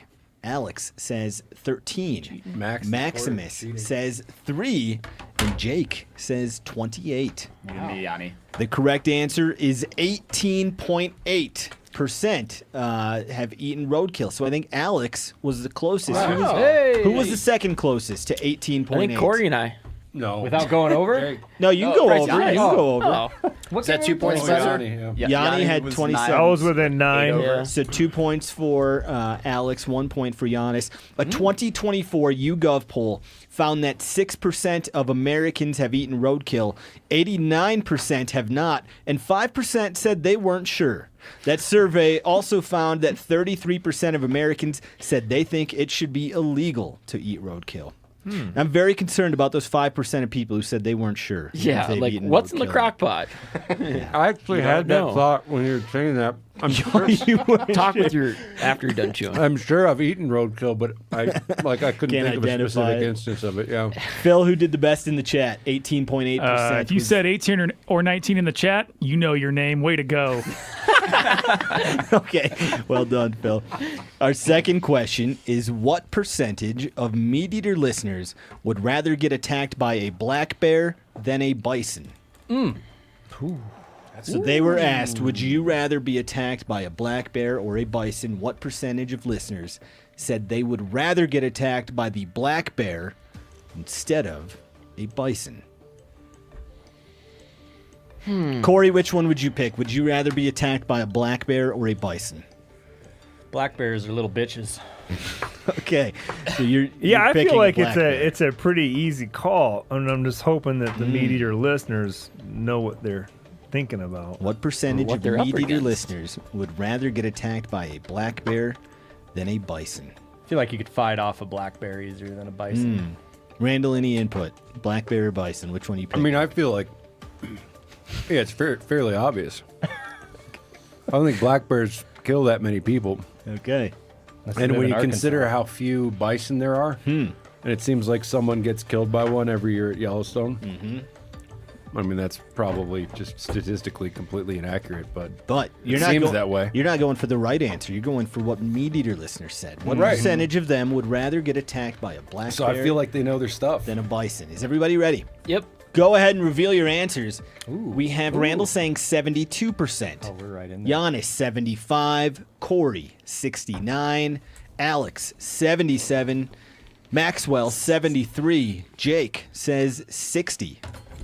One of you is dead on. The correct answer 72%. is Oh, no. 60.3. Jake Wow. nailed it. Oh, the producer. So Jake gets 2 points. Who was next closest? Maybe Corey? Alex, Corey? what'd you say? No, you said 69. Corey got himself 1 point there. Nice, It's estimated Corey. that 2 people a year are attacked by bison in America, with those encounters almost always happening in Yellowstone. For black bears, it's about a dozen attacks each year. In the last 120 years in America, there have been 2 fatal bison attacks and 63 fatal black bear I was attacks. completely wrong. What did you say? I said it seems like every year you hear about someone getting killed by a bison, but it's just not true. I feel like we at had all. one recently that Maybe happened, that's- and that's probably clouding our That was in judgment. June. So 60% said they would rather get attacked by a black bear instead of a bison. All right, here is the third and final question. This question is not about our fans. It's about you guys. What percentage of pickups in the MeatEater parking lot were backed into their spot yesterday? Oh, I know one. I know two. What percentage? Now I know two. Seth wasn't here, so that doesn't That's count. funny What because I thought about percentage? this when I parked today. What percentage of pickups in the MeatEater parking lot were backed into their spot yesterday? Yesterday. Damn. I know what it looked like today because I thought about this as I back. Like, why is nobody backing in today? It's Oh, good really? because That crossed your It's mind? a little snowy. It's nice to be able to go straight out of your spot. Who has points in here so far? I think we have. I do. This is just like trivia, Spencer. Goose egg. Okay, Max and Randall have. It's not at all like zero. Trivia Max because you and I are doing the same. We may have a tie or we may have a winner after this. What percentage of pickups in the MeatEater parking lot were backed into their spot yesterday? And you went out and counted? I went out and counted. That's At what right. time? I'm not. It was when I got here because then I also parked. I'm not going to tell you which direction. I know which direction you park. Okay. Yeah. Yeah, he's one of those that thinks it's not going to matter. I don't think that's true at all. What Do you have percentage any of idea how pickups? quickly I can back up? I do it without. as I can go I do it forward. without thinking. I base it on how busy the parking lot is. If it's like very smooth to back in, I'll back in if it's convenient. If it's not, I'll just go in, regular. I just have more confidence backing up. You mean backing into a spot or Yeah. backing out of a spot? Backing into a spot. Yeah. Even if it's like there's no other cars in the parking spots, I still back up. Yeah. See, I feel like busier you should back in. Yeah. But It makes the exit safer. Yeah. Is everybody ready? Hold on. What percentage of pickups in the MeatEater parking lot were backed into their spot yesterday? Go ahead and reveal your answers. Randall says 37. Giannis says 50. Corey says 47. Alex says 93. Maximus says 87. Wow, you Jake says 85. The correct answer is 64.8% Oh, I of forgot pickups. about the MeatEater truck. Who was the closest there? None. I feel like Corey. I was maybe? 14 Yanni, off. maybe. Yanni. 64.8. Yanni, you were the closest. I think that makes you the winner today. You got 4 points at the end of the game. No, that only gave me Oh, two, right? 2 just now. Yeah, you so got I have 3. 3. Yanni wins anyway, unless who was second closest. Nice job, man. I guess maybe me. And so you got How 2. far I have off were 2 you? points. Yanni's our winner. That was 11 out of 17 pickups. It's far less common to back into your parking spot at MeatEater if you drive an SUV or a car. And that 65% of backwards parkers is way, way above the national average. Studies show that between 6% and 13% of American drivers back into their spot. China is the opposite, where it's estimated that 88% of drivers back into their parking spot. Wow, they're way ahead of it. So at MeatEater HQ, it's 65% of the pickup drivers. In China, 88% of all drivers back into their spot. Wow. I'm with Corey. I think truck they or got no it figured truck? out. I'm, I didn't probably no specify trucks on that there. one. Yeah, but in Not the many. MeatEater parking lot, the pickup drivers, they're the ones who are backing into their spots. I wonder what they teach them in China. I just think it's interesting that in this room, there's 3 or 4 different reasons that people are choosing to back into a spot. And so I'm wondering now, what is their belief in China as to why you should do that? For me, it really comes down to whether or not I'm texting actively. Right, it's a lot easier to pull straight in if I'm texting. He's making jokes again. Yeah, I shouldn't joke good. about that. It's serious. Yanni is going to stick around for one more segment, and then he has to go. I am? Okay. Our next segment is a hot tip-off. I'll do it. And it just is our... Does he not like this one or what? He just doesn't want to play it 6 times today. But Phil, your jingles are going to be the best part of this entire 6-hour-long show. That's very kind and completely untrue. But I that's the one. Just because we do hot tip-offs almost every week, and it's the most grating kind of intense drop that I have. I like Chapel Roan, but Yeah, not you that apologize to Chapel Roan. Yeah. All right, let's see those hot tips, Phil. Here we go. See if I can actually do it correctly this time. Colin Hartford. What's going on, MeatEater crew? Today I've got a hot tip coming at you from Missoula, Montana. My name is Colin Hartford. Today we're talking about keeping our meat good when we're processing our wild game at home. My hot tip is to have 2 buckets when we're doing any kind of grinding. My first bucket, tote, whatever you want to call it, has my meat. In this case, it's sausage. The bottom one has a layer of ice. Just a bag of ice that we crunch up, throw on the bottom. Have a 2 bucket system. It's kind of like a double boiler, but it keeps everything cold. Keeps all your meat from getting warm in between the freezer, the grinder, and the actual finished product. Keeps everything cold, keeps everything better. Also, strap some kind of ice pack to your grinder. I'll use electrical tape or painter's tape, whatever you got. Tape a ice pack, ice block, whatever you've got onto your grinder. It'll help keep that system colder, keep it lasting for longer. Keep at it. Kale Patterson. Hey, this is Cale Patterson from Colorado Springs, and this is my hot tip.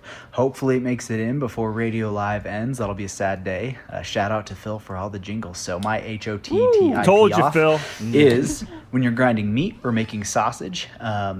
At the end, there's always that last little bit left. You can throw some ice cubes in there, or even just some plain white bread, and it pushes that last little bit out. The ice cubes is also just a decent thing to throw in there if you're doing a large batch. Helps cool off the inside. So hope that helps somebody.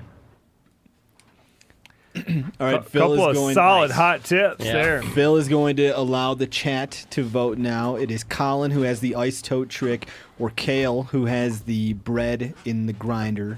Both of these about grinding meat. Yanni, before you leave, who are you voting for? The ice tote trick or the bread in the grinder? Ooh.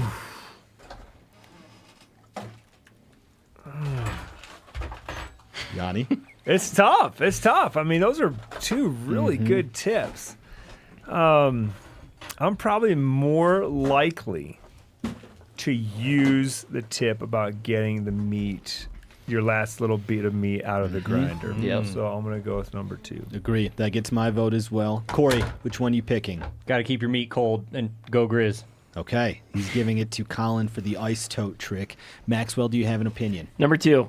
Number 2. He likes the bread or ice in the grinder. Yeah, I've actually used that and it works phenomenal. Phil, is it a close vote? A close one. So if you are watching currently and you have not voted, get in there and let your voice be heard. Alex, next time you grind meat, are you going to use either one of those hot tips? Number 2. Number 2. He's also voting for the ice or bread in the grinder. Jake, what do you think? I mean, I like number 1 better, but to Giannis's point, I think I'll actually use number 2. Okay. Randall, who did not see the hot tips, would you like to give an opinion? Yeah. I think what's most important is what the chat thinks. Yeah, okay. Phil, let's wrap up the voting in the chat. Okay. There's still tatting out there, guys. It is getting closer, Spencer. I know we're running long, but it's the last episode. It's the last episode, yeah. After this, Phil, before you wrap up the poll, would you like to check in on the tattooers? What do you think? Yeah. Jake, if you want to head out there and roll, we'll cut to you in a sec. Okay, so we are going to wrap up voting here shortly. We will check in on the tattoos, and then I think we'll do some listener feedback. That's hey, can I just say bye? Say bye, yes, please. Ladies and gentlemen, Giannis Patelis. Thank you, Yanni, for your time. Captaining this ship on its final journey. Straight to the bottom of the ocean. Straight to the bottom. It's been a fun run. Yeah. Had a lot of laughs. We've had some laughs. And the thing is, even though we're sunsetting this one, we're also giving birth to a new one. And That's I believe that at least the 3 of us, we're going to continue to have a lot of laughs. The rest of these guys, you guys better bring your humor game a little bit more. But 3 of us, we're going to keep laughing. Also, Max, I don't know if you heard, but your heart was kind of dry. Yeah. Yeah.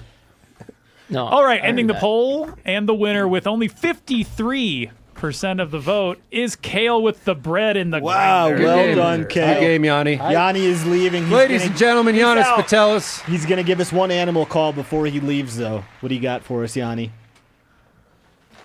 Wow. I'm so sorry for anyone listening live at home. You probably just wrecked someone's car on the highway. Multiple cars. Multiple cars. Hey, eat this last heart. Potentially. I'm good. I'll eat it. Here, throw it here. Okay, we're gonna get an update on the tattooing. Take us live to the room next door, Phil. Let's see how it's going over there. Oh, we have Jen. We got Jen in the chair. Hi. How are you, Jen? Jen, I don't know if our audience has met you. Have you been on trivia? Nope. There's Yanni. Okay, Jen, why don't you introduce yourself and let us know what you do here at MeatEater? Okay, I'm Jen, and I'm events and marketing operations coordinator here at MeatEater. So I get to help all the fun stuff happen. Internet is oh no. cutting out on. Oh, we're back. We are. Oh no. Jen, what tattoo are you getting today? I am gonna get a little vine with 3 little ladybugs to represent my daughters. Love it. I like it. Very good. Yeah, looks like she's adding to what is already a quarter sleeve. Are you going to go for a full sleeve someday, Jen? Yes. You are? Okay. Love it. You got employed here just at the right time to be able to get this free tattoo on the books. I know, Cool. it's perfect. Jen is the brains, There's some drawings too. the brains and the muscle behind the MeatEater live tour. So, if you enjoyed our live tour, Jen is the one you have to thank for that. Let's talk to our tattoo artist for a second. Baker, that's his name, right? Yeah, correct. Baker, who has handled the tattoo the best so far? Hard to say. Oh, I think okay. You can even remember their everybody has name. done really well today. Was Brody being a little baby?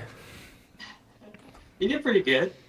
Okay. I mean, I'll call him out because I was out there when we weren't live streaming. Brody at one point yelled, "Ow, it really hurts up there." Yeah, I heard that too. That is true. That is true. He did. It does really hurt. Okay, well, thank you. Jen's like, please stop distracting this man as he does a permanent alteration to my skin. All right, we'll let you go now. Thanks, guys. Thanks, everybody. We got a couple more hours of Baker in the studio. I'm sure we'll check in again. Phil, do you want to do a listener feedback at this moment? Oh, goodness. Yeah. Sorry, guys. We haven't checked in on listener feedback for a super long time. I'm sure there have been great questions. Right now, it's mostly meat poll answers. And so... Would we like to fit in the office tour shortly, or do you want to save I think we should do that when I sit down in the chair. Yeah. So Yeah. I think there might only be a couple people left before it's my turn. So we can do some other stuff. So Randall could do movie club. I know we've got a room full of people here, so I don't know if we want to. We could play The Price is Right. We could do a cameo from Phil.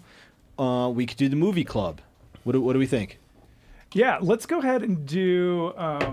We can do my cameo. Okay, Phil's cameo. And then if we want to do Price is Right after that. That sounds Yeah, good. that's perfect. Let's see how Phil spent his $100. Sure. Now, these were initially going to be a surprise for each other, but Randall and Phil were so giddy about their cameos that they shared them with each other. I have resisted that urge so far, but they were just so happy. They didn't, I'll show you mine if you show me yours. So it's not even a surprise for them, but it will be a surprise for me and everyone else in the studio. Let's see this cameo. Yeah, I think it's good to do right before we do Price is Right because Spencer, you're one of my favorite game show hosts. Okay. So is this gentleman. Hey, radio team live. Congratulations, you guys. This is Richard Karn. A tool time salute to you guys. Phil wants you to know that he just feels like you did a bang-up job. And I'll tell you what, I've never actually watched MeatEater Radio Live, but I heard it was pretty amazing. And oh my gosh, correct me if I'm wrong, but Spencer, you are an amazing game show host. Wow. Come on. Don't worry about what Steve says. He doesn't know. Thank you. I know. Survey says. Anyway, congratulations, you guys. A job done well. Enjoy it. Okay? Wow. Oh, wow. God, he's looking good. Phil, Very nice. Phil, I just sent you Congratulations. an image in Slack that we should get to at some point. It's not that important. Oh, it's not important, but I mean it's wonderful. So Phil, how did you decide on him, and who were some of the folks that you decided not to buy on Cameo? I mean, honestly, once he was one of the first guys I saw, and I was a home improvement guy. He is my favorite Family Feud host, with all due respect to Louis Anderson and Steve Harvey.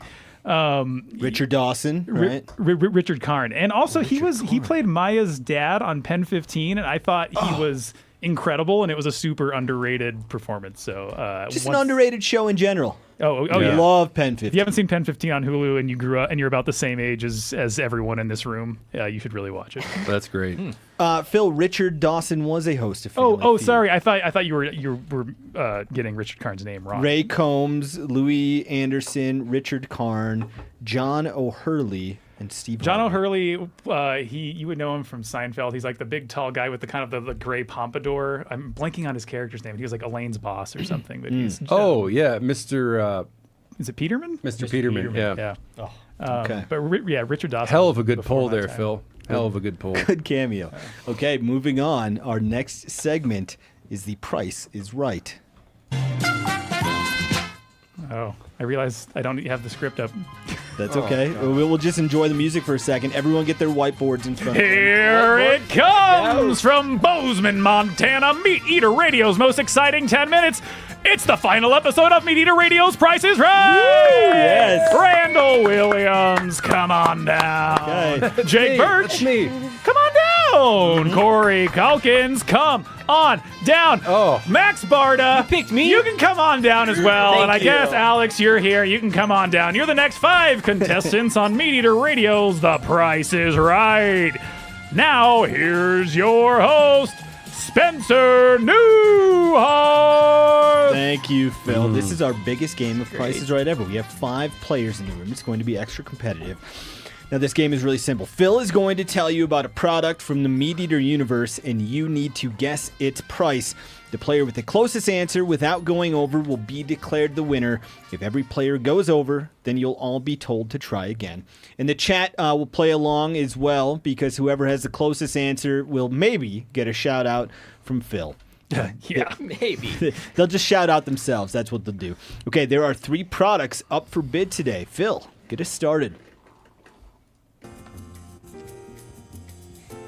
Our first item up for bid today is a 2023 Snow Bear XP. This isn't just a mobile ice fishing shelter. It's a totally badass roving ice fishing fortress of masculine luxury. Decked out with every bell and whistle, this top-of-the-line Snow Bear has a propane grill, satellite TV, surround sound, LED internal lights, and a thermostat-controlled furnace. Oh yeah, and 4 ice holes, in case you forgot that this vehicle is for fishing. Thank you, Phil.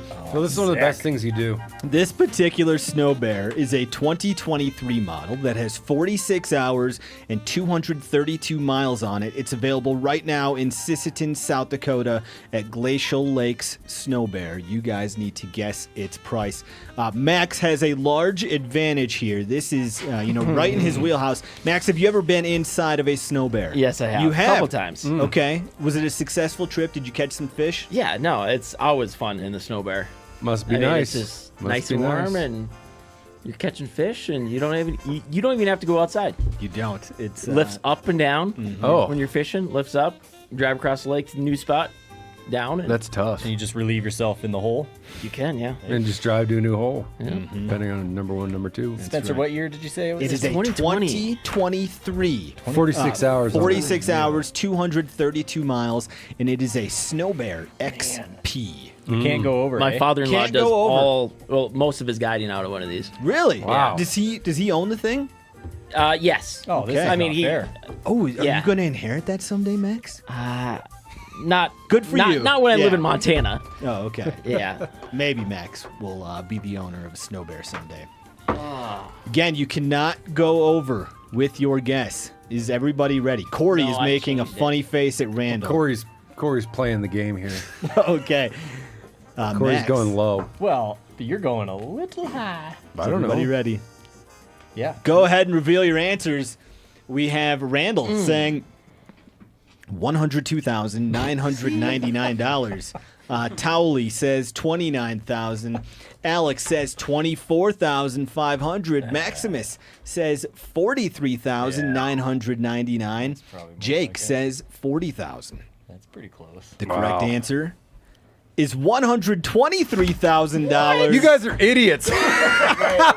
You weren't even close. I didn't think you there had was that satellite much. TV, Max. Are you kidding me? Randall was the only one who went six figures, so he is going to get that point. There was not a doubt in my mind that the thing's six figures. Have you seen the price of just a pickup truck these days? That's the most expensive snow bear for sale at Glacial Lake Oh my Snow Bear. God. The cheapest I is a love winning. 2014 Snow Bear TL, which is $52,000. Wow. So See, I even was- if we gave you a model that was 9 years older and a lesser setup, $52,000 would still cost you.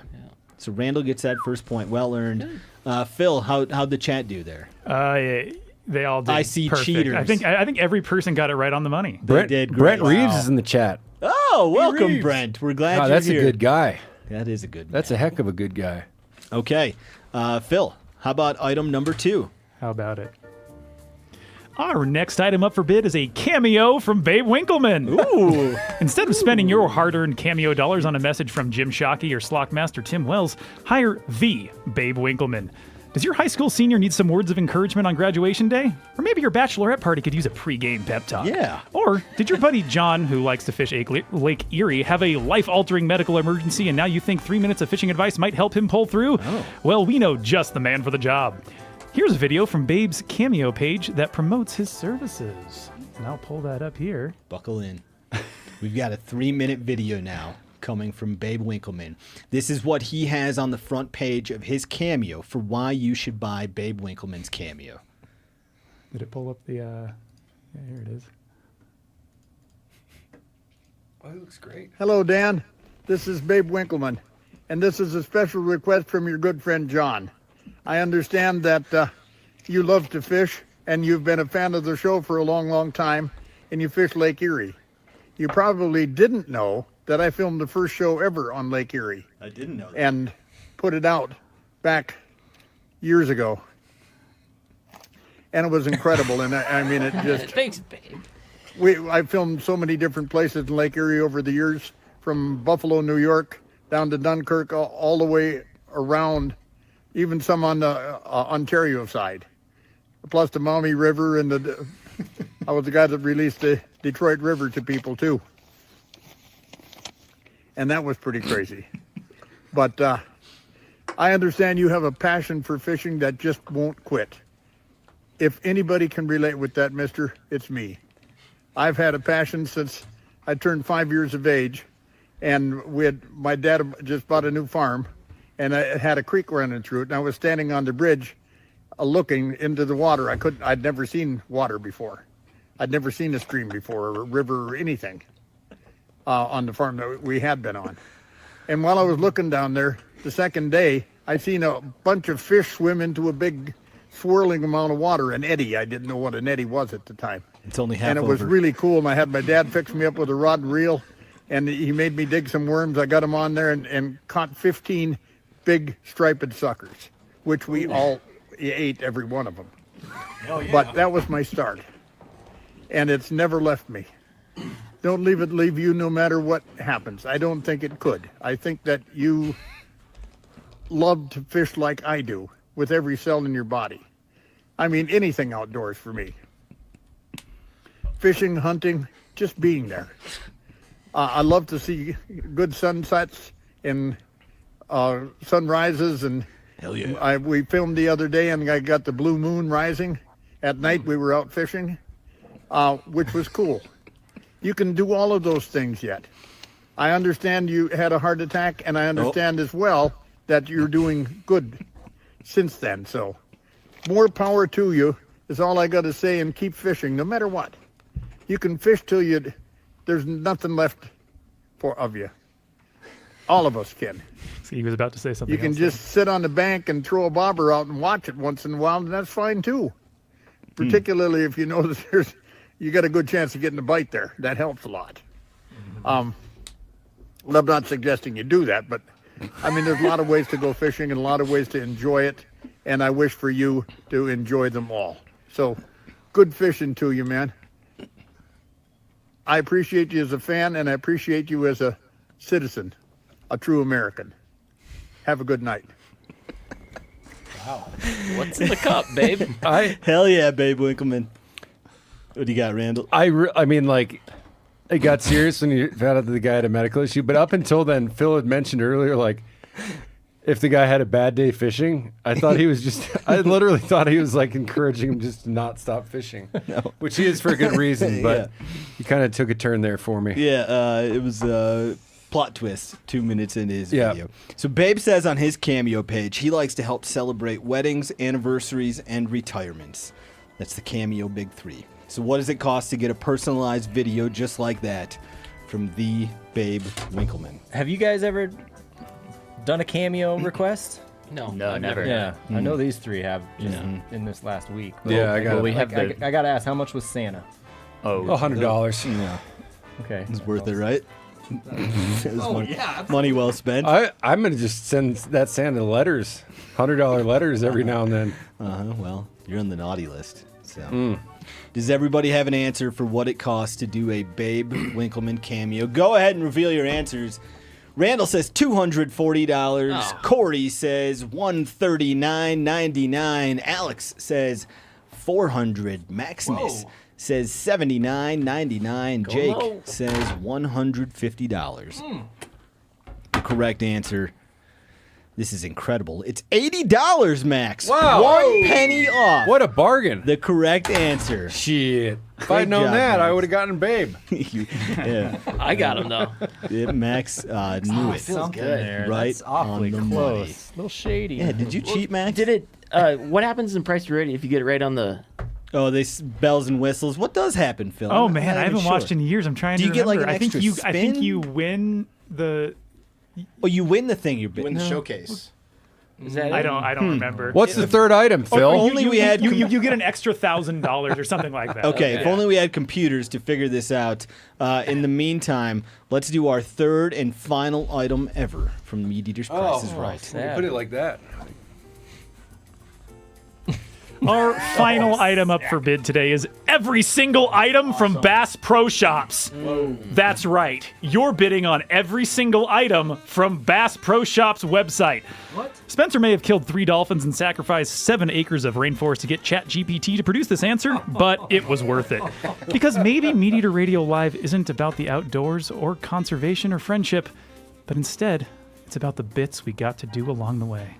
Wow, so just one of everything. Every single item. That's right. Touching words from I Phil don't there. even know. Yeah, you are bidding on what it would cost to buy every single thing that's currently sold on Bass Pro's website. What could that number possibly be? Phil was right. If you have an exact bid, they call it the perfect bid, the bell rings, you win a prize, and you receive a $500 cash bonus. Since 1998, the cash bonus has gone up. No, it's been $500. The original was only a $100 thing. I can't believe they only give you $500 for nailing it like that. Yeah, should be dumb. You know, I've heard stories of Randall getting kicked out of bars, and I've never believed it because he's such like a nice, friendly guy for the most part. But you get 7 hot dogs and 2 Coors Lights in him, and I can totally see it. Little snarky. He becomes the Randomal at that point. That's 8 hot dogs, Phil. Oh, my apologies. Every single item from Bass Pro's website. Man. Is everybody ready? Dude. Who has a point so far? Max has a point, I and got a Randall point. has a point. If you all tie, though, Max is going to be the victor since he was 1 penny off of his correct answer. And I will say, And someone, I don't someone- get to win a lot. You know, Yeah, good trivia. point, Max. It's true. Yeah. Someone in the chat, one of the first ones I happened to see was pretty dang close. So I'm gonna call you out because Okay. you did pretty good. Go ahead and reveal your answers. We have Randall saying $30 million. Corey says $67 million. Alex says $120 million. Max is going low. He says a penny. Jake says $750,000. The correct answer is $8.1 million. That gives Jake the point. He had $750,000. But Max is the winner because his correct answer back for Babe Winkleman was just a penny off. See, now I'm kicking myself because I wrote 80 and then erased it and wrote 150. Wow. What was your answer? Just now? $750,000. That is roughly 32,000 items for an average price of $250 per item. Well done, Max. And thanks for playing along, everybody. Remember, help control the pet population. Have your pets spayed and neutered. Phil, who in the chat did well Steven on that? Vasquez guessed 7.86, which and he was one of the first people to guess. So That's sick. That was pretty close. Good job, Steven. 7.86. Phil, what would you like to do next? Should we do the next hot tip-off that we have? Yeah. Let me just pull up the video here because I don't have it ready. Okay. Our next segment is hot tip-off. Phil's not going to play the sound.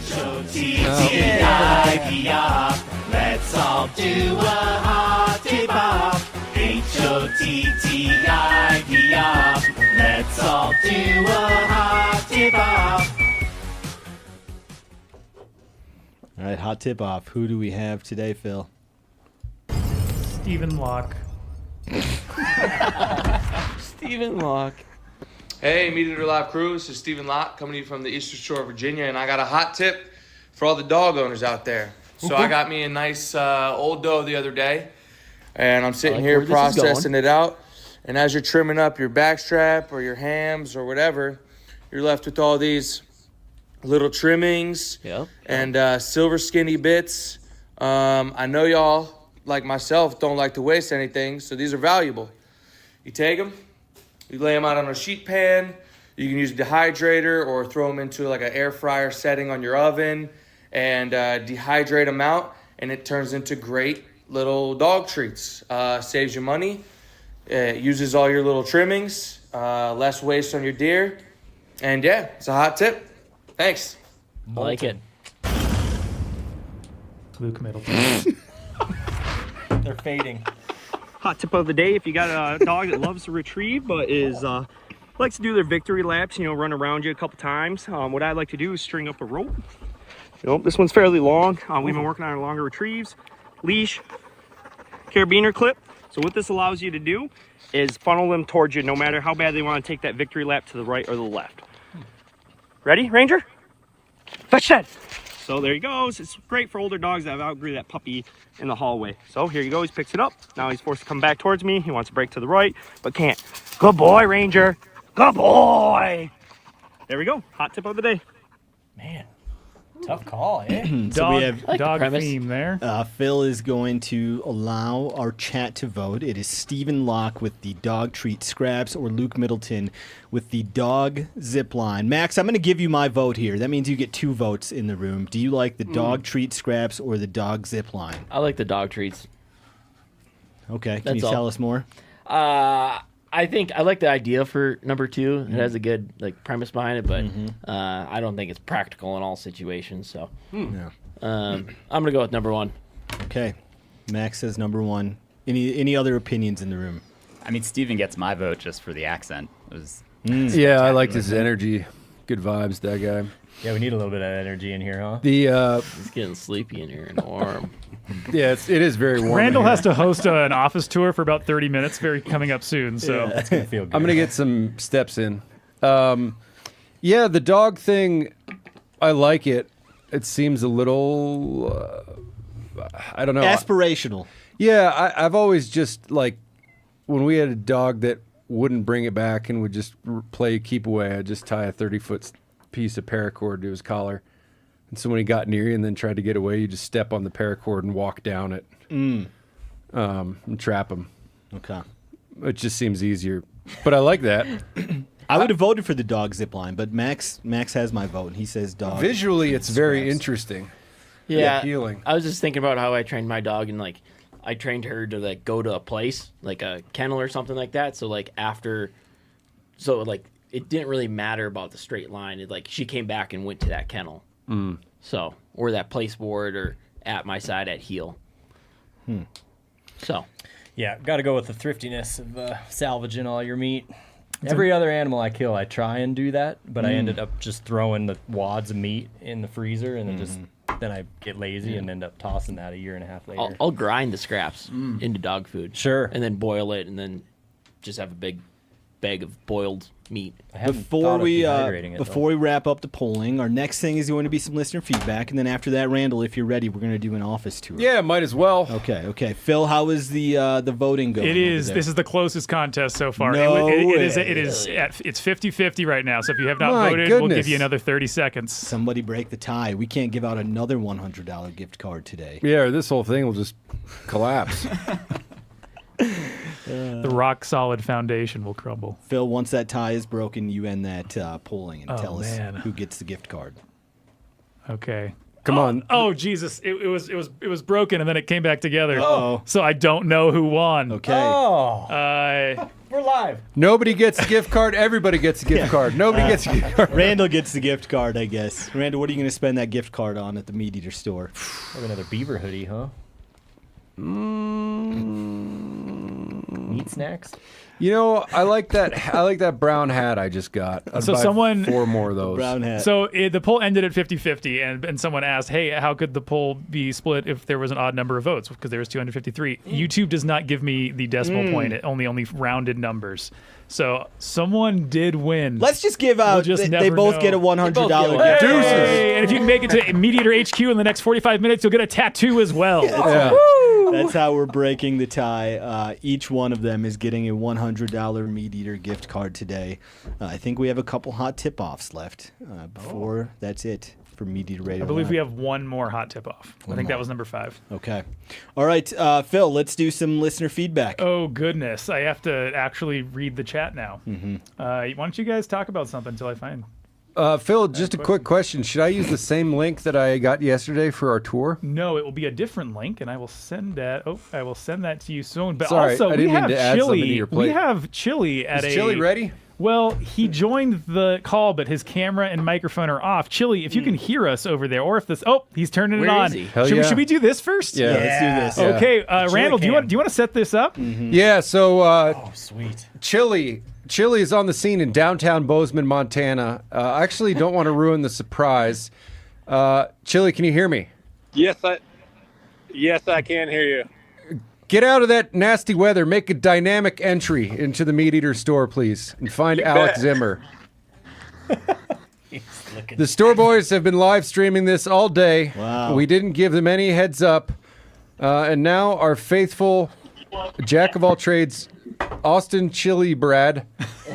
Oh, yeah. Store boys live on Radio Live. Hey. Oh, what up, Big John? Oh, yeah. Hey, happy birthday, John. Oh, is it your birthday today? A couple days ago. Couple days ago. Max is wrong. Yeah, you look great. How old are you? I am 28 now. 28. Man, God, be nice to be 28 again. Chili, head on back there. Where's Alec? Where's Alex Zimmer, store manager extraordinaire? We got Willow here at the store. Oh yeah, that's a good dog. Here's the MeatEater store. Alec is here. Oh no. He's not there? Who's managing this Alex? place? The dog. Yeah, Is Alec is MIA. Is Cade there? Nobody's here. It's just John and Stefan. They're not nobodies. Go talk to them. I saw one of the store boys was getting a tattoo. Chili, next door. Chili, let's bring us back to the front here. John, you're going to be the store manager stand-in here. This is Randall Williams, MeatEater Radio Live.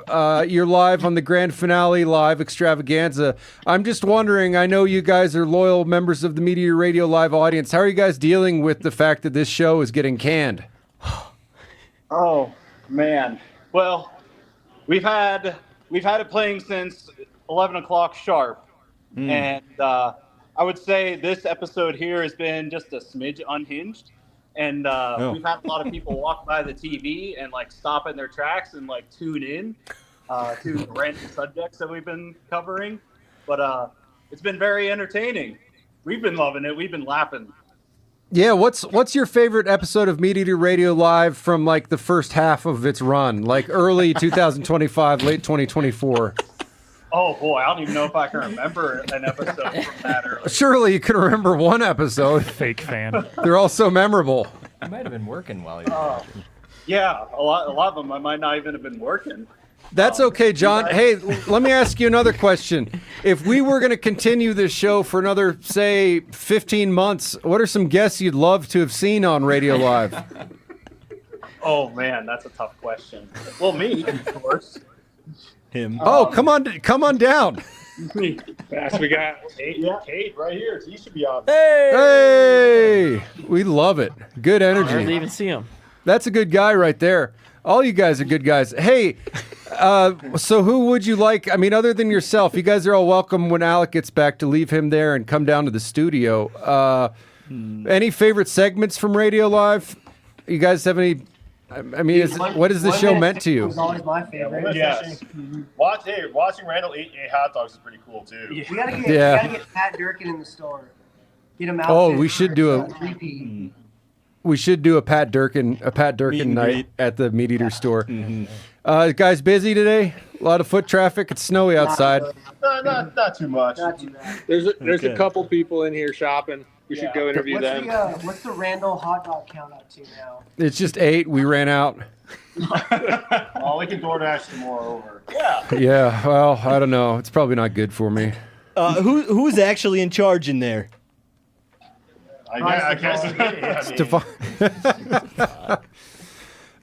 John, you driving over the past night? Roads look little tough out there. Yeah, it'll be interesting. I'll see you on the side of the road in the ditch. Yeah, see you in the ditch. Yeah, I'll see you in the ditch later. I might fall asleep behind the wheel. Yeah. Yeah, I didn't really think through how we'd end this segment. So if you guys have any final thoughts for our Radio Live audience, or maybe what the show's meant to you, you can feel free to share that now. It's been great. The MeatEater Radio Live has always been great background audio for the store. Yeah. Do you find it helps sales or hurts sales? It definitely gives the wives and kids something to do when they come in here. That's a great answer. Sales more than anything, I would say. Distract the kids and the wives is always good for the shopping. Well, yeah, you guys are naturals here. That's a great answer. I'm glad we had Chili drive over there just for this. Yeah, hey Chili, sorry about that. We appreciate you're a real team player. Drive safe on the roads, and maybe we'll see you at the cannery later.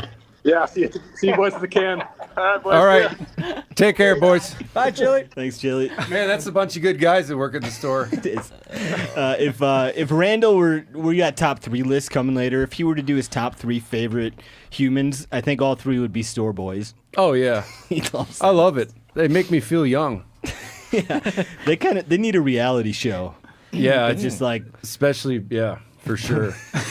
Especially what? Especially at the house. Let's just move on. Yeah, like a 24/7 reality show. Yeah, from the time store they boys. clock in The store to boys' punch house is cool. Yeah. They've got a lot of aquariums and terrariums. The other day, so I'm neighbors with them, sort of. The other day, I was with my wife folding laundry in our master bedroom. Something that's never occurred in their house. No, it was at our house, and we hear this just loud, obnoxious something just cruising down the street, and all of a sudden, it's in our driveway. It's Kate on his new to him motorcycle. It's like a 1980 motorcycle, like a tricycle. But yeah, it was just obnoxious. Oh, that's great. Really, a 3-wheeler? Yeah, Cade stored a boat at my house for 10 days. It was in rough shape. Is he hiding it from someone? No, That's a weird amount of time. It was like a boat that was in his family, and he was going to fix it up, but then he needed someplace to store it before he could get it to his dad's place or something. I don't really remember, but I just get it. And then one time he texted me, he's like, "Hey, we just messed up my truck on Livingston Peak. Do you have a bunch of wire that we can use to reattach my muffler?" So just there's a lot of happiness and joy in this world that comes from just young dudes doing interesting stuff. We got someone in the chat saying that there is Taco Bell en route to the HQ. Oh my god! Who was that? Who said that? That was Colligander. Colligander, you're a real one. Randall better do a 10. Oh, she got her finger in the skull. Oh my goodness gracious! Hole in the bison skull. Yeah, our celebration there was because her profile picture on YouTube is her in the MeatEater store hanging with the store boys. That's awesome. Yeah. That's awesome. Yeah, Alec, man, you missed your window. Sorry, buddy. Yeah. Okay, Phil. Okay, really quick, I'm going to make a new audio file for the podcast version. YouTube will not be affected in any way. So 30 seconds here. Drink some water. 30 Yeah, seconds. this is gonna hydrate. Maybe get some blood flowing. You guys want to stretch? Maybe. Yeah, how you two doing? Randall's going to get to stretch here shortly. He's going to go and do an office tour. You're going to get to see all 3 floors of the MeatEater studio. We're not ready quite yet, but he is going to hook up his phone and show you guys what HQ looks like. I don't think we've ever done a behind-the-scenes look No. like this. Not like this. Not like this. To the 3rd floor. I don't know. 3:30. Are folks still around? I think so. Oh, they're all tuned in. They didn't want to leave their desks. I would hope. They're Everybody's upstairs in the yeah. They might conference as well room. be locked to their desks today, given what's happening here. Eating cold Olive Garden. Okay, Phil. Let's do some listener feedback. Yes. Let me just pull up the chat here. Sorry, guys. Corey, you're worried that there aren't going to be people in the office. No, I'm not at all. Okay. I'll run upstairs to my desk. It's a MeatEater Radio Live fake couch. Okay, we're not doing listener feedback right now. I didn't use all $100 of my Cameo budget on Santa. In fact, I bought a second Cameo. This next Cameo you're going to see is a witch from Canada who is predicting the future of the next MeatEater podcast. So, Phil, please play that Cameo for us. Good morning, my friends, Phil, Randall, and Spencer. I want to start off by thanking you so much for your purchase. It is literally because of people like you guys that support my channel, that support my Cameo, that support my TikTok, that I can do what I do. So I just wanted to take a small second to say thank you, and I appreciate all of you guys. So let's have a look at the question. So Phil, Randall, and Spencer are starting a new podcast that covers outdoor news. I like that. Please give them a tarot card reading with advice and predictions for their new show. Could you also give advice to fans who are sad that their old show is done? All right, so the first thing I'm going to say is I'm a brutally honest reader. I tell people they're not going to make the NHL every day. I literally do. Let's have a look. Yes, this is actually going to work. I'm seeing that you guys are going to start the podcast probably the first 4 to 5 months. It's going to feel like if it's dragging. So I'm going to warn you guys that the first 4 to 5 months, it's not going to be exactly where you want it to be. I don't want you to panic though, because That also in applies the to 4 to last 5 4 to 5 months sort hours. of mark, someone discovers you. You are going to be talked about on some kind of a show, and that's going to make a big difference because whoever this person is highly influential and is going to give you guys a really cool voice. You guys are literally going to wake up Maybe Steve to, Rinella. you know, thousands of people tuning in more, and it's going to feel quite incredible. I really think that you guys have a crack at this. I think if you guys really push through, because the first 6 months might be a little rougher than you thought, but I'm seeing that Could you be guys worse than can this. really, really be popular. You guys can 100% show up, in the top podcast type thing. You guys are going to win awards for this. Awards! And whoever discovers you is An going to become escalation. a long-term friend of the podcast. It's going to become someone that you guys can really, really trust, someone that you guys can really, really use in your surroundings, and that will constantly help you guys promote. So there's a big blessing there, honestly. I think you guys are doing the good strategic pivot. I honestly think that you guys are going to be successful and doing it for a really long time. I think she's a suit. I see that this podcast becoming something very, very big. Now, for the fans that are a little sad, this is a strategic pivot. I'm telling you guys right now, you guys have just started seeing The Christmas tree. what Those these are the people same do. cards. This is literally going to blow your mind if you can give them the time to change and to pivot. Yes, things might have changed with the podcast. Yes, what you liked isn't there. But I'm telling you now, the strategic pivot is going to bring you guys so much further with these people. And you guys are going to see pure magic and bliss. So I'm telling you guys now, I literally tell people they're not going to be successful. I really think you guys are sitting on something. You guys have to put the work in. You guys actually have to push through, but it's going to be really successful. And honestly, you guys are going to be getting major brand deals because of it. So I hope that helps. I hope that gives you the insight that you needed. Dairy Good Queen? luck. I'm excited for you guys. Okay. How much was that? Sophie the Canadian Witch was I don't remember the whole breakdown of my budget, but they were about 50-50. That was, and Spencer, you can explain where the origins of that are.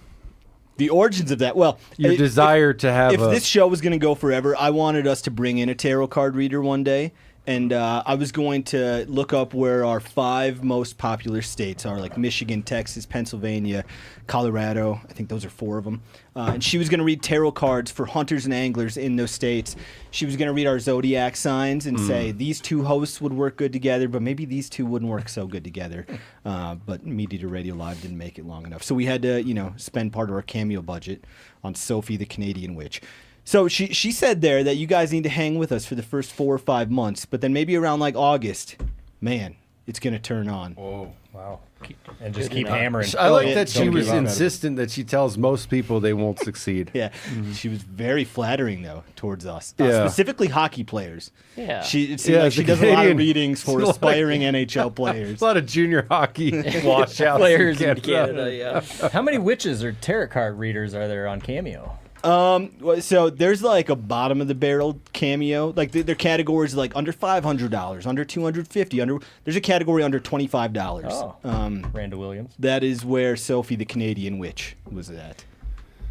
You got to think about that. Yeah. All right, Phil, let's do some listener feedback for real, and then Randall is going to give you guys the office tour of your dreams. Max, Alex, thank you guys for joining us. You can stick around if you want for the office tour, or you're welcome to go. I got to do some dishes. I got to do some work. Taco Bell will be here any minute. This is work. Yeah, Randall will catch up with you a little bit on his office tour. Yeah. Yeah, I'll see you in my I'll office. see on the second and third floors.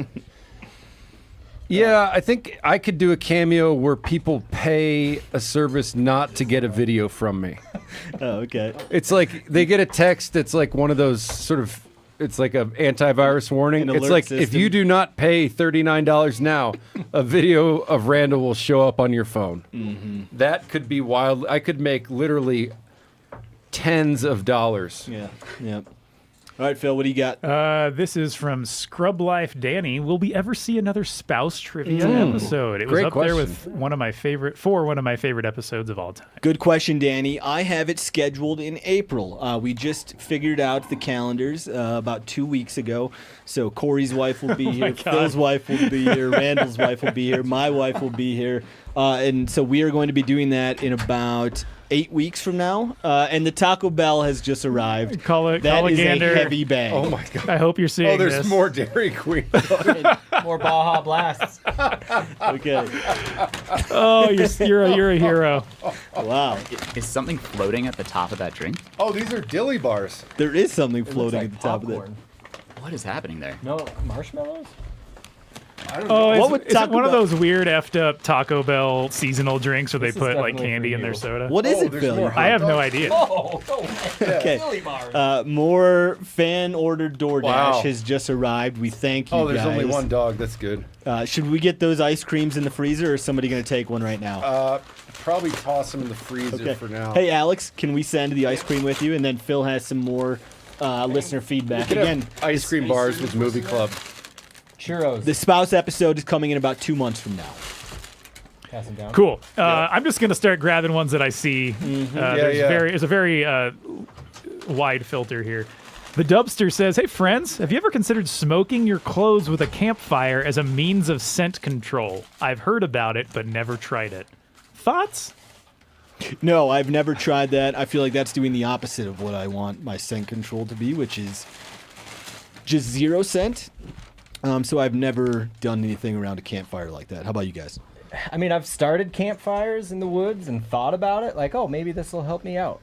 But never, like, intentionally, like, hovering over a fire to mask my scent. But I honestly, personally think it would help. Yeah. Make you smell less of a human, more like a burnt tree. It's definitely occurred to me, like, when I am sitting around a fire after I've been sweating all day. Like, this probably is a good thing, but it's not a strategy that I do actively. Mm-hmm. What else you got, Phil? Let's see. Seth Stoots or Seth Stoots says, "Holy crap! Still live streaming? Yeah, hell yeah! Yeah, my thoughts exactly, Seth. We have hours left. Seth. I'm pretty sure we said 6 hours, and we're almost at 5. So it'd be weird if we weren't doing that. Yeah, and I would say we are going at least an hour over today. Oh my God, yeah. Someone asked if all the store boys live together. The answer is yes. Well, like a good number of them. There's like a healthy. There's a quorum. And I think they rotate in and out a little bit. Yeah, right? yeah. Sometimes like they go to guide somewhere else. Randall, what's the best hot dog to beer ratio? It's from Isaac. That's a good question. 2 to 1.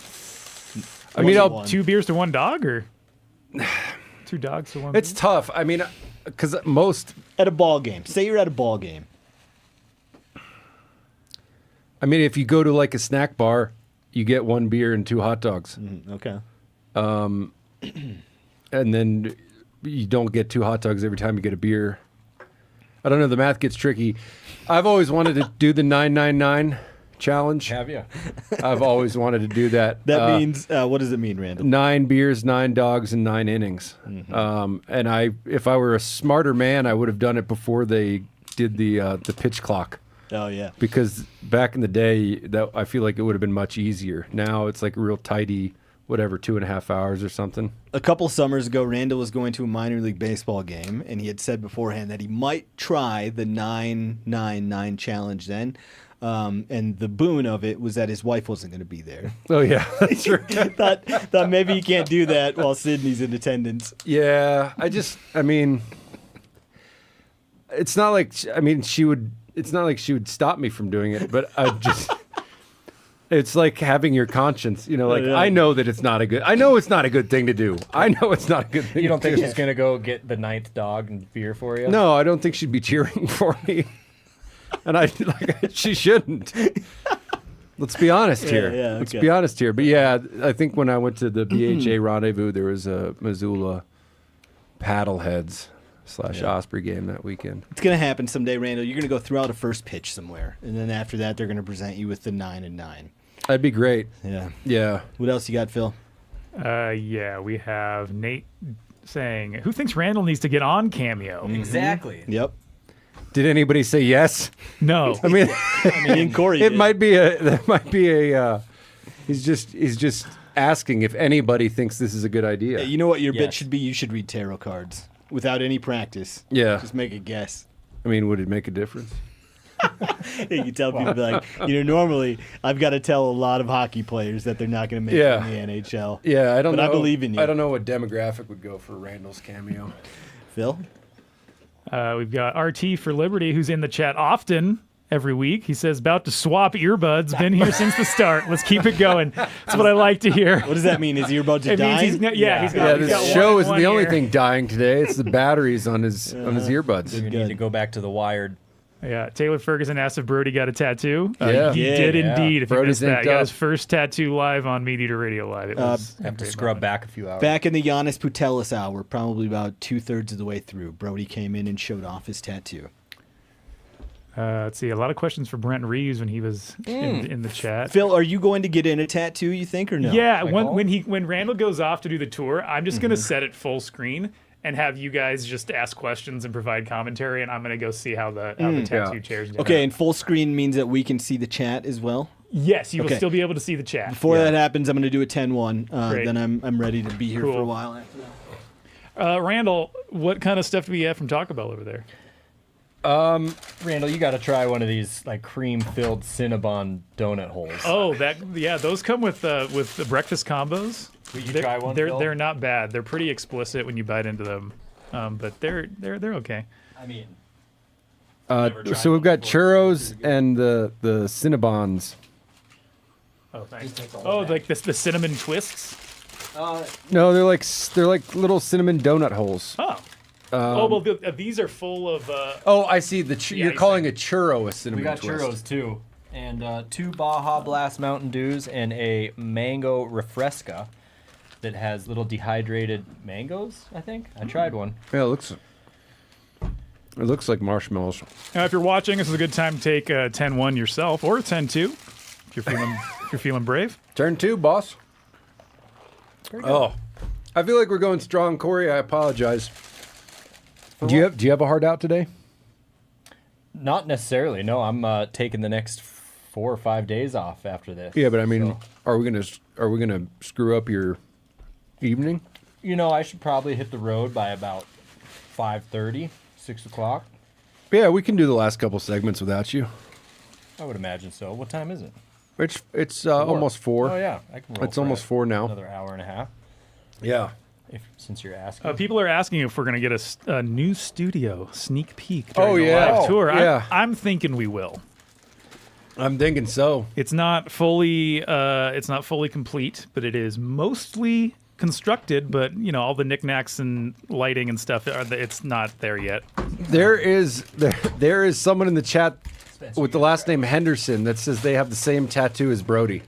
No way. So similar Henderson clan. Yeah, apparently the Henderson clan is strong. Clan identity. Let's see. We've got Jake. Looks like we do a quick tattoo update really quick. Yeah. Yeah. Who's in Reva. the chair now? Oh, it's Reva, my fellow podcast engineer and producer, and all things analytics. Let's talk to Reva. Ooh, going down on the leg. Reva, how's it going? Yes. It's going fantastic. Cool. And this is not your first tattoo that you've gotten from Baker, Oh. correct? It's done.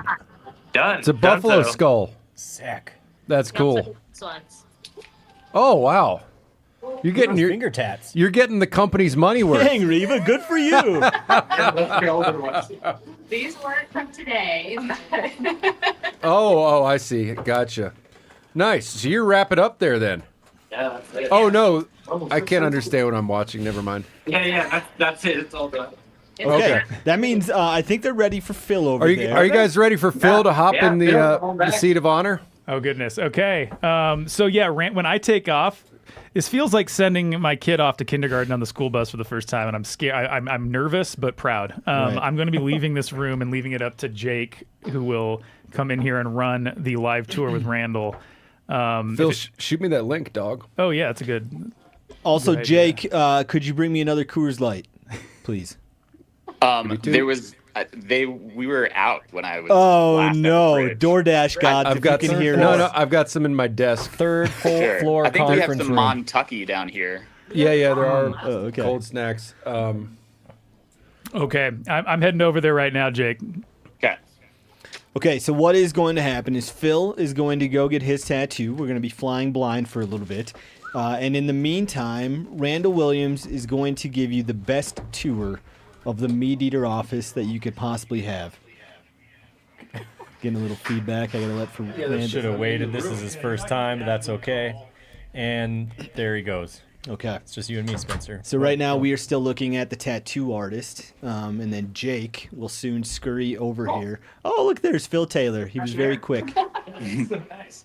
I'm looking to get it done on the laptop. Phil, been busy. Phil, what tattoo are we getting? I think I'm going to get a highway marker sign of Highway 1 in California, like the one that runs down the coast through Big Sur. Oh. It's one of my favorite places in the world. Some of my favorite bands have written songs about it. So Is it Ventura Highway? It's not Ventura Highway. That's Ventura Highway. Okay. But that's a great song too. I love the band America. Yeah. Okay, Phil, you make this tattoo quick because we already miss you over here. How does the fresh air feel out there?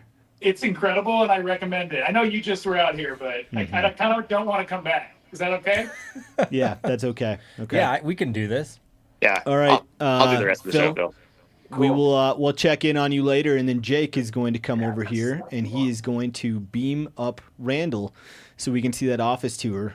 Before we get to the Randall Williams office tour, Corey, you are going on a hunt this weekend. I am. Can we talk about it? Yeah. Oh, sure, yeah. What are you doing? What are you hunting for? I was going to go out and do a little spot and stock hunt for some wolves. A very badass hunt to do solo, which is what Corey is going to do. Tell us about the logistics, what you have to do. Man, well, with the lack of snow and the warm weather we've had, this road that I'd like to access, typically you can't get into this zone without a snowmobile, but now I can drive a vehicle in there. I was actually going to take one of our Can-Am Defenders in there just in case, because we are getting snow at the moment, a little mix of snow and rain, so it's going to be sloppy. Got a nice winch on the front in case I need to winch myself out of a hole.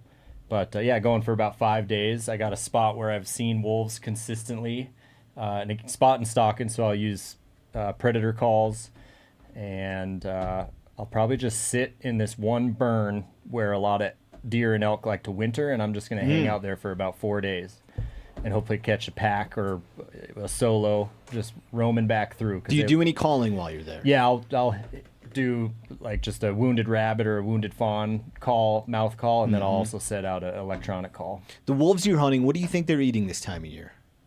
Deer and elk. Like that's 100% of their diet. Mm-hmm. Okay. Yeah, rabbits. Mm-hmm.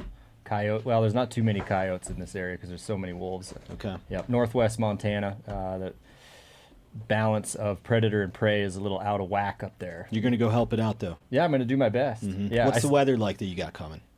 Rainy. It's gonna be very wet. It's like right on that like upper 30s, low 40s mix of snow at night, rain during the day. So it's gonna be quite a first light product wear test. There you go. See if our new rain jacket holds up long enough. I think it's badass to go do any solo hunt, no matter what it is, even if it's like the most basic thing. Just like going out there and doing it yourself and figuring it out and being responsible for your own well-being and your own success. And you're doing that at like 10x with this hunt you're doing. I'm very excited to hear how it goes. Oh yeah, I'm excited. Well, keep your fingers crossed for me, just because the access getting in, especially with this weather, could be a little iffy. But yeah, thanks. I'll keep you posted. Corey is going to be on our news program next week talking about the wolf. I hope so. Hopefully, I bring back a little wolf meat for the next roast episode. There we go. We'll see. TBD. Okay, Randall is ready to give us the office tour. There he is. Randall, where we at? And look, we're going to have all this fishing stuff. Yep. So if you don't have fishing stuff. Can't hear us. Randall can't hear us. Test. Can anybody hear us right now, Jake? They should be able to. I think it's possible his phone has not been turned up. Oh, good call. Okay. He might have turned it down when he left. I'll text him. He's hanging up. We're live. And then he's going to call back in and try this again. We're determined to get this office tour off the ground. I have to say, sitting here and seeing myself in Phil's camera is in some ways a testament to his good looks, because this feels very unflattering. Yeah, my face is giant right now. Welcome, Reva. Reva, what are you doing here? Reva! Just here to enjoy. Phil gave me permission to come and steal donut holes. Yes, please. Cinnabuns. Right Take whatever here. you like. Take Do you the need? whole bag. Would you like any relish or Baja Blast? Yes. Or half of Randall's chili dog?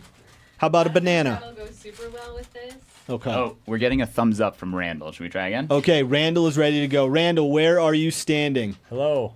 Guys, I'm standing right here. Oh, sorry, my hand's covered. I'm standing right here in the kitchen where we filmed the hit YouTube series MeatEater Roast. You'll see right here the refrigerator that you know from Roast. Right there's the stove. Randall, Yes. yesterday I had heard that refrigerator kind of smelled. Would you open it up and take a whiff and give us a yes or a no on what it smells like, yeah. bad or good? Curious what expired condiments might be in there. Yeah, it smells bad in that one. What do you think is is causing the problems? Couldn't be. I don't really know. He's got his whole sorry. face in the fridge. It's hard to manage the camera and smell the refrigerator at the same time. Stick the phone in the fridge. There's definitely a weird smell. The baking soda we've got here is not really helping. Oh, okay. That's just one half of the fridge. Now he's going to open the other half. And does that half smell better or worse than the right half? There's not much in here, but it just Couple kind of soft smells drinks. like a meat processor. Oh, Like when you go to drop off a deer at a butcher, what that room smells like. That's what it smells Well, like. that's not bad. Yeah, okay. like that. All right, No, I mean, continue it's with the not tour. terrible. So, right now in the kitchen, we're doing a little secret photo shoot for some brand new First Light products. Ooh, Okay. careful. We can't If there show is any of that stuff.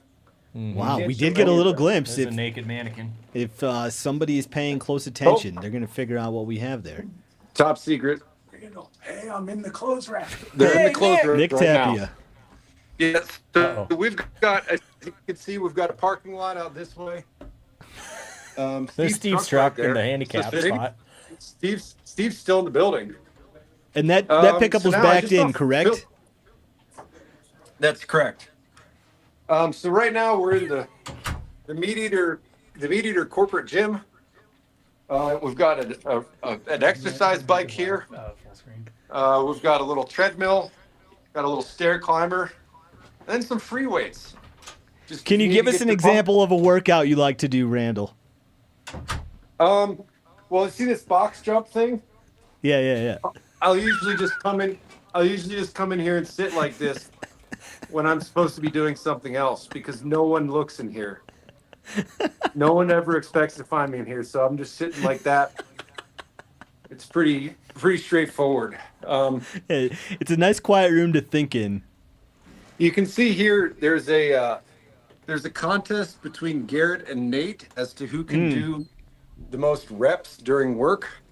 Uh-huh. I don't know what that does for their efficiency. Yeah. But Who would fool around on work hours? yeah. Yeah. Seems yeah. like a giant waste of company resources. Right. Now Okay, I'm in what else you Chili's got? office. Ooh, I'm the in gear Chili's room. office.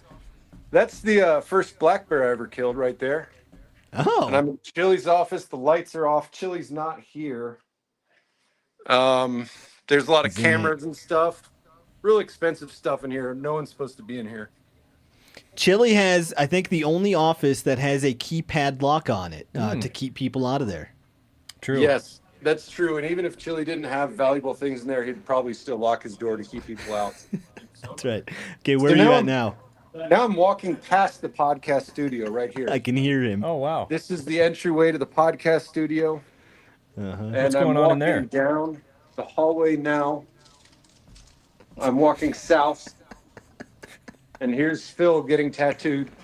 Oh, Here's wow. Chili. He made it back from the store. Oh, Chili, welcome. Way to go, buddy. Hey, Got some Zins and a Celsius too on the way back. that's nice. Good stuff. Phil, Thumbs up, okay. Hey. how's your sesh going, Phil? Well, it hasn't started yet. But this is honestly reclining here for just a few minutes has been incredible. Good, good, good. That's much needed. Good. How many Phil, more what are all tasks do you these have wires on in here for? I don't know, or 5, maybe. Wow. Like 3. There's still 3, 4, or 5 tattoos to go. Wow. Corey have to get his. Good work, Phil. Yeah, Corey's got to get one. Don't let Spencer chicken out. He was gonna get one. Phil says, Yeah, don't let Spencer chicken out. Run up that tab in there. So We what tip I'm well, gonna- too, at MeatEater. What I'm going to do now is give our audience the world's first glimpse at the new podcast studio. Yeah, there's people who work here who haven't even seen in this space yet. Can you turn a light on, Randall? Yeah, it's Do a we little have dark. those? I don't know. I don't know. Clap your hands. I'm hitting the No, switches. no. They don't work. No lights, okay. But you can see here, there's some nice wood paneling, Mm-hmm. some leather furniture. There's some antlers, a lot of antelope skulls. Oh, shit. There's a coffee table that I just hit my leg on. Okay. There's what I believe is a whale vertebrae. Uh-huh. From Heather And- Duville.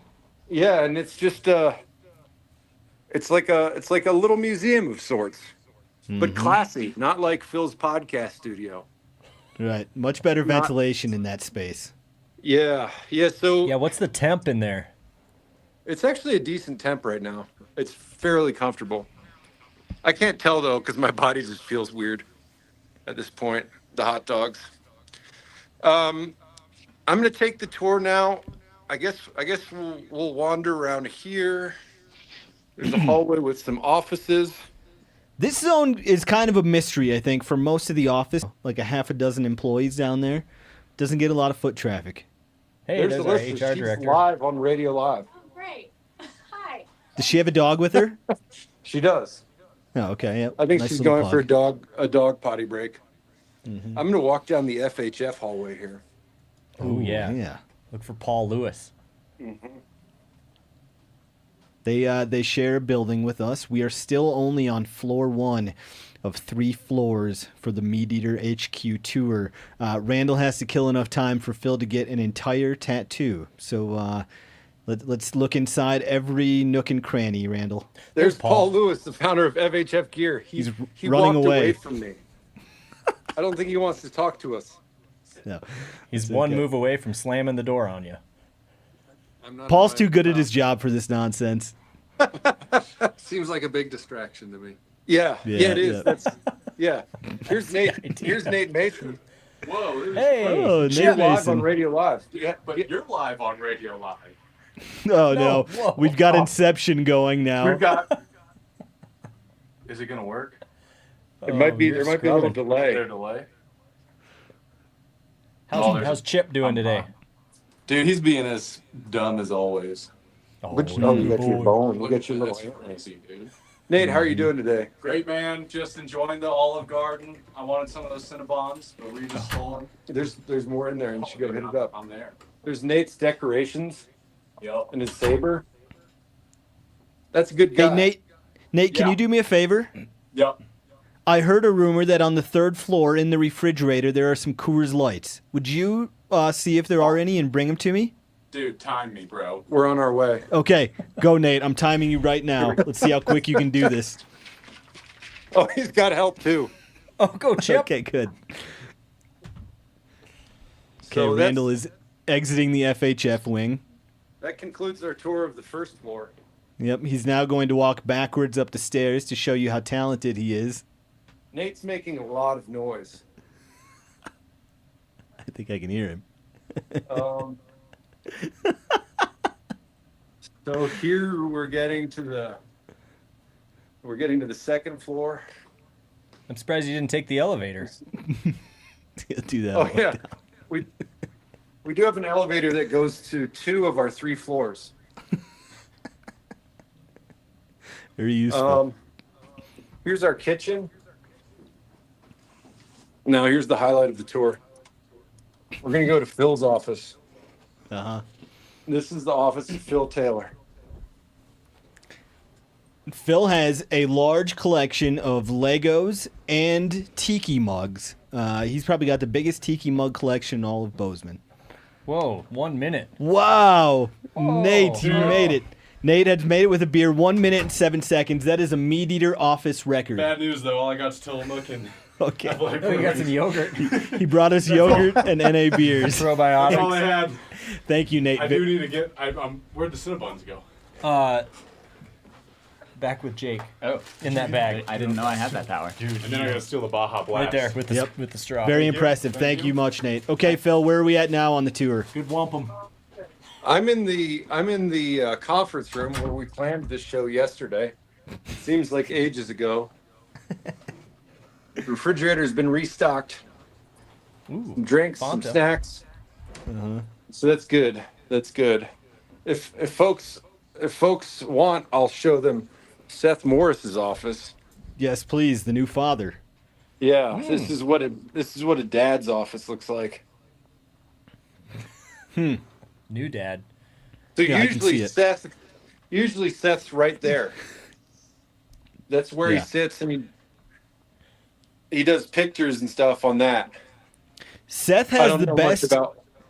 Seth has the best sight line in the office. Show people from Seth's door how far down the hallway he can see. Oh yeah. Oh yeah, and out in the parking lot. Seth. Look at all those backed in vehicles. Uh-huh. Yeah. That was 4 for 4 pickups were backed in there in our parking lot. Yeah, so Seth can see all the way across the building. Wow. It's pretty remarkable. Yeah, that's where a There's Max predator would Barda. like to be. Hey, there he is. And Ruby. Oh, there's Maggie. She's wearing They're headphones. working. You can't hear me. Working the magic Uh-huh. post She production. obviously isn't watching. Oh, she's watching the tour. We both are. Oh, crazy. Oh, Inception. thanks for all the support, Maggie Smith. And then. Oh, I think it just broke the internet.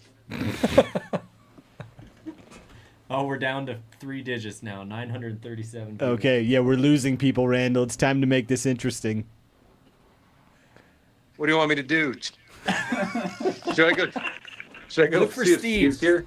Yeah. Yeah, we that would gotta go to actually. Steve. We got to save the live stream. Call an audible. We got to save the live stream. Oh, we're down to 900. Uh-oh. Oh, They're no. flocking. It's Why a would they mass leave? migration.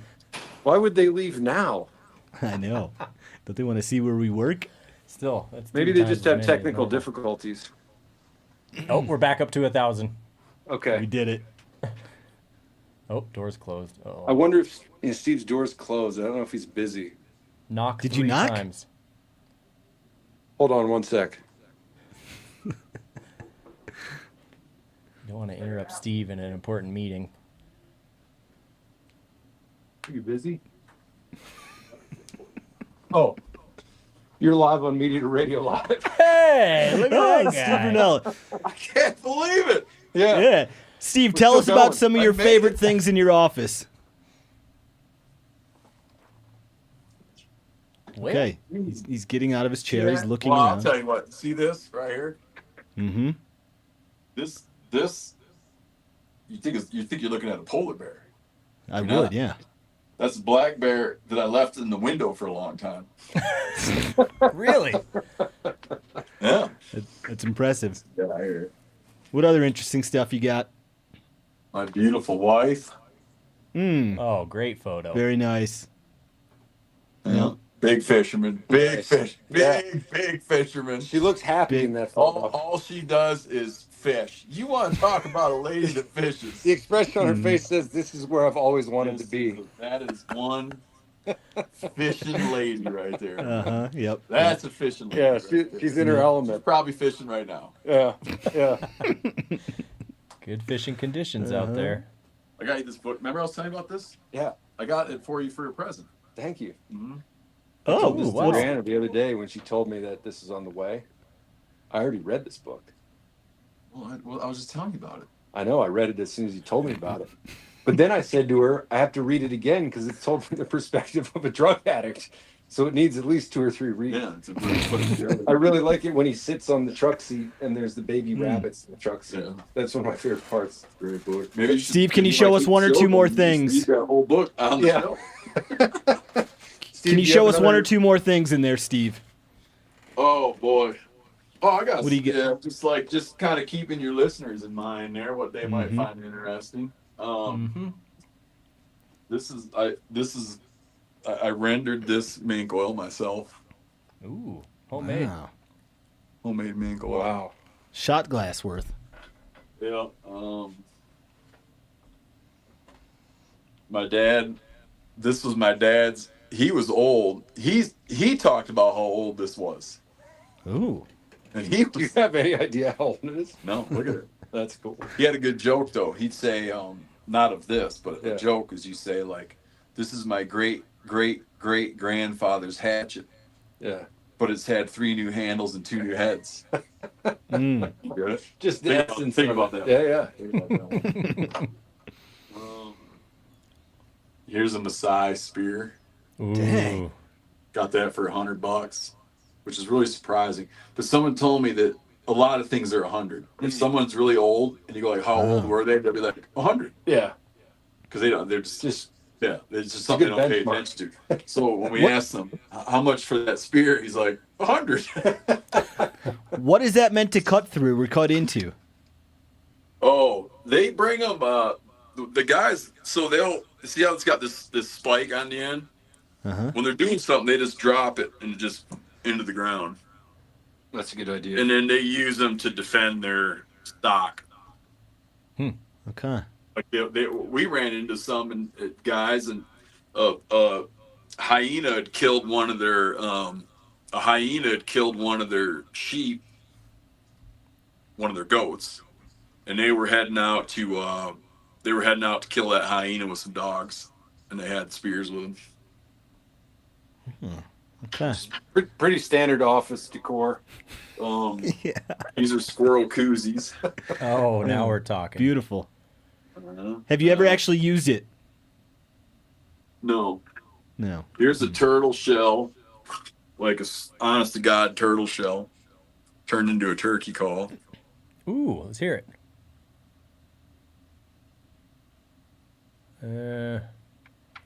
What do you mean? Yeah. Oh, there it is. There you Sorry, go. we couldn't hear it here, even with the headphones on. Oh. Very subtle. Yep. Yeah, it's not loud. Okay, What good else stuff. you got, Randall? That would kill a turkey. Oh, here's something. And a turtle. This guy grew up just down the beach. That's John Gary. That's me as an adult. But I grew up just down the shoreline. We're on the shoreline here. And when you were a little kid, if you got your rod tangled up or something, or your reel broke, you'd go find him, and he would fix it. And then I always tell Yanni this story. Is Yanni in there with you guys? No, he No, left. he's gone. He couldn't handle it. John Gary, around this time, John Gary told me, I was at his house, and he used to he kept lists of all the books he read, and every day he fished. Okay.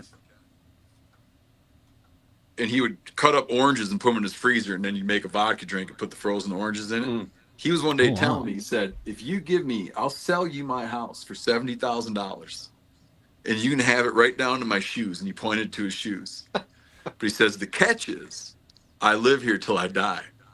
And I didn't do it. That would have been, it would have been a very, very, very smart thing to do. Sounds like a cultured man. I wasn't at that mind, you know. Like if you said it to me now, I'd get on the phone. I'd be like, I got a hot one. That's like asking somebody for $100. Yeah, I'd be like, I got a hot deal. I just need some cash. This is gonna be good. All right, thank you, Steve. Appreciate you entertaining us. Anytime. This is probably the last chance I'll have. Randall's going to. How's our viewer count doing? It bumped back up to 1,054. 1,054. Yeah, it started to go down when I began the chores. That's why I ran over here. Like viewers, or just me. It's the camera angle, I think. Thanks, Steve.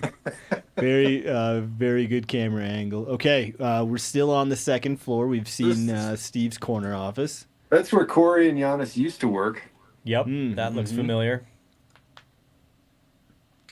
There's Matt Miller. He's watching the live stream. All right. Thank you, Matt. Oh, we're about to Inception.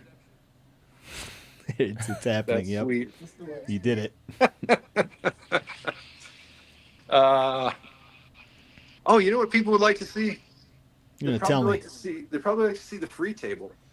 Ooh, Oh yeah, the I'd free like to table. see that. Now the free table was recently cleansed, so you're only seeing about 20% of what the free table stock normally is. Yeah. Here's an FHF interesting air one. harness, airframe. It's the MeatEater's American History Volume 1 on CD. Ooh. There's a company that turns digital audio products into CDs for libraries and things. And we got one, but I don't have a CD player, so it's on the free table. Okay. We've got And what's some that free map? books. The map, this is a, I don't want to turn it. Does that look? No, that doesn't look good. Oh, you had it for a second. It's a map of the 50 United States, and you're supposed to fill in with a photo of your adventures from those different states. Oh, interesting. What are the Who do you think that belonged to before? I see a few photos. It's Steve. Oh, he didn't No quite way. accomplish the whole. And there's map, eh? directions here. So I guess you go to a website and print off your photo in the shape of those states. That has been on the free table for probably a year. That's just a staple of the free table now. Yeah, it's pretty big. Uh-huh. It's pretty big. Randall Bathroom. walked by his favorite room, the nursing room. He's not going to show us there. And I mean, I'm sure the people on the live stream don't need to know this, but this is what podcasting excellence looks like. Hey. Yeah. Uh-huh. It's or I guess YouTube. I don't know. a plaque that YouTube sent us for having 1 million subscribers. Randall is now making his way up to the third and final floor. Some would say this is the best floor of the MeatEater HQ office. Here's a bear that Brody killed. That's a big bear. I thought that was Clay Newcomb's bear. I think it's Brody's. Okay. I could be wrong. I'm going to fact check you there. It's a good one. Brody's down the hall. We can ask him. There's the buffalo robe. Yep.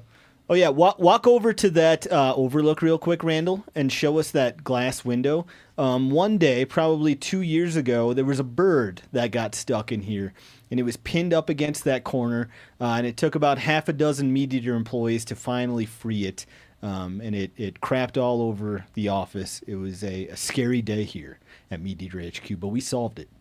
There's a dead bug on that window now. Okay, like very about good. 50% of those cars were backed in there. Uh-huh. Alex isn't at work. I see a chess table. Do you think he plays chess at work? He does. There's Garrett Garrett Long. Garrett Long. You know he's watching. He's definitely watching. What would Yeah. you like to say to the MeatEater Radio Live final audience? I think it's too bad that it's being canceled. Yeah. Steve was afraid of sharing the spotlight with emerging talent. Yeah. Yeah. Uh-huh. That's a great point. Yeah. Yeah. Good thing Steve's not watching right now. Yeah, we are proving him right. Definitely not. Yeah. Alex's office, yeah, he's got the chessboard. He sends a weekly Slack message probably and says, please, somebody come play me in chess. So if you want to get employed here at MeatEater, put that on your resume, that you will play Alex at chess. What's unsettling, I don't know if you can see at the end of the hallway, there's a giant TV with me on it right now from the live No stream. way. How is And that possible? nobody's watching it. I'll bring you into, here's Corey and Giannis's office. Oh, look at that. That's Boy. Corey's desk. Yep. That's Giannis's desk. Yanni's desk is clean. Well, yeah. What makes desks messy? Stuff. Work. Yeah, lots of work. That's right. Endless work. Yep. But Yanni's got about a half dozen Oh. muley skulls on the ground there, and then he's got his biggest one, an absolute whopper. Yeah. It's 196 inches, I think he said that deer is. We got to rescore that. Then Yeah, he's got a that's half Yanni's- dozen that need to be hung on the wall yet. That's Yanni's pile of deer. Corey, make a prediction as to when those will get hung on the wall. You They've know, already I'd say by the end of March. Okay, they've already been there for I think what, 2 weeks? 3 probably. 3 weeks. Yeah. He's had a half dozen skulls on the ground, and Corey is predicting that in the next 3 weeks they're going to get hung. Is my computer on, Randall? It's playing sound. I don't know what it is though. It's probably the show. If you tell me your password, I could log in and turn it off. Well, you need my finger for that. Oh yeah, that's Touch okay. ID Just let or enter password. We like the subscribers. We like the views. Okay. That must be Yanni's mountain lion, huh? On the wall. I suppose. No, it's Corey's mountain And I'm lion. just Oh, joking. that's right. mine. Sorry, Corey. Do you want me to go It's talk about it? No, we already did. What's in there? Oh my goodness. This is my office and what used to be Cal's desk. Although R.I.P. Cal's desk looks much like it did while he worked here. It's covered in my stuff, such as my Santa costume, books, and then here's my real desk here. This is my sort of wall of mementos. Oh, the hams. To narrate for folks listening, he has a can of Cincinnati chili. He's got a ham specialite beer. He has a Japanese version of the MeatEater Wilderness Survival Guide. Oh, He's got some black bear grease from May 2025. Yeah, I made and handed that to. Oh, okay. Randall. He's got some Marlboro Golds that were given to us by the Poplar middle school class that was here a week ago. Huh? They brought cigarettes. They huh? did bring cigarettes. Yes, it was one of their 3 gifts they brought us. Oh, cool. Was tobacco. Here's my picture from when I went to Medieval Times. And there's my VIP badges from Medieval Times. Here's a geode that Spencer gave me and some Kenyon Martin basketball cards that Spencer gave me. Here's the Former rest Cincinnati of the basketball Bearcat. cards. These are the basketball cards Spencer gave me, sorted out by coaches and players. It's tough because Juwan Howard is a coach, but this is a photo of him as a player. Yeah, no, it's coaches with coaches cards or players who turned into coaches. So it's It's both. Yeah. Randall's office normally has, I'd say, at least a dozen library books, and he likes to brag that because he's a doctor, he is allowed to check out as many library books as he wants, and he takes advantage of it. Yeah, these are Oh all my library goodness. books. These are all library books that need to be returned. How many are there? 25, you think? I don't know. At least, They're gonna I bet take there's- away your privileges. I bet there's probably 30 or 40. Okay. I have a printout of all of them here. Oh. You're abusing the system, Randall. They're going to take it away. They're going to take away your library card. Oh, what kind of library doesn't want people to check books out? Bad library. Okay. True. Good point. That's what. Here's Brody's office.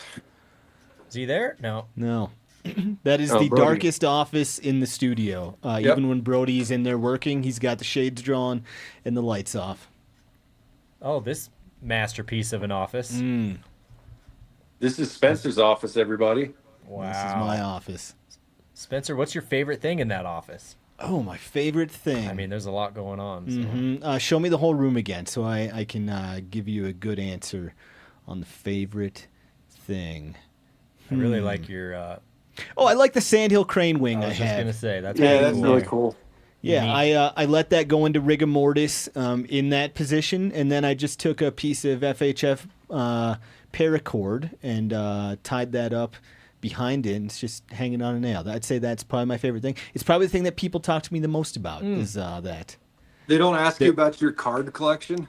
No. When I was a kid, I collected sports cards pretty feverishly.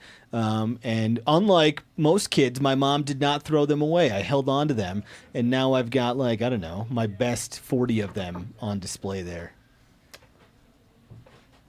And right. he is just about to wrap up the tour here. He is going into, I think, our last room. What's in there? This is Whoa. the conference room where everybody was. You know how fast Nate was? He didn't close the fridge. Oh, He was fast. I He remember didn't have my a first- second to spare. I remember my first beer. Oh, we've still got some Olive Garden in there. Oh, ooh, That lefters. The magpies That's nice. can go have. Yeah, yep. That's really nice. Okay, Randall, is there anything else you need to show us today? What do the MeatEater bathrooms look like? I've always wondered that. You want me to do not the single holers up here? You want me to go do a real bathroom? I'll do the first floor bathroom real quick. Okay. Just back in my office real quick. Uh-huh. Oh. He's he's got Coors Banquets in there that are room temperature. You know. He's got many of them. Hey, Randall, can you bring a couple of those down, please? On their way, Phil. Okay, that was we Phil's probably voice. need more. Here. Phil has just again joined us in the studio. So Randall, you can wrap up this tour whenever you'd like. We have our pilot is back in his seat. I'm on my way down. I'll hit the restroom real quick and then. I'm on my way. Take the elevator. yeah, please. Actually, how's the Phil, tour I gone? tested it. The elevator's bad for signal. The tour has gone very well. We dipped below 1,000 for just a second, and then Randall recovered, and we're holding steady at about 1,100 here since. Yeah, it's pretty impressive. All right, here I'll well- hit the bathroom. Oh, is he using the bathroom? I don't know. Yeah, he's not going to use the bathroom, right? That would be Is anybody Going in? in. no one. Oh yeah, the light turned on. Okay, we're now going to see what the bathroom looks You can like. show the Custer Here, Phil. portrait Custer. above the urinals. I love that. Every time I go in there to take a leak, I look at like a new face in that. Yeah, there's a lot to look at. Yeah. Steve's obsession was getting this print in our office, and once we did, it now lives above the urinals. Looks like And a then little choppy in the inexplicably bathroom. a Pulp Fiction poster. Anybody know where that one? That was at the old office, and it belonged to the tenants of one of the spaces, and they just left it in there. And so when we moved into the space, I think Steve just grabbed it, and now we have it. Okay. All right, guys, signing They off. had no idea until now. Okay. Thank you, Randall. He is he's going to come back and join us shortly. That is the best tour. Oh, Hey! Oh man. Oh, someone sent us a pizza? Would it be my turn? Okay, we now have a Papa John's pizza has also entered the studio. Looks Oh, like my. Meat lovers. Meat lovers, 3-meat pizza. Oh man, good to see that the live stream audience is still in good shape here. I was kind of afraid. Would you pass that to Phil, I kind of please? missed you, Randall. I forgot that you got a whole body and it's not just I know. You're Oh, not thank just you. a head. I almost got 1,000 steps in that. Okay, It's pretty good. Okay, Oh, Phil. Jesus. Oh, yeah, these happened? beers are probably going to be real highly pressured. What happened, Phil? Phil opened up a Coors Banquet. And it is all over my crotch. Okay, perfect. And luckily, Baker put some imaging film over my new tattoo because it also got all over that. Hey, will you guys be all right if I go get my tattoo next? Yeah, we can handle that. Figured. What are you getting, Corey? Do you know yet? I was gonna get some grizzly bear tracks on my calf. Okay. All right. You're welcome to take that pizza with you and see if anybody in the tattoo parlor would like a slice. These also taste slightly corked. If you're a wine guy. Okay. Let me just go find the timeline here. Okay, Phil, can we see the tattoo you got? Give us an update It's on a the little- experience. It's a little bloody. Okay. I decided I got a highway sign from Highway 1 in California. It's one of my favorite places in the world. Mm-hmm. Oh, God. Oh, Jesus. Oh, watch your head. Or is it? It's going to be a little... Phil's gonna turn the camera here shortly. These things taste like malt liquor. I can't figure this out. There it is. We can't see you yet. Oh, that's right. Thanks, Oh. Thanks, Jake. You're already better at this than me. Oh, hell yeah, Phil. Oh, beautiful. California, Highway 1. California 1. What are the bands you like that have had songs about Highway 1? The top two. Top two? Death Cab for Cutie was very important to me. That's your favorite band in ever, high school. right? Yeah, well, the Decemberists, but they also have into the dark. just like that. But they have a song called Bigsby Canyon Bridge, which is a famous bridge in Big Sur, California. Yeah, is Mogor still on? Mogor! It's let's see, 7. It's 12. It's late there. It's 12:30 his time. Well, I think we'll find out here soon. Okay. Next up, Or no, maybe 8? we do. Oh, the he movie is club on. now? He is on. Mogor is there. That's Shout out Mogor. That's Thank you, sick. Mogo, for, what time is it there, Mogor? He says he's here. I'm here, period. And then the Decemberists also have a song called California One, front slash Youth and Beauty Brigade. That's one of my favorite songs. Okay. What do we think now? Should we do the movie club? Are you ready for that, I think Randall? it's time to do MeatEater movie club. Okay. Our next segment is the MeatEater movie club. Here it is.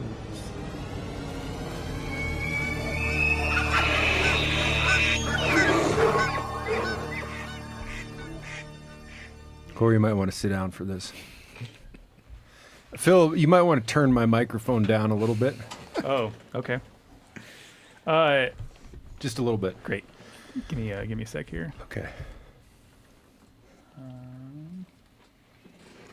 Sorry, it's hard to press a touchscreen audio mixer with sticky beer fingers. Okay, you're turned down a little bit, Randall. Let me be clear. Congo is phenomenal. Its critics deny this point. Jaw-droppingly bad, says Metacritic. Lacking a sense of purpose, says Variety. A suspenseless adventure that betrays little curiosity, says Rotten Tomatoes. Except for Roger Ebert, who wrote, false sophisticates will scorn it, real sophisticates will relish it. Consider the following.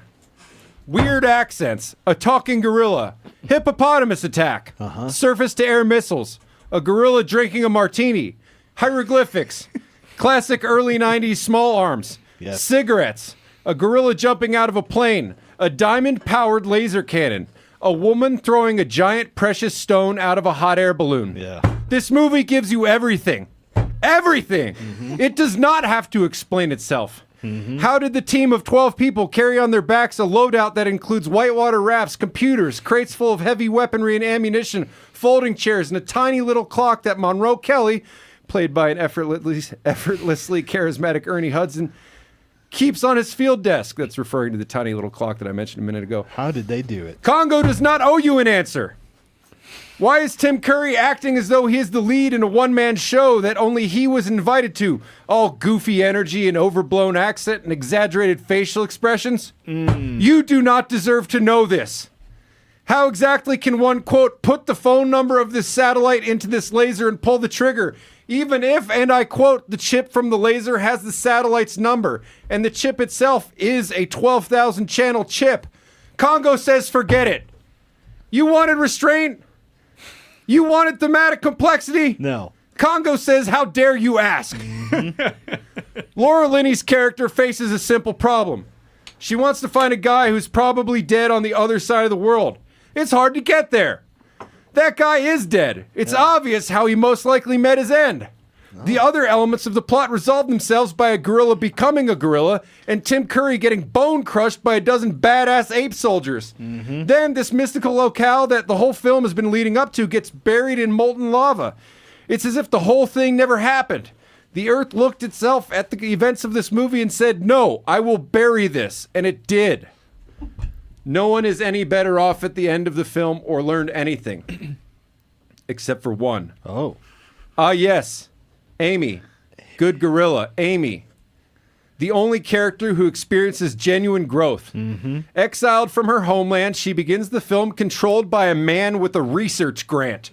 Her voice, Her very consciousness is mediated and commodified through Western science. Beautiful creature. She has feelings. She has intelligence. She wants things. Amy, go home, Amy. And by God, she gets them.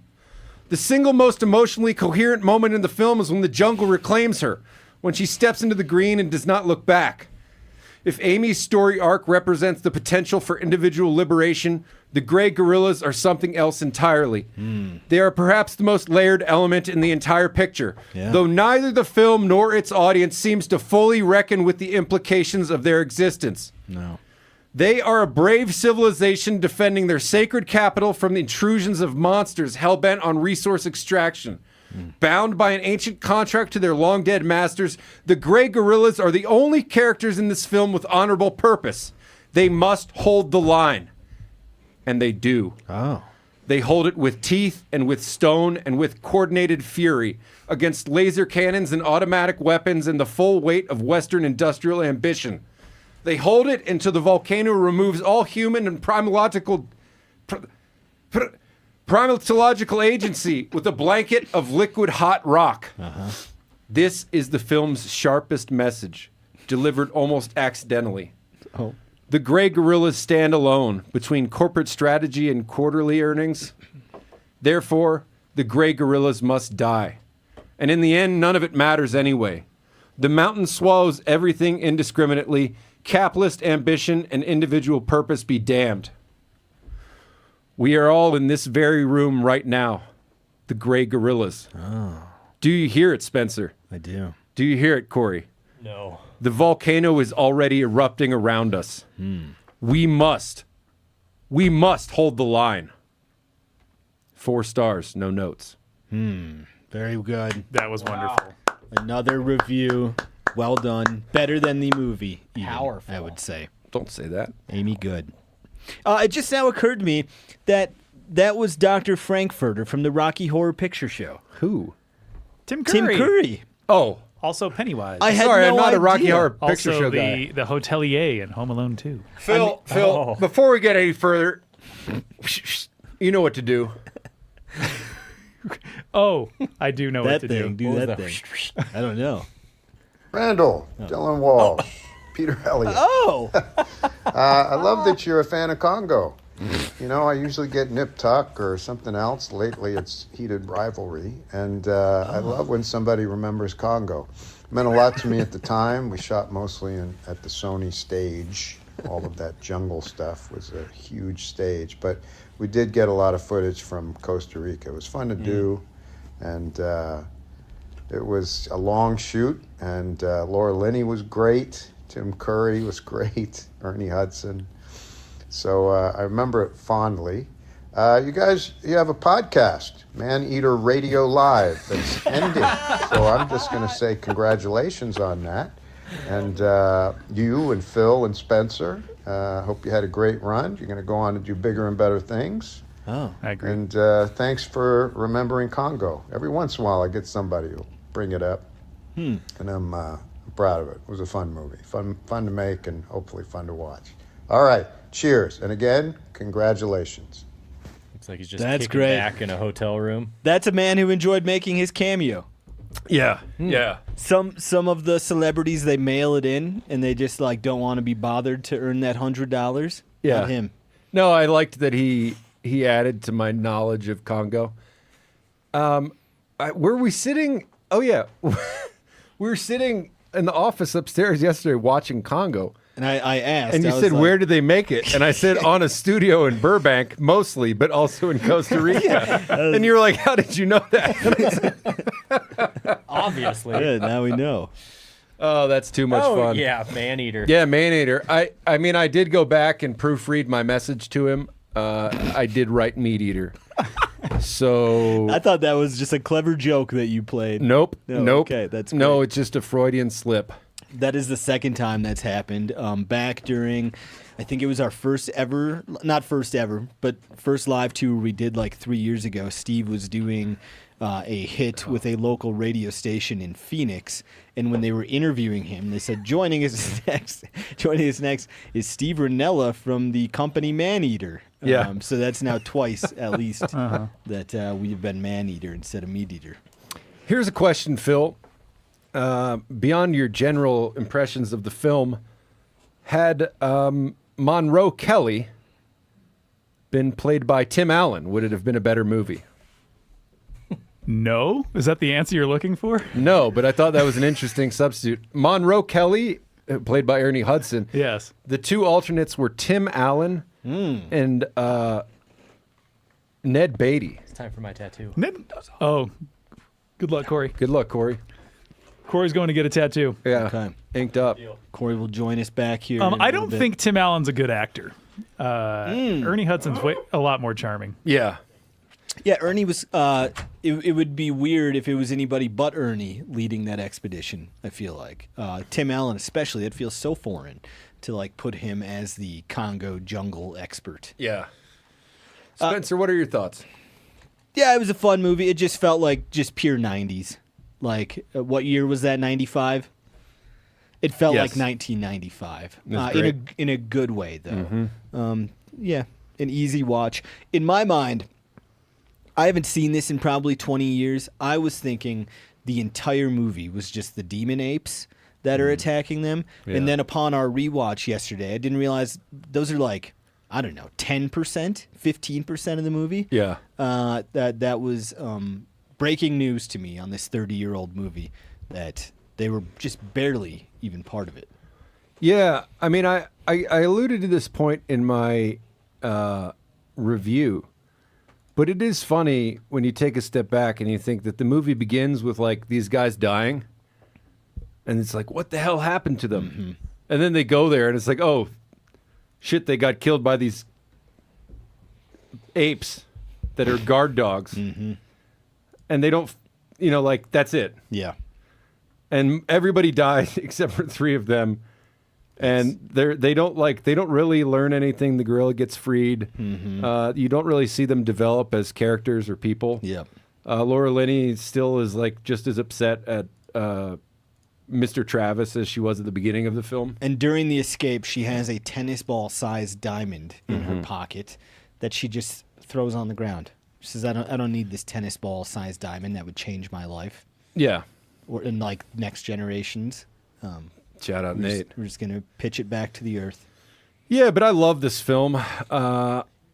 We pointed out yesterday it's got a whitewater rafting scene, which is a hallmark of every sort of outdoor set movie. Yeah, specifically from the MeatEater Movie Club. There's always a scene where someone's going through some rapids. And the California Dreaming sing-along is Loved great. it. Loved the mamas and the papas. And normally if you get a little sing-along, it's like 10 or 15 seconds. They did like a full verse and chorus and started a next verse. Yeah. So I respect them, giving like 1 minute to the mamas and the papas. There's a couple beautiful landscape shots, like at the beginning when the original expedition is walking up the volcano crater. Yes. Just spectacular scenery.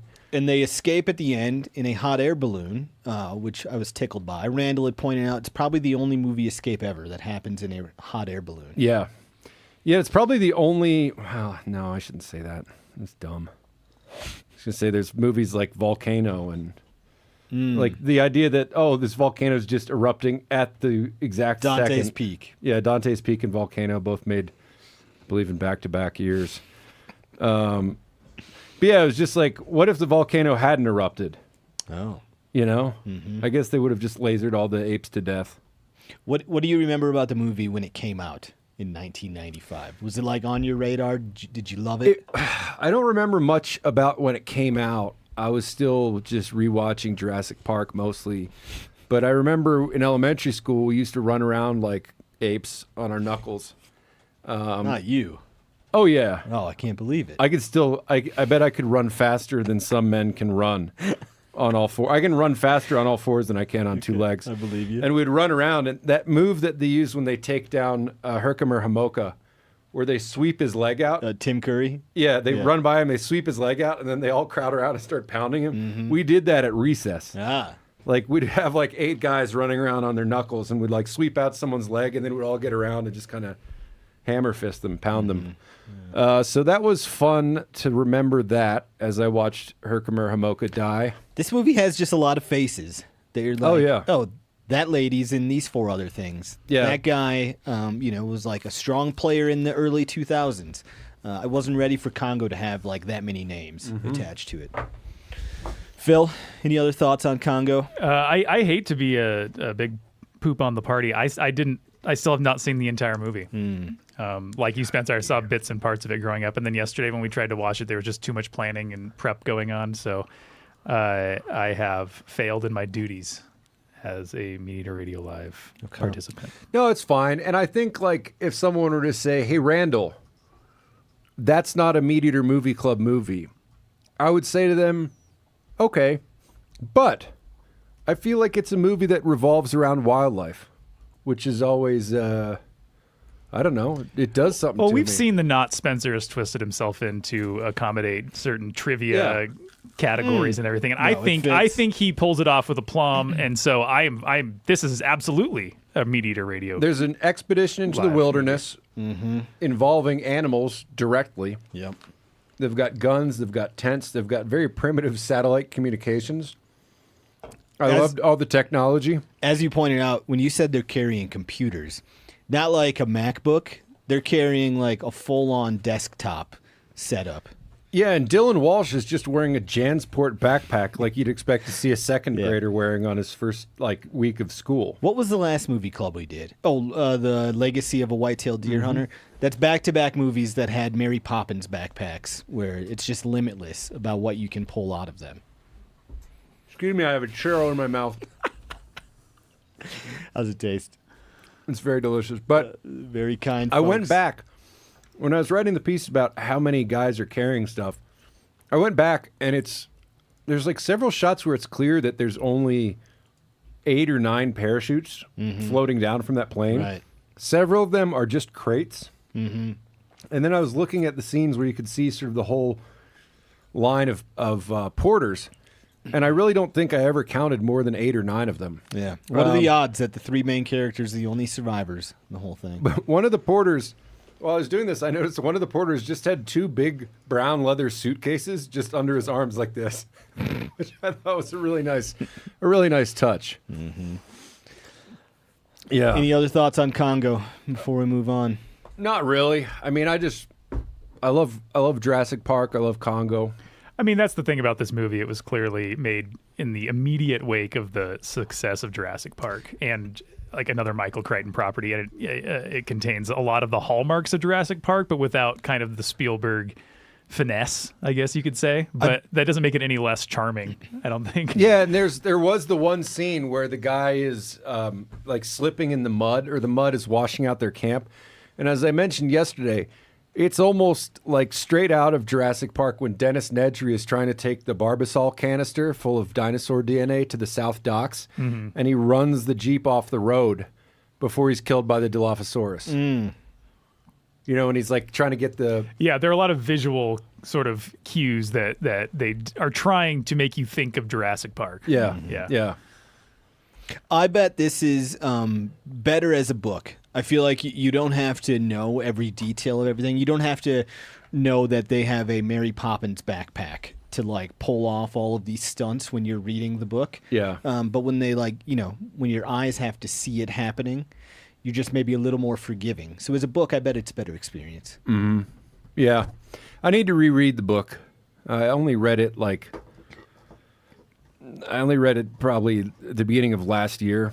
And it's some books I read before I go to bed and I don't remember any of them, and some books I read before I go to bed and I remember all of it. And this was one where the only thing I remember about it was just thinking, God, like so much of this is just straight out of the movie. Although as I did some research, there are differences. I think I said this last week, but when you look up, I don't read a lot of horror fiction, but if you like see a list of someone recommending them, my 10 favorite horror books ever, Jurassic Park is almost always on it. So I need to read that at some point. If I'm satisfied, I'll pick up Congo. In Congo, the book is from 1980. 15 years. 15 years, yeah. It's bizarre. Any other thoughts before Movie Club No. takes its last breath? No, why don't we take this old horse out back and put one right between the eyes. Okay. The next thing we're going to do then is we have a special message from Brent Reeves to say goodbye to MeatEater Radio Live. Phil. As we bid a fond farewell to MeatEater Radio Live, I'm reminded of the times that I hosted that weekly endeavor and the enjoyment I received from my colleagues and our guests and the interactions we had with the faithful listeners who, like the rest of us, obviously had nothing better to do on a Thursday than shoot the bull with a bunch of like-minded souls for about an hour. Mm-hmm. I'll miss flying up to host a show on a moment's notice when no one else could do it and seeing all my compadres that work out of the office in Bozeman. So here's hoping that we come up with something else that'll allow me to venture up there and see my friends and talk with the folks that follow what we do. And since I don't have anything to drink, I will raise this crescent wrench in honor of MeatEater Radio Live. Fair winds and following seas. Oh, that's great. Very good. Okay, I think let's maybe do our final hot tip off of the day. We got a few more segments to go, but Corey Calkins, our third host, is currently getting his tattoo. So after he gets his tattoo, we will carry on with the regular scheduled program. But right now we have another hot tip off. Are you gonna play the sound this time, Phil? No, or, no, not. I don't think we're gonna do it this time. So let's Zach H-O-T-T-I-P-R. Let's all do a hot tip off. H-O-T-T-I-P-R. Let's all do a hot tip off. Sorry, Zach. Very good. What's up, MeatEater? Zach Ventures from Stoughton, Wisconsin with a hot tip. Trolling crankbaits for walleyes in the summer can be fun, but also frustrating if you run into floating weeds and algae. I found a cheap, efficient way of how to combat that and make your crankbaits weedless. Every walleye angler has these laying around. They're nightcrawler rigs, bottom bouncers, and what you do is you take a pair of side cutters and cut right above the weight there and right above the swivel here, and you're left with a good, nice, stiff piece of wire. And what you do with that is you attach it to your lead line like so with a spiral swivel on it, and then a couple foot leader down to your crankbait. And what that'll do is it'll kind of push all those floating weeds out of the way, push that algae out of the way. You could keep them angled down, you can tilt them up like a rake, whatever works for the weeds you're working with. But I found it's a cheap way. These are about $1 a piece. Cheap way to keep your crankbaits clean on a dirty lake. Thank you. Thomas Yoder. All right, this is Thomas Yoder. I am showing you all a hot tip for MeatEater Hot Tip Off. If you're out trying to fish and you need to re-spool a reel, can be kind of inconvenient if you don't have a holder for your line. And so what we've done is poke the headrest rod through one side, and then you can adjust your tension with the headrest adjustment. That way you keep constant tension on your spinning rod or any other kind of reel. But yeah, a little hard to do this one-handed.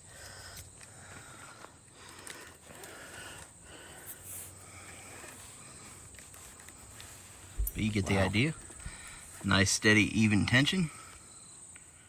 Good action. Okay, that was our final hot tip off. Wow, that's of it, the huh? day. That's it. And our audience is going to decide who gets his final $100 MeatEater gift card. We have Zach, who had the bottom bouncer crankbait cheat, and then we have Thomas, who had the headrest line spooling. Poll is live. Okay, Randall, what do you think? Who gets your vote? I like the line spooling. Mm-hmm. It's not groundbreaking, but I do feel like I've wasted a lot of time with like a pencil through a spool of line, and then I'm like holding that with my toes. Right, or you have like an unwilling spouse who's just mildly annoyed. And then you're at like the chore. explaining less tension, more tension. Yeah, well, maybe we should trade. Maybe I should hold Mhm. the pencil, and then you do the reeling instead. Exactly. We've all been there. We've all known what that's like. I mean, I'm curious to see like how easily I would mess that up and jerk the thing out of the headrest. Mm-hmm. But I like where that guy's head's at. Yeah, it's clever.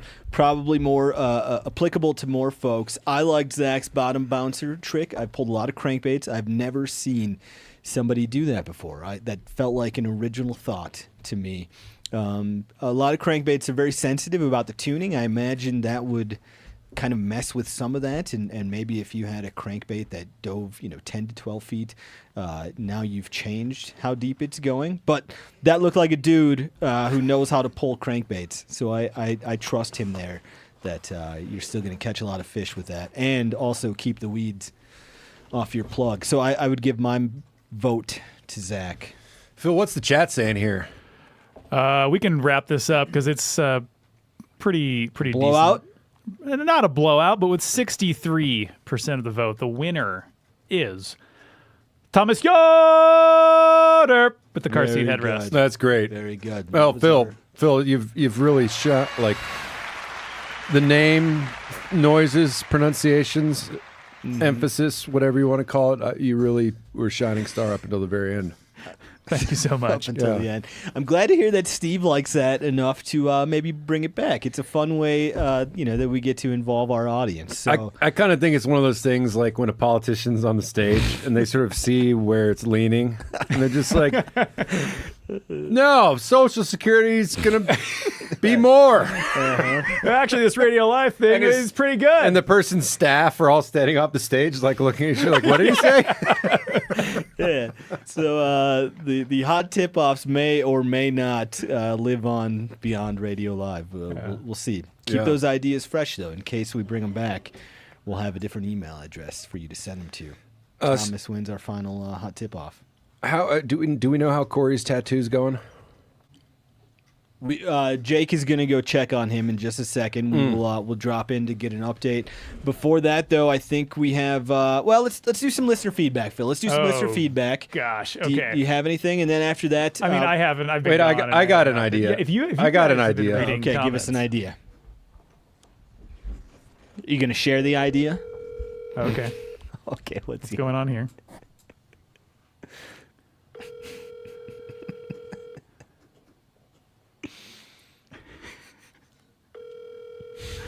Oh man, I really hope he picks up. Hey Ryan, you're live on the MeatEater Radio Live Grand Finale Live Extravaganza. We're 6 hours and 3 minutes into our live stream, and I wanted to check with you to see if you had any warm wishes to share with our faithful listeners. You've been a central part of this show throughout its entire run, so wanted to. God, what a marathon! Yeah, have you been watching this whole time? And what an honor! What are you What are you doing right now, buddy? I just put on a clean shirt, button-down shirt, because I'm heading to a field-to-table event in outside of Bentonville, Arkansas. Oh, fantastic! Hey. Fantastic. Are you gonna see any of the Newcomb Reeves clan in that area? So Brent Reeves is coming down. Bear Newcomb's coming down. Oh. This tonight is where we show, the magic of where food comes from to folks and kind of spread that public land, public wildlife love. Oh, that's beautiful. That's beautiful. Yeah. Well, I don't want to keep you too long, Cal, but if you would, could you tell folks what Radio Live has meant to you as a host and then as a loyal fan since you've left us here? I think, like, the beauty and magic of MeatEater Radio Live, which I truly don't want to see go away, is just like that direct interaction with folks who are, compelled to follow along. It's a good place to share knowledge, share laughs, and, inform each other. Yeah. Well, that's great. Cal, the audience is happy to hear from you right now. I'm seeing messages on the screen. One man says, "Holy shit, did not expect." Oh no, sorry. He said, "Holy shit, did not expect this call to still be going." No, not this call. Yeah, just- not the call. just Sorry, the the entire show. I misspoke. He's Yeah. just shocked that we're still doing this. But there are I am- other I am as people. well. There are other people expressing surprise that you're on the phone, and they're glad to hear from you. So, Corey Calkins just walked in here. I don't want to keep it too long, but I just thought it was only right that we check in with you, sir. Well, no, thank you very much for thinking of me. Just out here, whipping up support for public lands, waters, and wildlife. God knows we need it. Arkansas is a great place to do that. Yep, absolutely. Well, say hello to all our friends down there in the great state of Arkansas, and we'll catch up with you here in a bit. Love you, Cal. Yeah, darn right. Love you too there, my friend. Thanks, Cal. Be sure to let folks know the Black Bear Bonanza is on this Saturday at the fairgrounds here, right outside of your Northwest Arkansas airport. Oh man, I wish I could make it. Cal, Oh, it's going to be a good time. Cal, also just one last bit of news before I let you go here. Virgil Edison Morris was born today. 7 pounds, 6.5 ounces, 20 inches. Seth says like a real good largemouth bass. That's a whopper. So, I texted him. yeah, beautiful. I texted him. Yeah, man, big, huge congrats, growing the fam. Yep, indeed. All right, buddy. Well, take care. Enjoy your time down there, and we'll catch up with you soon here. All right, gang. Well, send her home for me. Will do. We're burying this thing 10 feet under. Not 6 feet, 10 feet. Thanks, Cal. Bye, Cal. Bye-bye. Oh, that's good stuff there. Very nice. That's good stuff. Glad we could hear from Cal. Corey, how'd your tattoo go? Man, it went really well. It hurt like shit. Did it really? Yeah. Oh, brutal. The last one I got was by a guy named Hoot in Butte on my arm. And this one I got on my calf. Got some grizzly bear tracks walking up my leg. Oh, man. Yeah, hopefully that's... You gonna be able to keep those tats clean in the wild? I hope Those so. open wounds? It was actually, I did it on purpose. It'll be above my boot and over the calf sock. Nice. Yes. Nice. Okay. Phil has a hard out here in 27 minutes. Oh, Spencer, I was trying to keep that a secret. Oh, I'm sorry. So we're gonna. Well, here's the thing. It's not even just that once this show ends, it's not like I get in my car and drive home. I have to make the podcast version of this 6.5 hour show. Ooh. So I'm going to be here for a little bit bit longer, and I have a family at home waiting for me. So we have a few more segments to do, and I don't want to skip anything. Yeah. So if we just want to knock these out, Yep. because Me and we Randall got some good stuff. We do not have families at home, so we can just keep going. Yeah. Try. Okay. Next up, fake news. Phil, should we do fake news? Yes. Let me just bring up the slide here. Okay. The end is in sight. Okay. Okay. Our next segment is fake news. You sure about that? It's a MeatEater Radio Live fake out. Okay, We're doing another we have fake we have our third fake out of the day. Oh my God! My Cameo budget, I actually fit 3 people into my $100. How did you manage to get such great cameos? Yeah, with well, only $100. This last one may leave you wanting a little more. Is it Red from the Island Boys? You probably don't even recognize this person, so I'll have to do some explaining afterwards. Go ahead, Phil. Phil, Randall, Spencer, what's up? It's the Boobs. Coming to you live and direct from Humboldt, north coast of California in the Redwoods. Well, Meat Suit, the MeatEater Suits and myself want to wish you condolences on your cancellation. But hey, you guys lost to the best. I mean, you're going to miss the Boobs, man. What do you expect? But anyways, yeah, Spencer, you sound like you're the brains of the group.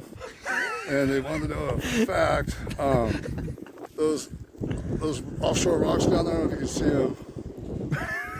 Supposedly that's where people say they see squatches swim out and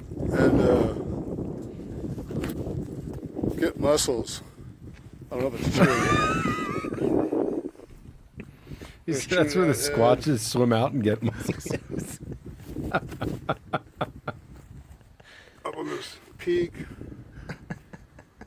Oh my God.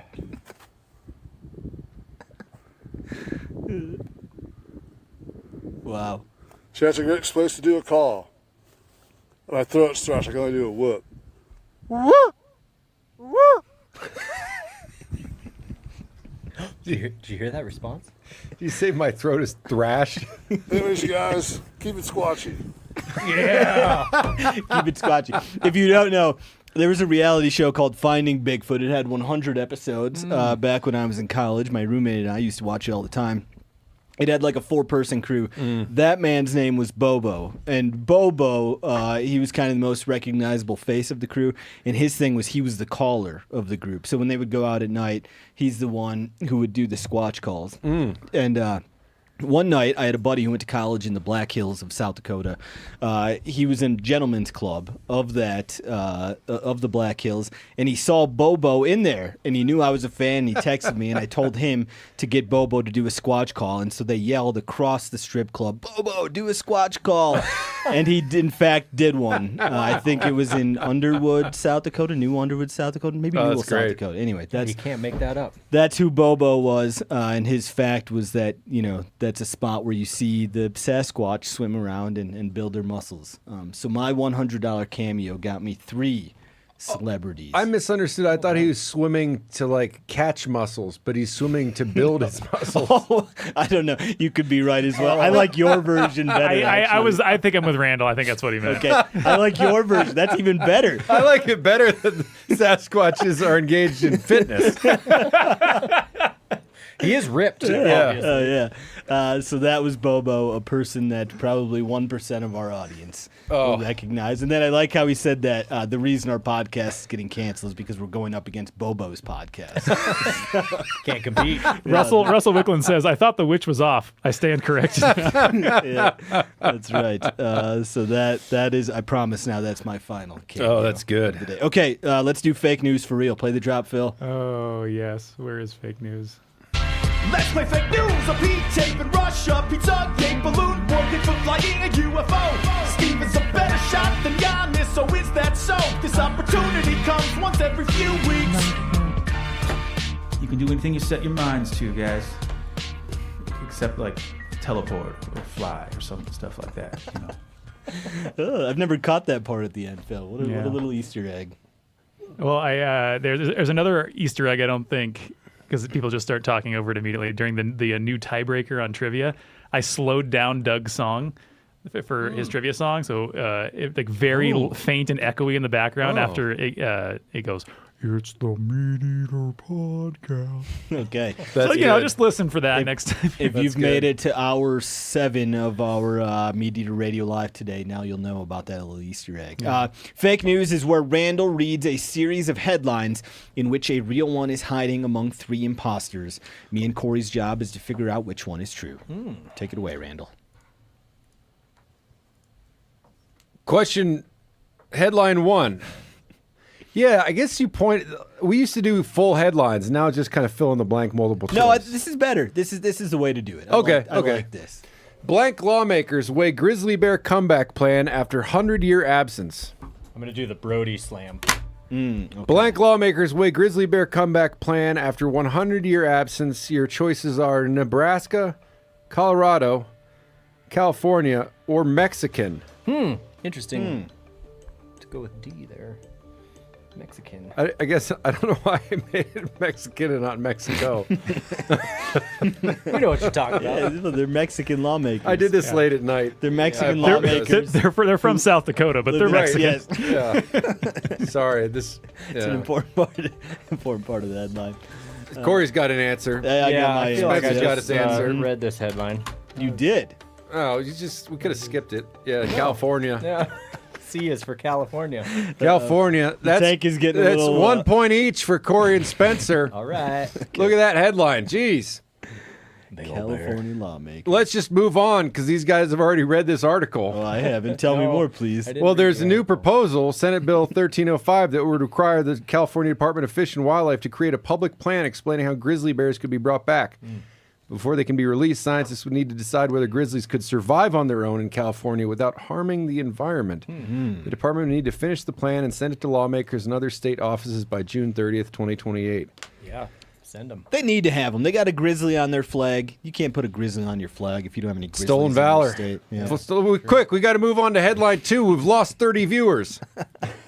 This is a good one. Salmon blank skincare is having a moment. Does it actually work? Experts weigh in. Is it salmon belly skincare? Salmon eggs skincare?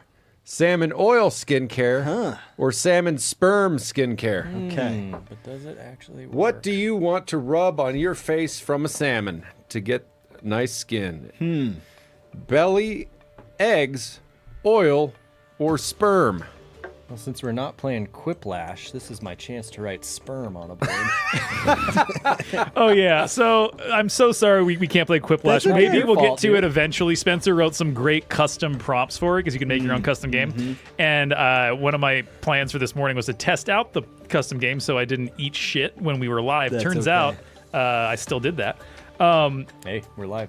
Phil, if that's the one thing that someone remembers from this whole Yeah, That so- was failed That experiment. was weeks ago. Yeah. But maybe we'll do it on some extra live stream at some point. God, I want the viewership to go up so much more. Well, I think we're now encountering a time when people got to go home and like live their real To lives. their kids and have yeah. dinners Yeah, East Coast might be getting ready for bed. Cook supper. Do we both have our I've answers? got my answer. Yep. Spencer says oil. Corey says sperm. The correct answer is sperm. Oh, no. Look at that headline. It began, as most beauty crazes now do, in glossy clinics and on celebrity skin. The so-called salmon sperm facial quickly earned a reputation for delivering glassy, luminous complexions. Soon, whispers of fish DNA and miracle glow treatments traveled from aesthetic clinics in Seoul to Instagram feeds. But despite the eyebrow-raising name, no raw sperm is being applied to the face. The active ingredient is PDRN, short for polydeoxyribonucleotide. I nailed it. A compound derived from purified DNA fragments taken from salmon sperm cells. Here's why I didn't think it would be sperm, because it's not sperm, it's milt. Is like the technical name. Right, But right, also they right. wouldn't put milt in a headline. Look at this Instagram post. It's from an influencer. Watch me. Watch me inject salmon sperm in my face. How many likes? Thousands. Hundreds. 323. And that was 2 days ago. Yeah. Could have been. We'll do that on the same stream we do Quiplash. We'll do salmon milt facials as well. Yeah, I encountered the term regenerative aesthetics Okay. while doing my research for this. Stem cells. Yeah, just like things, it's a fancy word for youthful, making yourself look youthful. There, I'm going to scroll through where I said, Phil, please add this photo. And then I have the photo of that woman. Yep. All right. Headline 3. Hiker shares disappointing video after climbing to top of Mount Everest, and then there's a quote from the hiker. Did the hiker say, so disgusting and so sad? This was way too easy. The clouds ruined our view. Or what a waste of money. Interesting. Hiker shares disappointing video after climbing to the top of Mount Everest. Also negative. I wonder So why. disgusting and so sad. This was way too easy. The clouds ruined our view. What a waste of money. Those are all. Those are whatever 3 fake ones you have. They're 3 good fake ones. Yeah. Randall. You did a nice job on this one. Oh, thank you. Thank you. Is this the last one? This or is must there be more? no. This is it. This must be why our viewers have bumped up to 953 again, climbing back towards that 1100 mark. Yep. Listen, I know you're kind of joking, Randall, but I got to say it's a gosh dang miracle that we had 1,000 people watching the show the entire time. Oh, anyone who's tuned in, like I genuinely appreciate you Yes. watching this show. Yeah. It's like you've blown me away. I truly really thought special there was going stuff. to be a point today where we didn't have anybody there, and we were just laughing about how there was no one there. I thought after hour 4 it would be like double digits. Yeah, for a while. I truly did as well. Yeah, who's you guys have your answers? I've got my answer. Corey's got 2 I got answers. 2. I got. Go ahead. Corey says, "What a waste of money." Spencer says, "Clouds." Oh, we got a 0%er. Oh no. It was A. The answer is A. So disgusting and so sad. The greatest peak in the world has become one of the greatest exhibits of evidence for cynics who subscribe to the idea that humans ruin everything. We do. Mount Everest is covered in waste, including lots of human excrement, or excrement, as most people say. On display was a dirty camp that featured waste tents, discarded equipment, and other debris from expeditions. Blah, blah, blah, blah, blah. Each climber leaves about 18 pounds of trash on Mount Everest. Wow. Yeah. Lots of dookie, lots of oxygen bottles, but yeah, dookie too. Sad. Yeah, so that was fun. Corey, I think you won. Corey did win. He got 2, I got 1. Yeah. Follow up with Jake for your prize. Yeah. I will. You win a subscription to whoever wrote those articles. So MeatEater Premium. I'll just take this hot Coors Light. I wouldn't drink those. Excuse me. Coors Heavy. I wouldn't drink those. They taste really bad. We are getting towards the end. Do Next up. Do we want to do our final goodbye video? Yeah, we have a message from Mark Kenyon to say goodbye to MeatEater Radio Live. Let's hear it, Phil. As the saying goes, I hate to see you go, but I love to watch you leave. And that has been true here with this last episode. Awesome work, guys. Thanks for all the hard work. Thanks for the memories. Thanks for the laughs. Thanks for helping me discover my true passion for play-by-play announcing of fishing, which I discovered on a 1-minute fishing episode once. And, man, it's been a heck of a run. Good at it. Cheers to good times, and cheers to what's next. That was a little too earnest. I don't trust him. Yeah, I feel like that's the most honest and genuine thing that's been said on this entire live stream. I don't know if I'd like it. Mark doesn't mess around. Yeah. No, he doesn't. That's a good guy, too. A lot of good guys on the show today. We broke a record for good guys on the show. Thanks, Mark. Okay, we got a couple more segments. Yeah, I've got 2 more segments. Are we gonna make it under the deadline here, Phil? Oh yeah, we got it. Okay, our next segment is top 3s. God, that's a good one.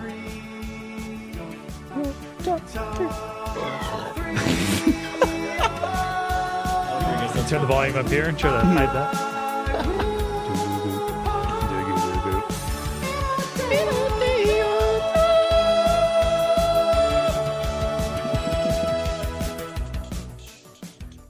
Phil, who is going first for the top 3s? That's a great question. Spencer! Okay, I'm going first. Great. Here are the top 3s that I never got to do on MeatEater Radio Live. The number 3 top 3 that I never got to do was favorite national parks. Now, if I were to do this top 3, I would tell you I've been to 21 of them. I'm going to visit my 22nd in May. And I would have told you that number 3 is Olympic National Park in Washington. Number 2 is Redwood National Park in California. And the number 1, the best national park, is Yellowstone in Wyoming, Montana, Idaho. Now, there's like a reason that Yellowstone is the Coca-Cola of national parks. It's got amazing wildlife, geology, scenery, seasons, fishing, culture, hiking. It's just like so beautiful. It should be a bucket list thing to see, and it gets a real bad rap even from like people in this office who live 60 miles from it, that it's just got too many people, which it does sometimes, but you can also have intimate experiences there. Go in the shoulder season, go in the off season, visit during a weekday, and if that doesn't work out, if you have to go on a Saturday in July, still do it. It's a place that you should see, and it's like totally worth it, I'd say. All right, the number 2 top 3 that I never got to do is office dogs. We've got a lot of office dogs around here. If I were to do this top 3, I would tell you that number 3 is Max's dog, Ruby. Number 2 is Ben's dog, Bear. Bear is blind, and that makes me really sad.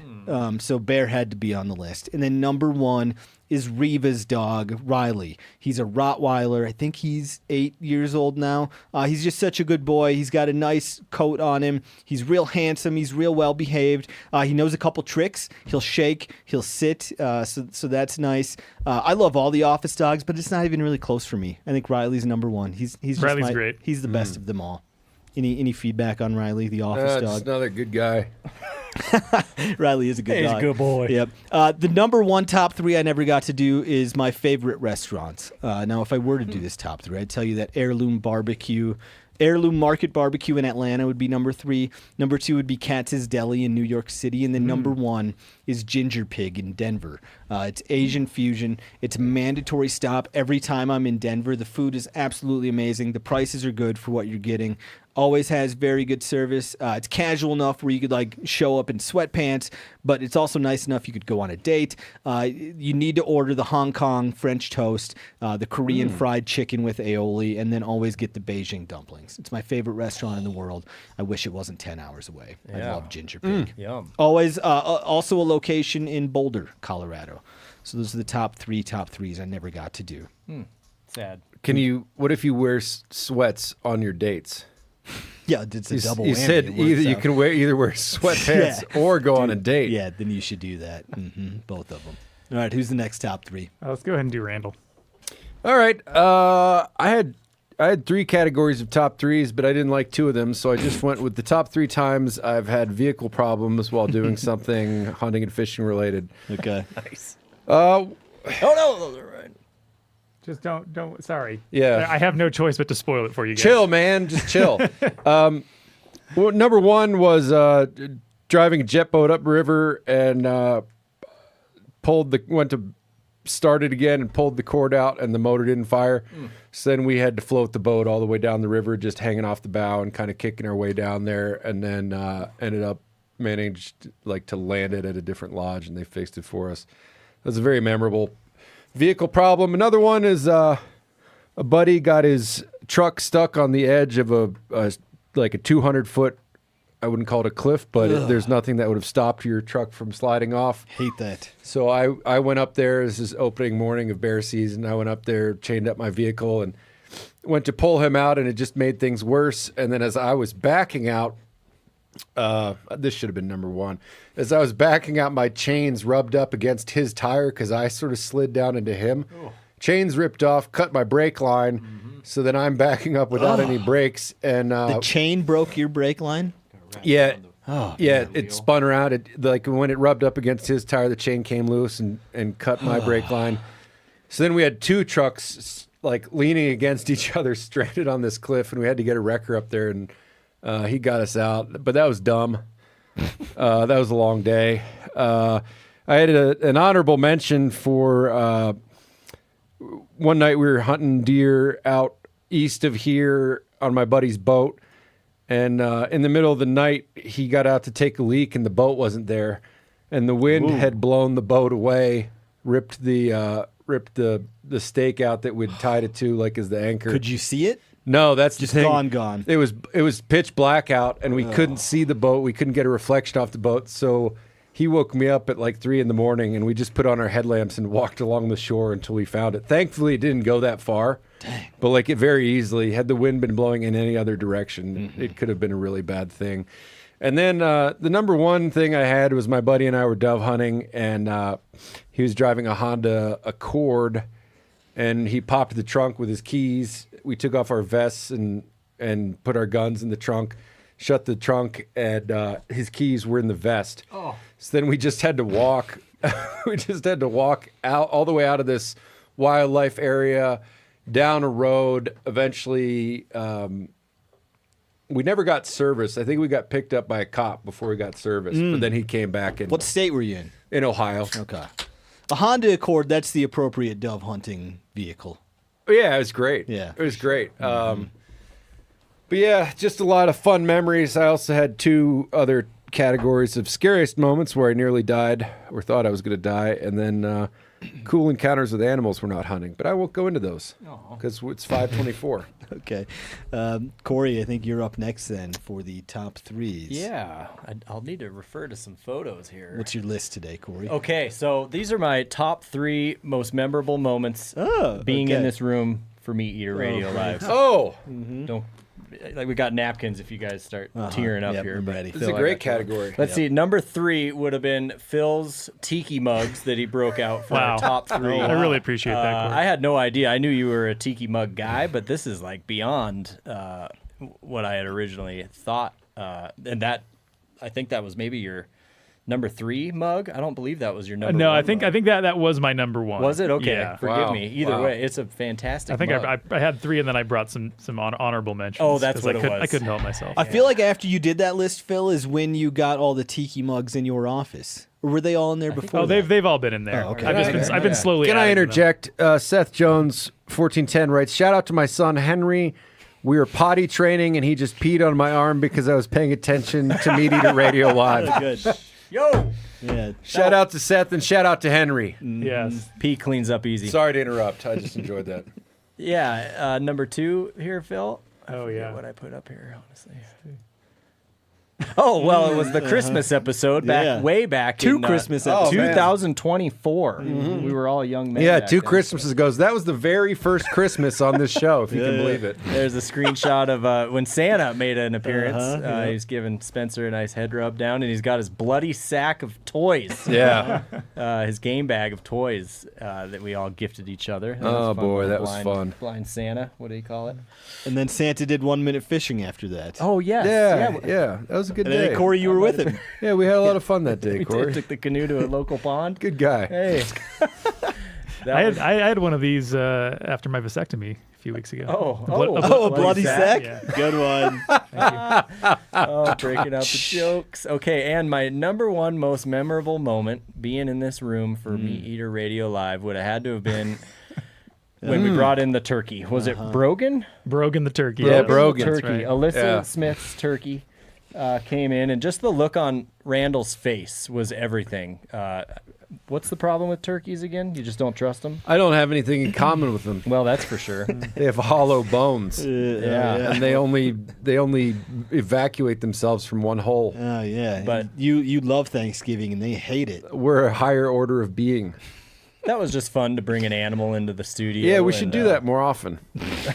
Maybe next time. Just not a bird. Yeah. If we can help it. Hard to beat those 3 moments. That was a big bird head there. Yeah, it was a lot of fun. Okay. I'm gonna suggest something, and I might just kill everything when I suggest it. I feel like that was a great moment to wrap the show on. Oh, you want to end it there? Well, our last segment is great. I think this is just poor planning on our part. I feel like this, whatever the last segment is, would have been better earlier in the show. Yeah, but Phil. Right, Phil. Uh-oh. Yeah, I guess we have to do it. What at about some some point. listener feedback? Can we talk to the audience one Yeah, more it's just time? some listener feedback. Before we say goodbye. I don't have anything specific to because I've been reading a lot of it, but not really flagging anything. So yeah, I don't know. I guess We love you guys. Take a couple minutes to wrap it up here. Thank you for watching. Thank you for listening. MeatEater Radio Live was fun. This was a thing that didn't really exist, and then they wanted to do some more podcasts in the office, and we're like, well, what about this thing?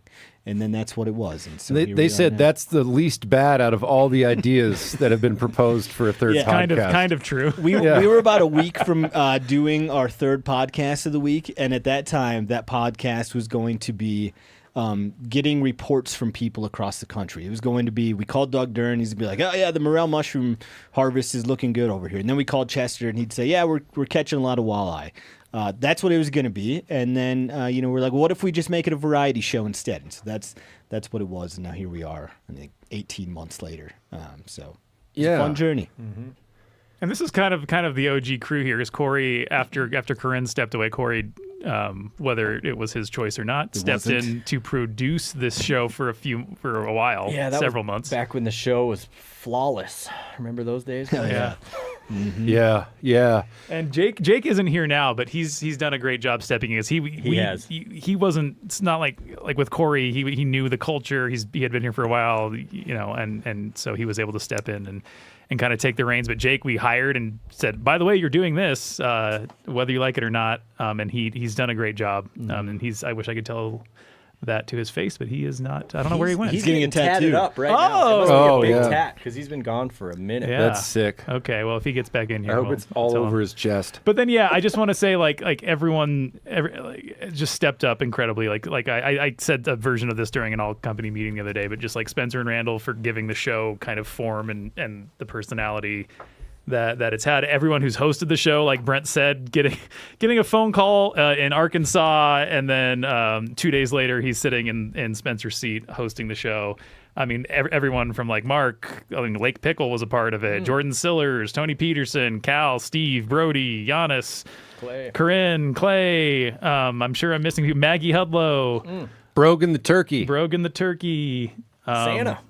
Santa Claus. Santa Claus. Big ups. Well, Phil, I don't think it's fair to list all those people and not recognize your efforts and talents that have gone into this. 100%. I think Spence and I bring a yin and a yang to this show, but you're the dots in the yin and yang. You know how when you draw them, you know how dots? there's the dots in there. Yeah. Yeah, I mean, one's white, one's black. Every week, we decide what we're gonna do, and then everybody kind of taps their feet into the last second, and then sends Phil a bunch of shit that he has to organize in this really complex live streaming platform. And Phil does it every week without I was going to say with a smile. It's a Freudian slip there. An angry smile sometimes. But yeah, it's been fun to have a venue for Phil to showcase some of his talents, and it's been a real joy. It's been a real fun outlet to just let me do a bunch of crap without asking anybody, and hope that I don't get in trouble for it. And so far, so good. Yeah. Yeah. I mean, it has been nice to have kind of that. We used to call them trump cards in your back pocket, where you could say, "What are they going to do? Fire me? Well, who's going to do radio live next week?" Right. So now we got to watch our watch our P's and Q's. I didn't think of that yet. That'd be tough. Thank you, Phil. Thank you, Randall. Thank you, Corey. Yeah. Thank you to all our loyal listeners. If anybody out there stuck around for all 6 hours, 36 minutes, and 31 seconds of this journey to the center of the madness, thank you. We appreciate you, and I think the interaction with the listeners has been the best part of this. So and I think that's the last thing we should say. Like, I mean, holy crap. You guys absolutely showed up today. I honestly can't believe it. There's somebody say "holy crap." They're like trying to impress a T-ball team. Holy crap, well, guys! We just said we don't have have that trump card anymore, so we gotta keep it buttoned up. Yeah. Holy shit! Thank you guys so much. I mean, not even just this last show where you showed up in incredible numbers, but just all the people who have been here. I mean, guys like Mogor and Nate and Spencer, the other Spencer. I mean, shout out Leland Hart, RT4. I mean, there's like I know I'm forgetting a lot of you. Don't feel bad. It's just thanks for being here every week, and for those who only tuned in when they could, that was great as well. I mean, you're thanks for making the show what it became. And here's the weird part: we got another podcast coming out next week. And we kind of don't know what it's gonna be. We have no idea. It's kind of up to Steve. I Living guess. on the edge. Okay, we're gonna say goodbye, and Phil is going to play that music video one more time, which is our best goodbye we can give you. Hell yeah. Thank you. Let's watch the viewers just tank. Thank you, MeatEater Radio Live audience. We love you. We'll see you guys next week with a whole new show. Bye See you now. guys. Bye.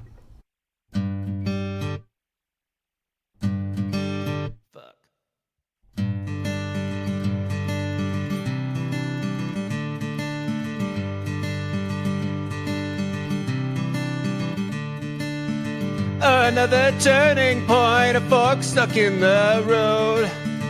Time grabs you by the wrist, directs you where to go. So make the best of this test and don't ask why. Isn't that a question but a lesson learned in time? It's something unpredictable, but in the end is right. I hope you had the time of your life.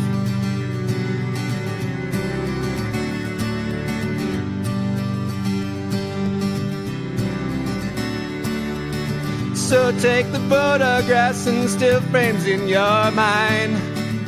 Hang it on a shelf in good health and good time. Tattoos and memories and dead skin on trial. For what it's worth, it was worth all the while. It's something unpredictable, but in the end is right. I hope you had the time of your life.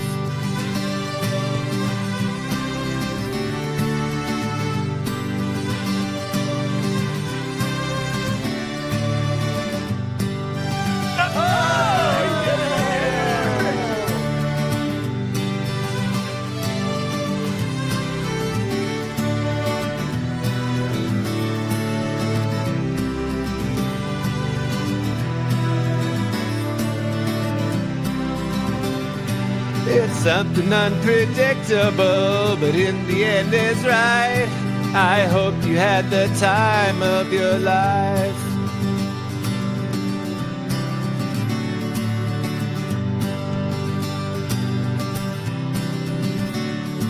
It's something unpredictable, but in the end is right. Goodbye, MeatEater Radio Live.